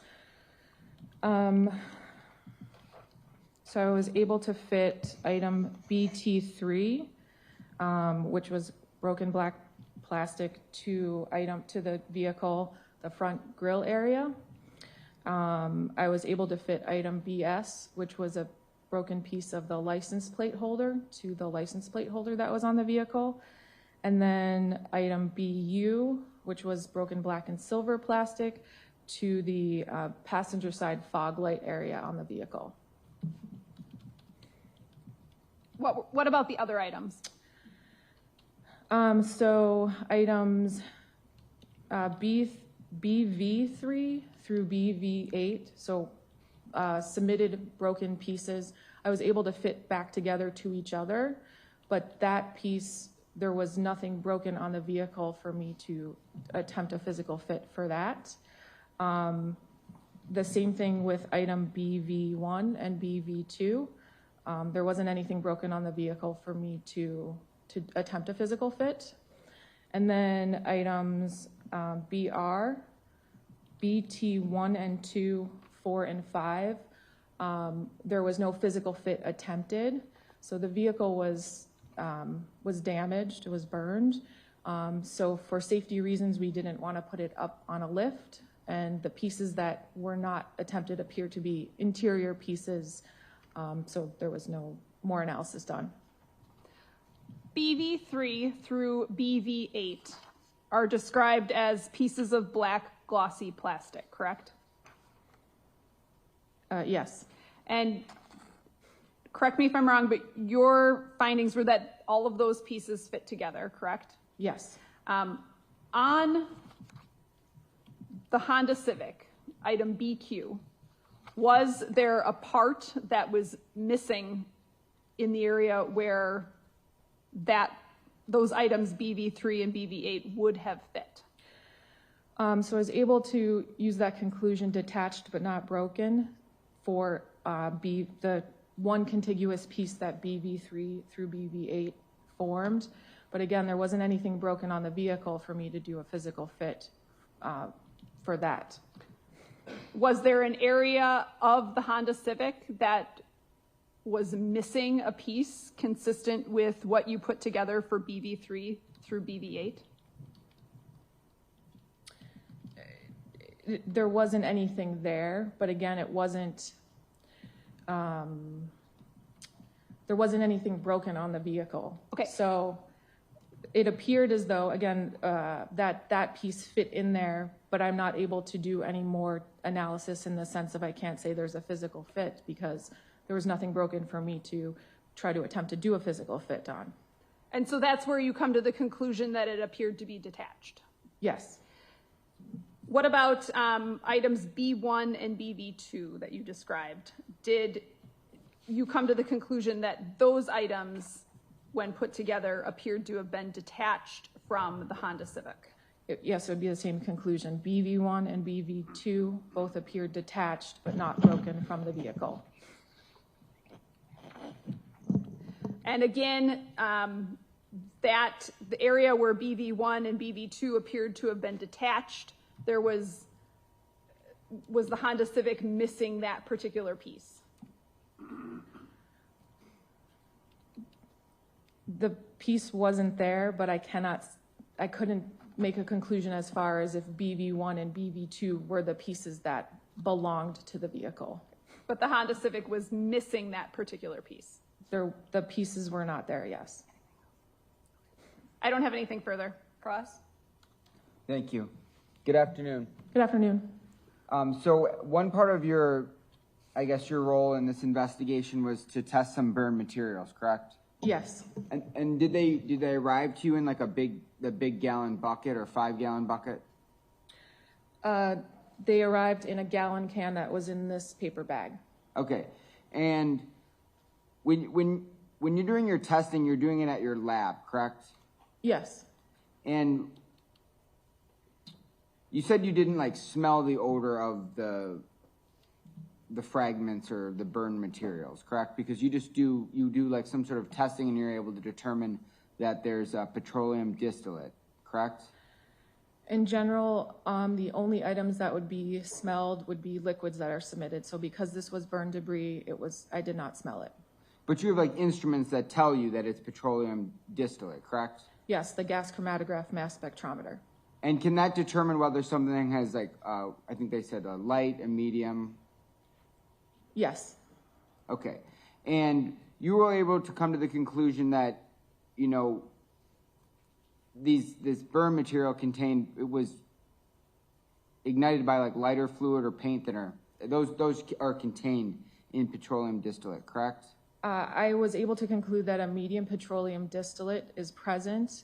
There are lighter fluids and paint thinners that would be classified as a medium petroleum distillate, but there also are paint thinners and lighter fluids that might not be, which is why it's just a medium petroleum distillate. Those are just common examples, right? Yes. And like lighter fluid and painter fluid, those are things people can purchase at like a hardware store, correct? I would imagine so, yes. Like a Home Depot, a Lowe's, an Ace Hardware, something like that. I would think so, yes. And then the other part of your investigation was to kind of, I mean, I'm just speaking in layman's terms here, you get pieces of what might belong to a car and you determine if you can draw that conclusion, if these pieces came from that car. The pieces have to be broken in order to do the physical fit analysis. So what I'm determining is if the broken pieces would fit to a broken area on the vehicle. And your conclusion was that these broken pieces belong to this Honda Civic, correct? 3 of the pieces physically fit back to the vehicle. All right, I have nothing further. State? Nothing. Thank you. Thank you.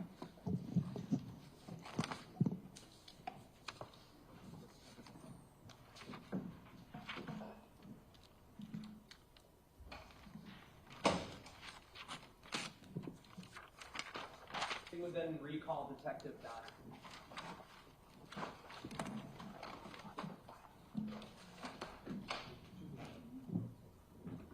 The next box empty. I'm sorry. The next box empty. Oh.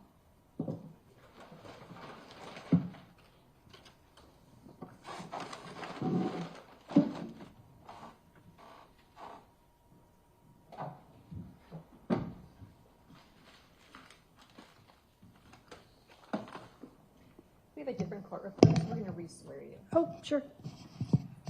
Do you solemnly swear that the testimony you give in this matter will be the truth, the whole truth, and nothing but the truth, so help you God? I do. You can please be seated, restate, and respell your name for the record. Detective Joanne Donner, Joannndonner.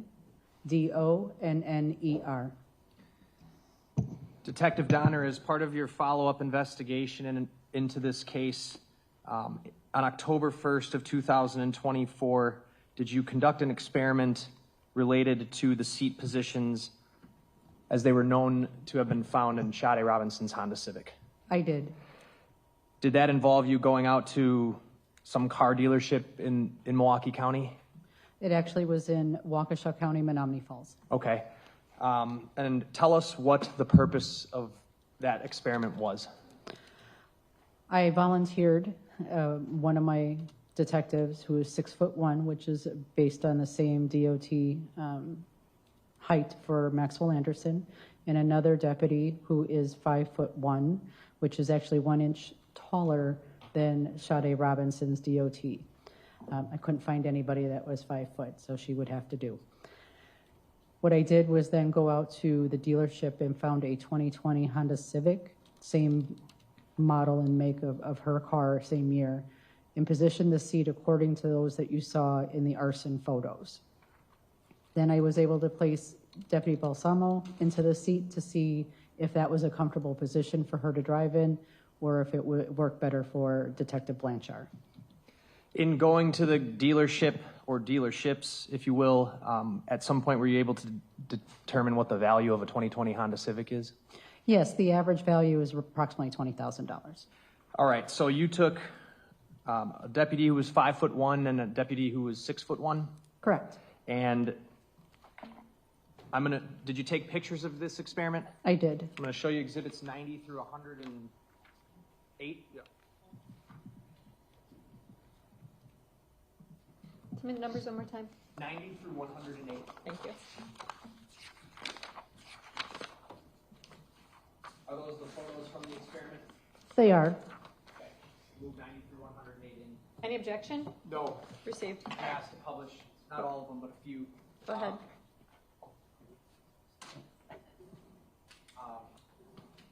Detective Donner, what was the seat position of Sade Robinson's Honda Civic? I had to base the measurements in the photos from the arson just based on what the curvature of, if it had cushioning and foam. So I used the frame of the lumbar support that seemed to be the most accurate. That position for the back would be 42 inches, and for the front edge of the seat would be 22 inches. Okay, so did you position the seat of the Honda Civic you used for this experiment to that same position? I did, with the exception of the back. It is the manual style, and I couldn't lock it in at 42 inches, and I could only lock it in at 43. So it was 1 inch farther back on the back of the seat. All right, and then did you have both deputies sit in that seat? I did. For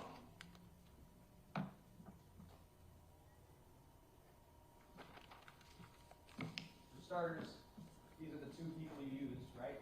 That's correct. The one on the right actually testified in this trial. Correct. Okay. And then could you show me the picture of you pick out the picture of each of them sitting in the seat when it was at the distance of Sade's car, when Sade's car was recovered.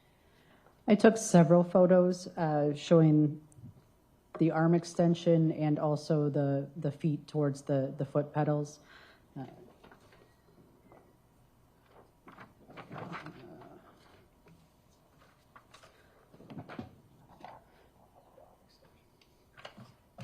going to show on the TV 94 and 95.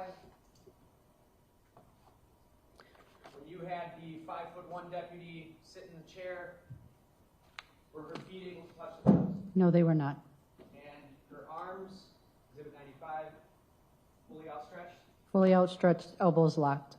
When Detective Blancher on the right here sat in that seat, how did that go?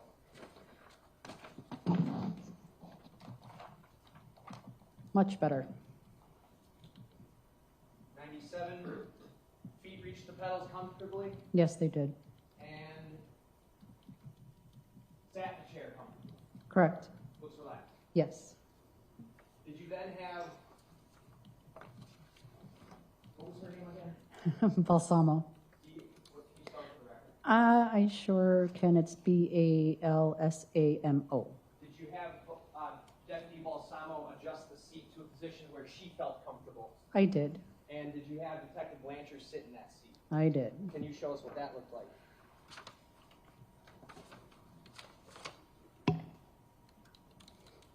Here's Exhibit 102. Scrunched up to the front. Yes. Attorney Vance Cruzan, can you use the mic, please? Sorry, Judge. That's okay. All right, and head not comfortable. It was actually touching the ceiling. He could not put it back any farther. He had to be hunched over forward to fit. Nothing else. Cross? So if I understand correctly, all you did was test the seat for, well, first of all, the car itself was burned away. The seats were burned away, right? Correct. The cushioning was gone. Correct. And so you're using the metal that would have been behind the cushioning for the measurement. Do I have that correct? Along the sides, you can see there's a part of the lumbar that curves. That's what I was using to base my measurement, and then feeling through the vehicle that we used for the experiment. Got it. And it was a manual seat. It was. Is that the same as Sade's car? I do not know because her car was so badly damaged on the inside. Okay, so we don't know if it was manual or automatic. Correct. But as I understand it, you used only 2 people for this experiment, if you will. Yes. A person who's 5'1" and a person who is 6'1". Correct. And anybody in between? No, I did not. Didn't test any other sizes, 5'7", 5'6", to see how comfortable those people would be? No. Okay. Different people sit with their seats at different comfort levels, obviously. Correct. You're not offering this as any sort of science, are you? No. That's all. State? No, nothing else. Thank you, Detective. Thank you. State? State calls Detective Casey Donahghue.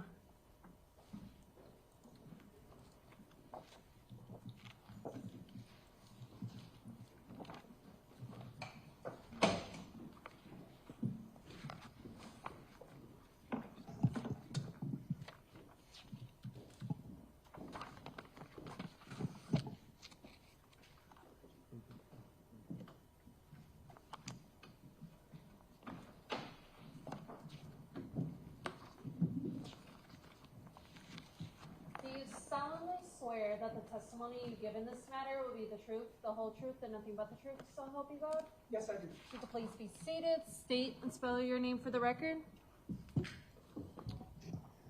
My name is Casey Donahghue, Caseydonahue. How are you employed? I'm a detective with the City of Milwaukee Police Department. Are you assigned to the City of Milwaukee Police Department's homicide unit? Yes, I am. How long have you been a detective with the city? I've been a detective for over 4 years, and I've been with the Homicide Division since June of 2022.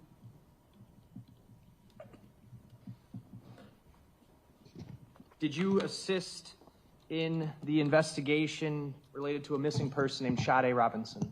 Yes, I did.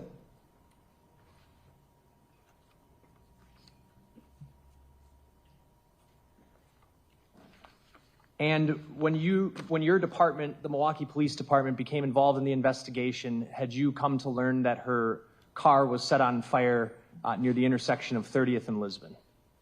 Yes, I was. And I have Exhibit 190 on the TV screen. Are you able to see that? Yes. Do you need a second to orient what the map's showing?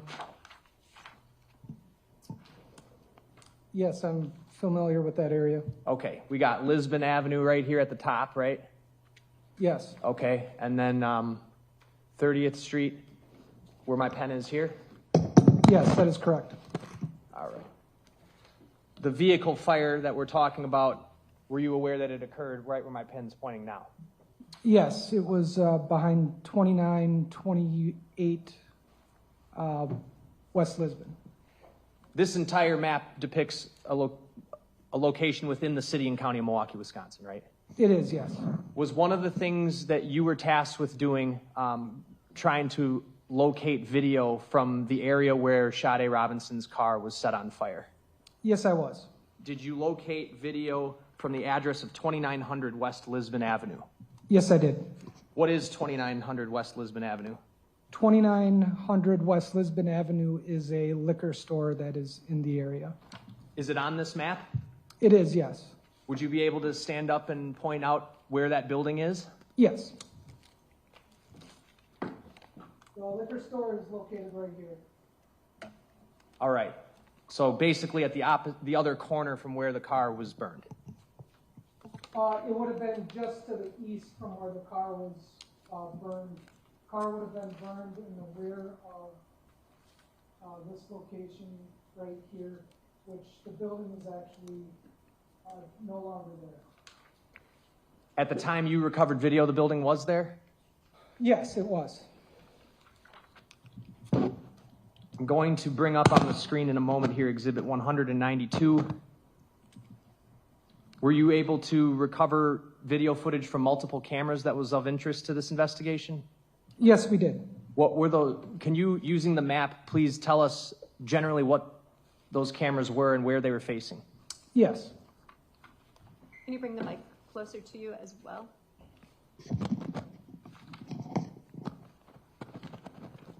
Thank you, Detective.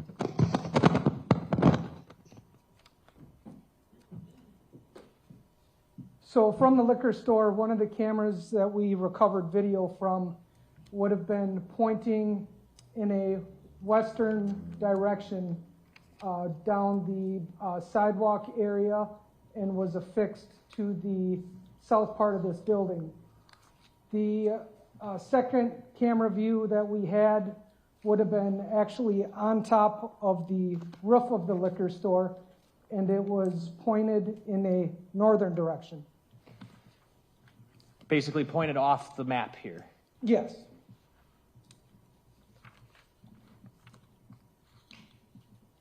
You can have a seat, thank you.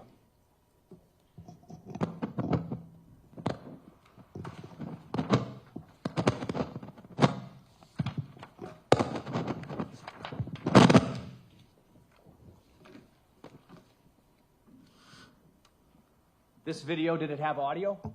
It did, yes.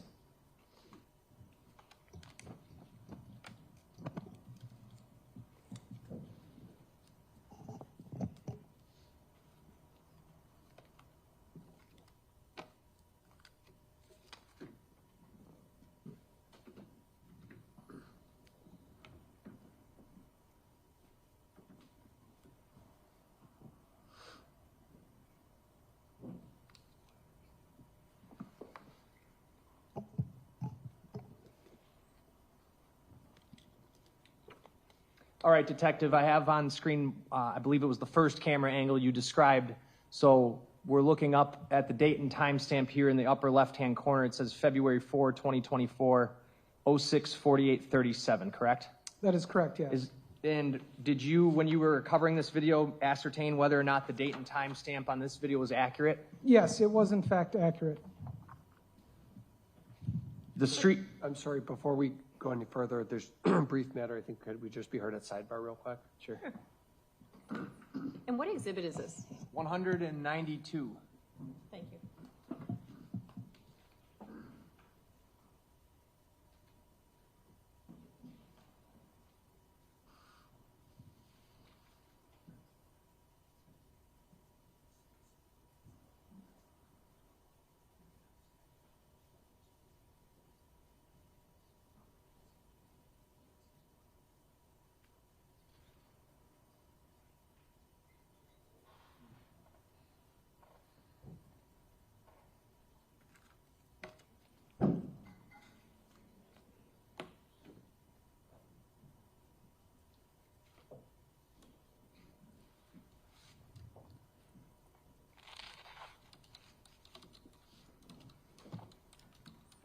State, please proceed. Thank you. The purpose of reviewing this video is to see if you could find anything about how Miss Robinson's car was set on fire.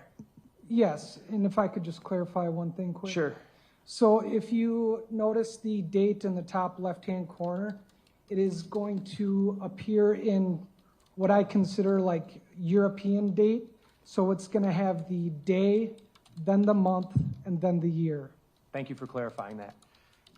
I'm going to advance the first video I have up, and for the record, the video title is extremely long. It starts with D2 and ends in 1900, and it's on the disc that's marked Exhibit 194. Sorry, 192. Okay. You had originally indicated 192. Yes, it is 192. Okay. All right. I'm advancing that video to 1:47. One of the things you were also looking for was to see if you could see her car driving. Yes. And did you, in fact, find instances in this camera footage of her Honda Civic driving around? Yes. I have the video queued up to 1:47. The date and timestamp is what, Detective? If I could just stand up. The date and time is going to be April 2nd, 2024 at 6:50 a.m. and 29 seconds.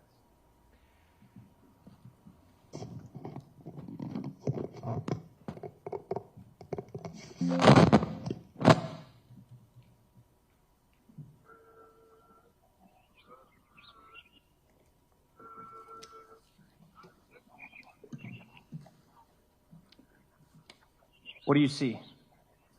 If you notice towards the top of the screen, you're going to see a vehicle that appears to be Sade Robinson's vehicle.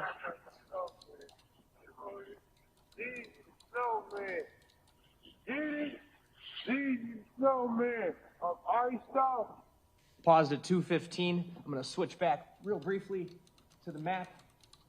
What we just watched was that vehicle, which appeared consistent with a Honda Civic, right? Yes. It traveled northbound on 30th Street through the intersection right here of Lisbon, correct? Yes, that is correct. That's what we just watched. Yes. And in a little bit, if we get there today, did you also recover a video coming from where that car came from?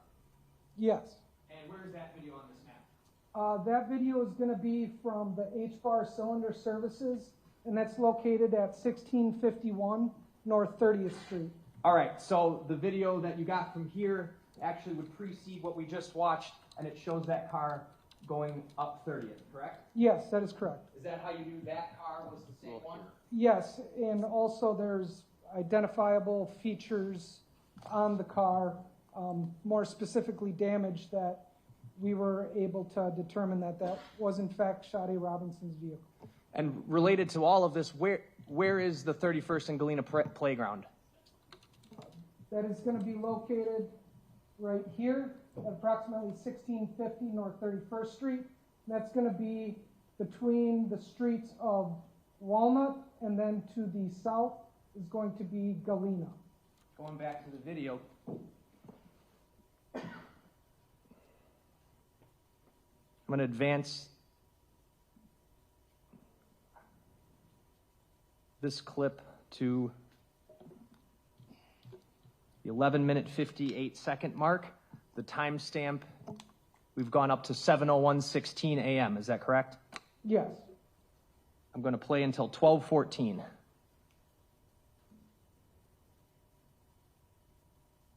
Oh, turn the volume off, sorry.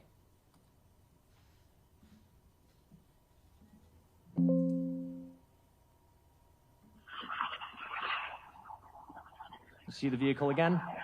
Yes, I do. Where's it going? That vehicle is traveling southbound on North 30th Street from Lisbon.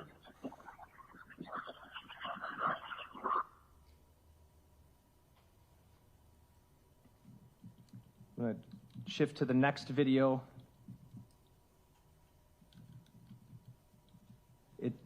The title starts with D2 again, and the last four digits are 3935 for the record. This video picks up at 7:19 a.m., is that right? We're at the beginning? Okay. Yes, that is correct. I'm going to advance to 3 minutes and 44 seconds. 7:22:58 a.m. Yes. Playing from that time until 4:12.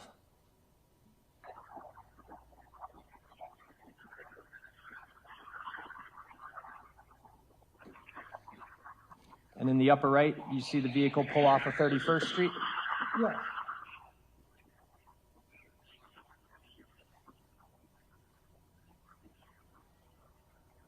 And now what's it doing, if you could point it out? It's turning northbound onto North 30th Street from Lisbon.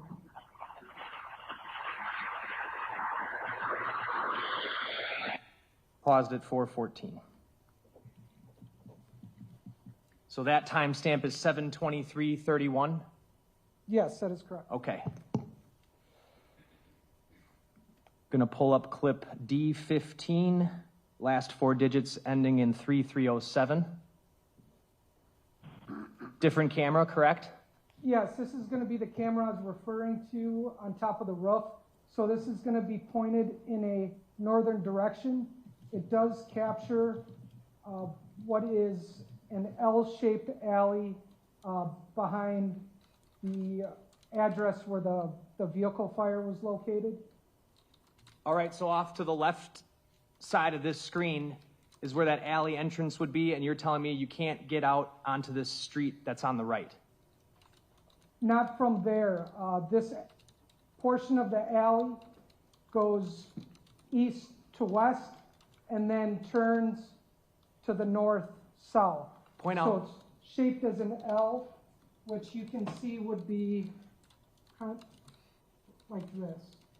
So the alley comes here, and you have to turn to go north. I'm going to advance this video to 3 minutes and 3 seconds. The timestamp on this clip is actually in the lower right. And what time do we have? This is going to be 7:23 and 34 seconds. What are we going to be looking for here, Detective?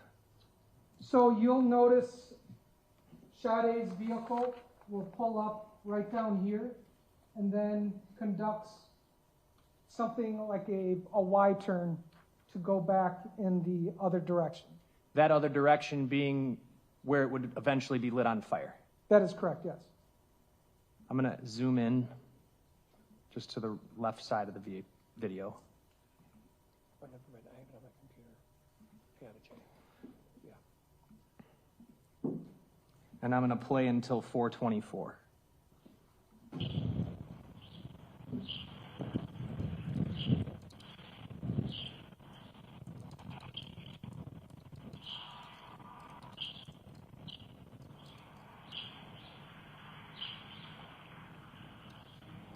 This is going to be the vehicle right here. As you can see, there's damage to the passenger side mirror.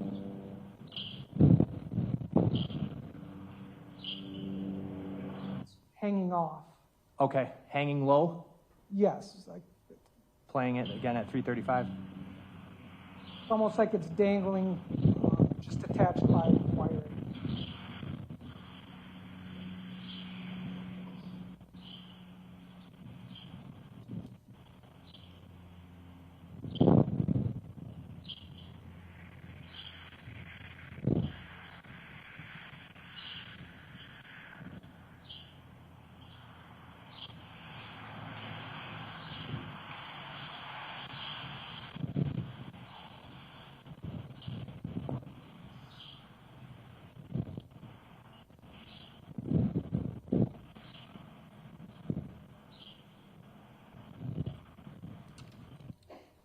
Paused it at 4 minutes, 20 seconds. And if I get out of the zoom here, you can see this is at 7:24:51 a.m., correct, Detective?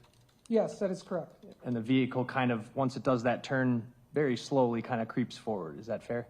Yes, and it goes out of camera view. I'm going to go back to D2 ending in 3935 and cue the video up to 9 minutes and 49 seconds.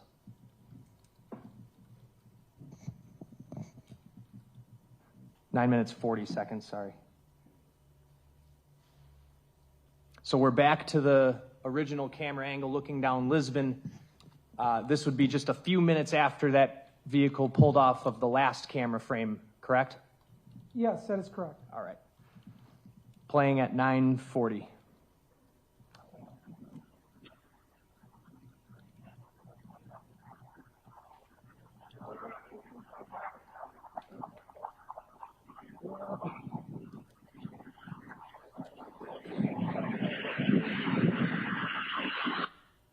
Paused at 9:56. Did two individuals just enter the frame from the bottom? Yes, these two right here. Okay, one of them has a LeBron James jacket on, correct? Yes, And the other holding a large umbrella. yes, that is correct. Are you going to see them do anything in the upcoming clip? Yes, when they get to approximately right here on the sidewalk, you will see them react to something that's happening over here. And at that same time, you're going to see a subject wearing dark clothing with a tan camouflage backpack. He's going to then cross the street as a city bus is passing him. Heading south, the person with the backpack? The person in the backpack is crossing in a southwest direction, and the bus is traveling westbound. I'm going to play until 11:51.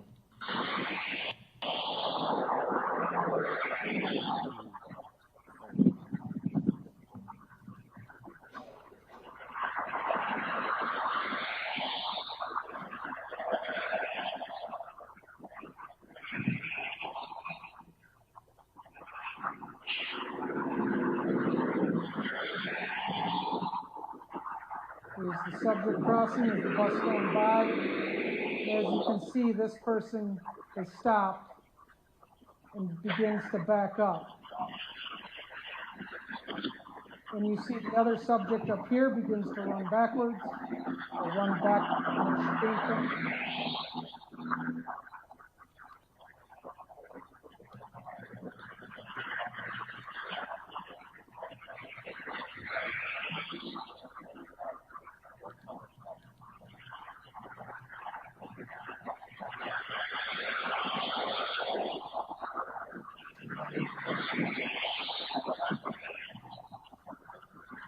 She then points in the direction of from where, or the subject walking from behind the building. Who did that? Bravo! It's coming, it's slow! That's what they Somebody to call an ambulance! Says call the police, call an ambulance. Hey! Hey! Call the fire department! Hey! Call the fire department! Call the fire department!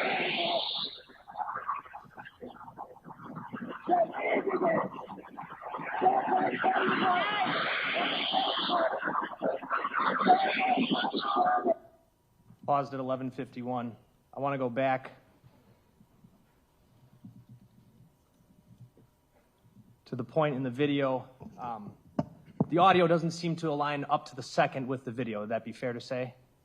Yes, that's fair to say. But you can hear the words she is yelling, at least when you listen to this?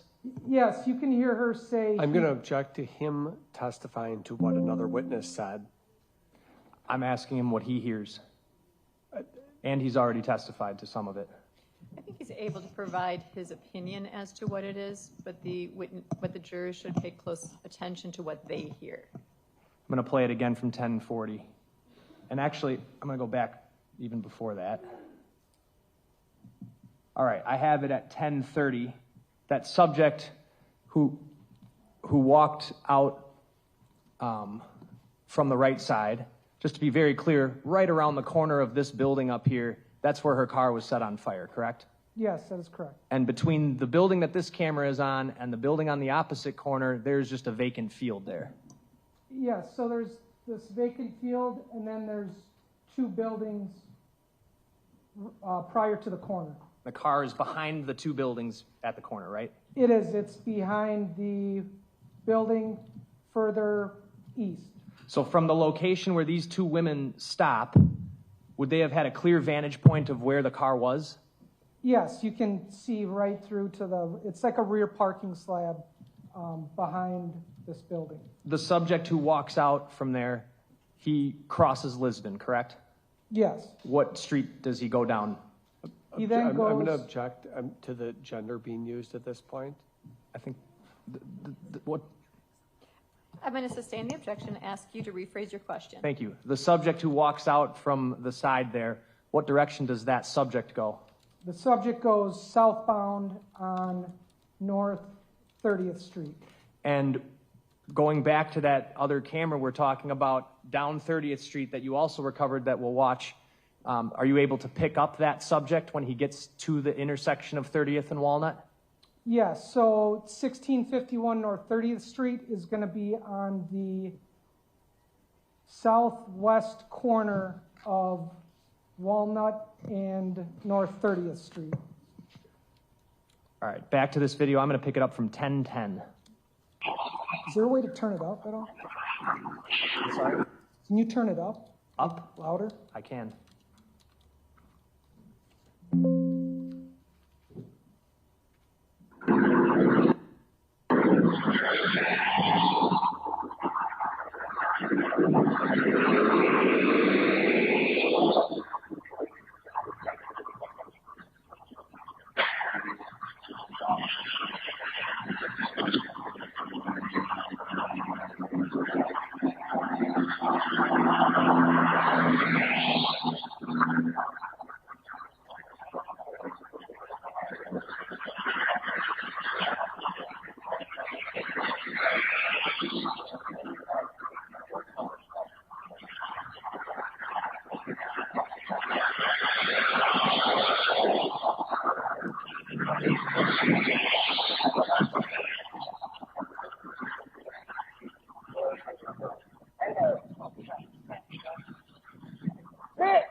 He did that. Travel! It's coming, it's slow! That's what they Somebody to call the ambulance! Hey! Hey! Call the fire department! Hey! Call the fire department! Call the fire department! Pause at 11:39. What did you hear her yelling after that? After you heard he did that. Then she's saying to call the police, call the ambulance. And where does she point? She points in the direction where the subject walks off to, and she's pointing to where the vehicle fire was located. Or in a westbound direction.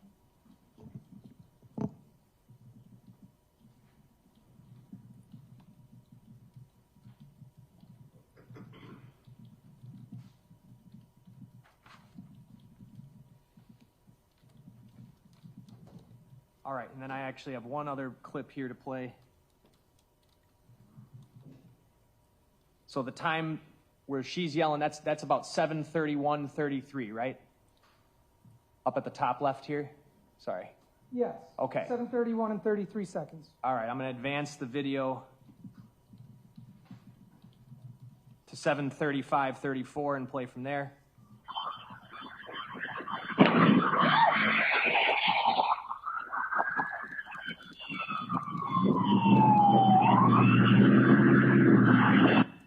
Pause at 15 minutes, 30 seconds. So by 7:35, the Milwaukee Fire Department is arriving on scene. Yes, that is correct.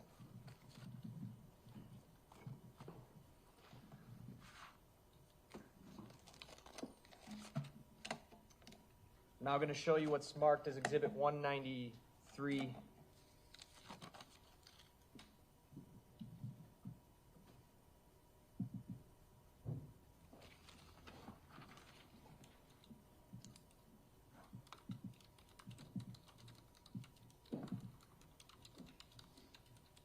While that's loading,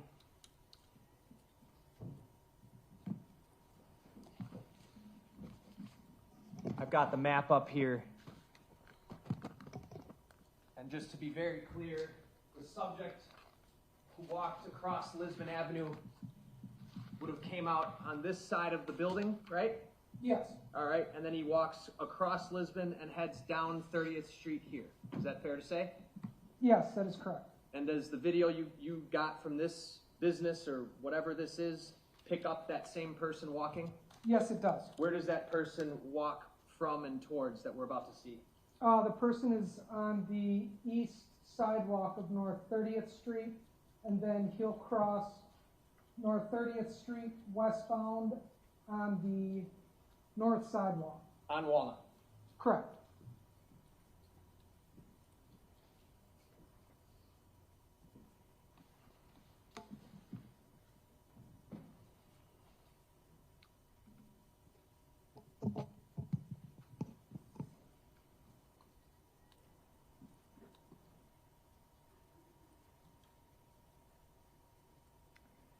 I have to load up the players, so just give me 1 minute here. And this will be 193? Yes.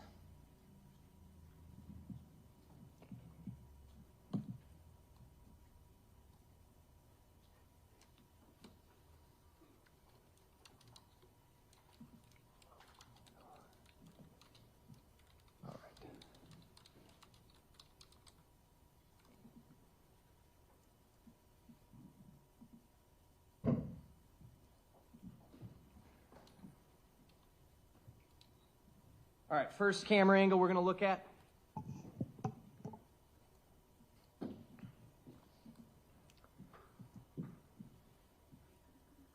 So this camera angle is pointed in a west-northwest direction, and it's going to capture West Walnut, and this is going to be the north sidewalk of West Walnut.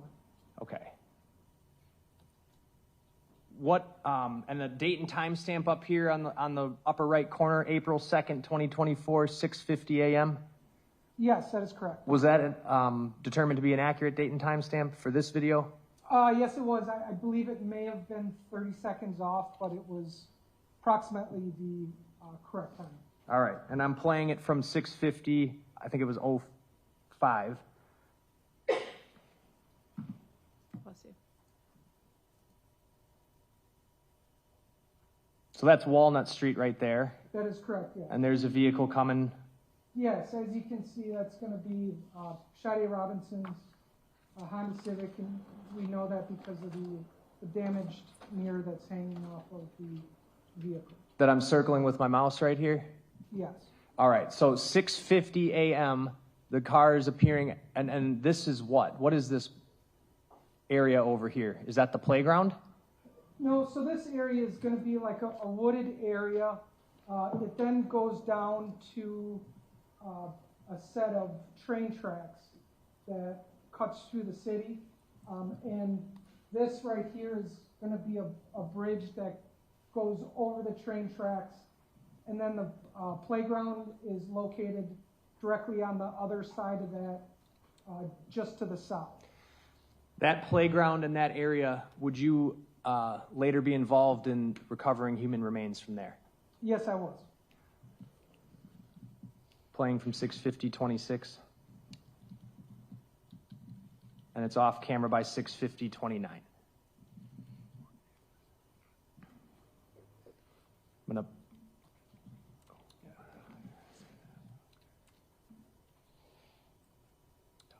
bring up channel 2.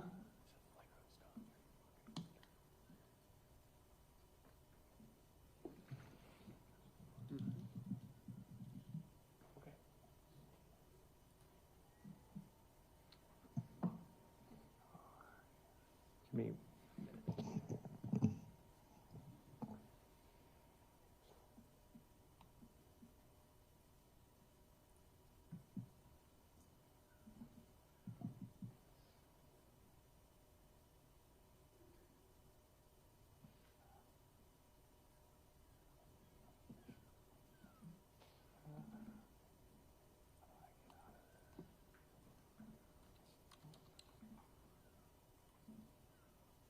Sorry, let me just, I have to reload this up.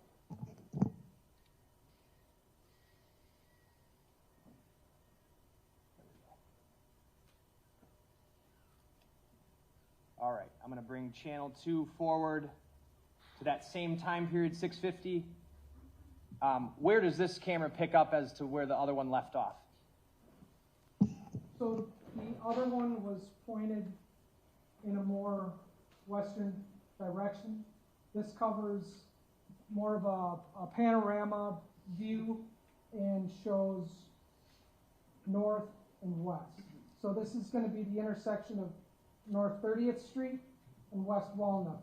And this is the bridge that I was referring to, that the train tracks go underneath.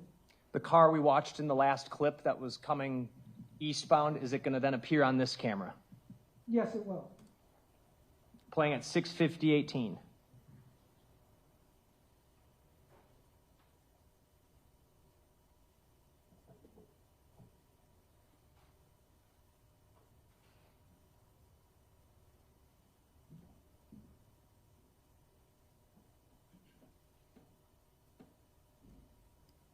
All right, you see the car there? Yes. And the window is rolling up. Yes. Okay. Able to see anybody in the passenger seat? No, and it appears that there's a heavy amount of condensation on the windows. Continuing from 6:50:37.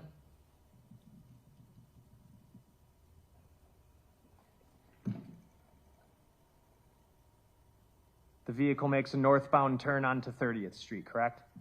Yes, it does. And then that's where we later pick it up on the liquor store video, the one we watched before this. Fair to say? Yes. Okay.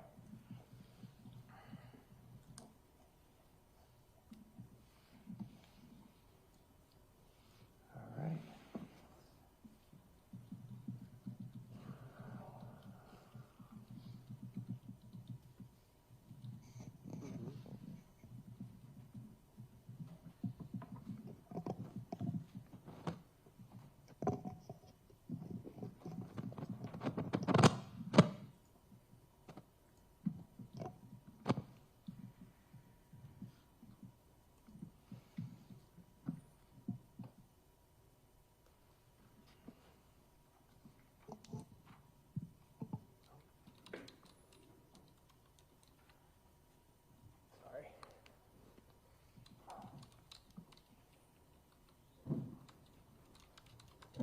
All right, same camera. We've now advanced to 7:30 a.m. And from the Lisbon Avenue camera that we watched previously, what do we know happened around 7:30 a.m.? 7:30 a.m. is where you see the subject that is coming from the vacant field area and crossing Lisbon towards North 30th Street and continuing to walk southbound. Do you pick him up on this camera? Yes, you'll see him. He's going to be walking southbound on the east sidewalk. Playing. I'm going to advance the video to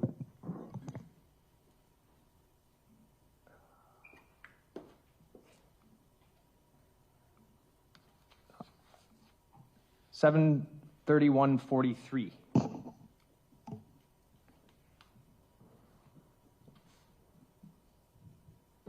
All right, so that's not the same subject that I'm circling with my mouse here, correct? No, that is not. Okay. How about over here? Yes, this is going to be the subject that crossed Lisbon.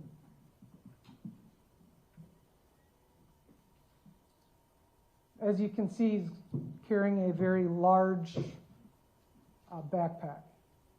What race does he appear to be? He appears to be a white male.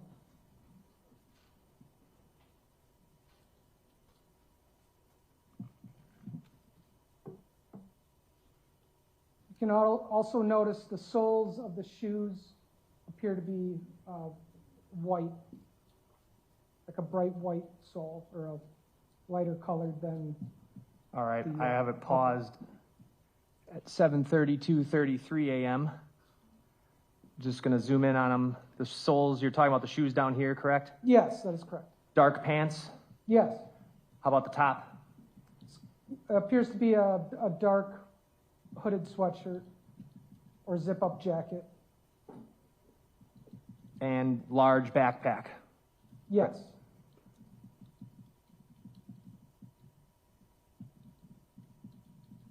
And are you able to catch glimpses of his face there? Yes. He appears to be a white male, and also with the backpack appears to be a large military-style rucksack.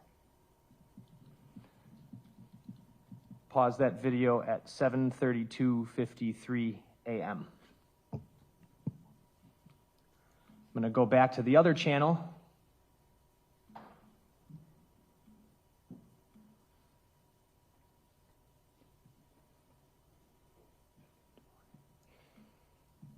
And cue that video up to 7:33:22. What are we going to see here? Where does this pick up from where the last video leaves off? So this is going to be further west down West Walnut, and it will take us further down the sidewalk area. I'm going to play from 7:33:22 a.m.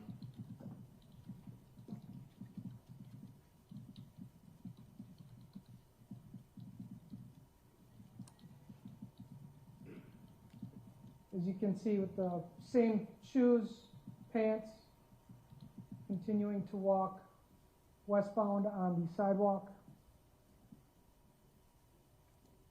Until he's out of frame. Yes, that is correct.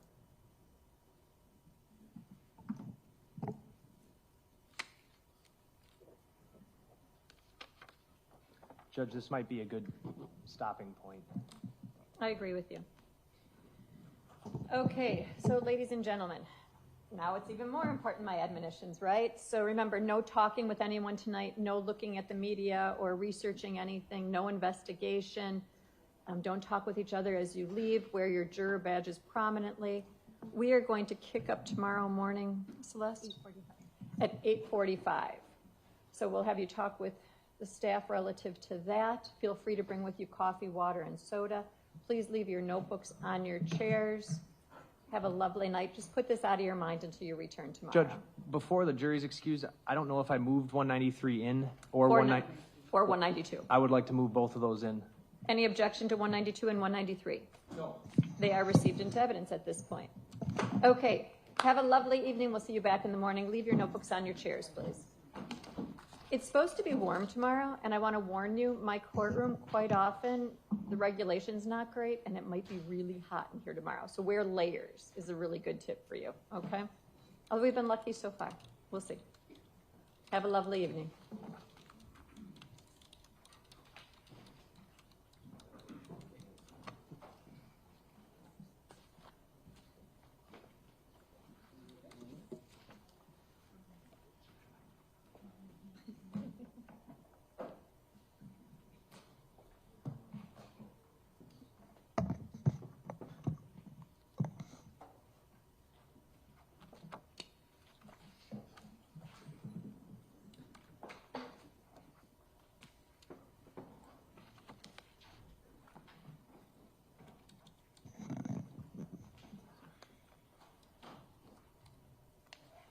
Okay, at 4:07, we had a sidebar. During the course of the sidebar, Attorney Cotton indicated that he was objecting to the playing of the first video, which was Exhibit 192 audio, in that he believed it contained statements that were made by witnesses that haven't testified as of yet, and he found it to be hearsay. Attorney Vance Cruzan responded with the fact that he felt that both statements would, although hearsay would fall under the hearsay exception, providing for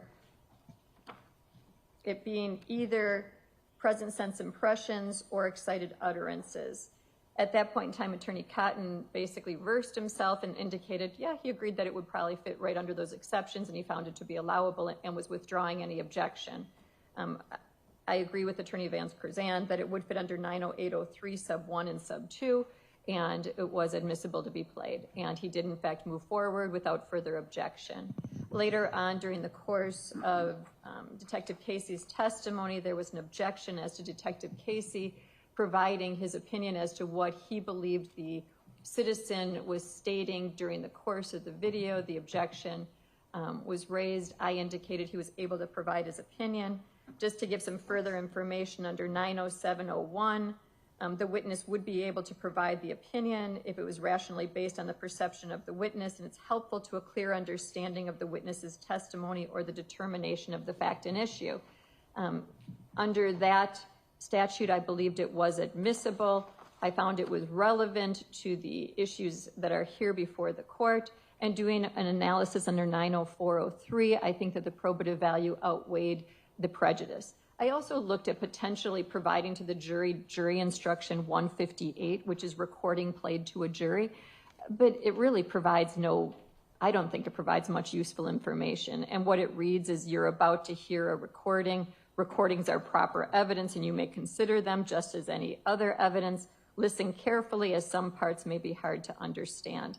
I think that that's all common sense, and so I didn't find a need to read that. If either party would like me to read that tomorrow, I'm happy to. I just don't think it really assists to any great degree. I'm not asking for that. Nor am I. Okay, and any further record you'd like to make as to the sidebar, Attorney Vance Cruzan? No, thank you. Attorney Cotton? No. Anything further you'd like to address today before we break for the day? Attorney Vance Cruzan? No. Attorney Cotton? No, Judge. Great. Have a lovely night. Please be back tomorrow morning by 9:40ish in case there's anything to address on the record. You mean 8:40? Oh, 8:40. I lied. Yeah. Thank you. That would be nice. We could sleep in. Have a lovely night, everybody. We'll see you back.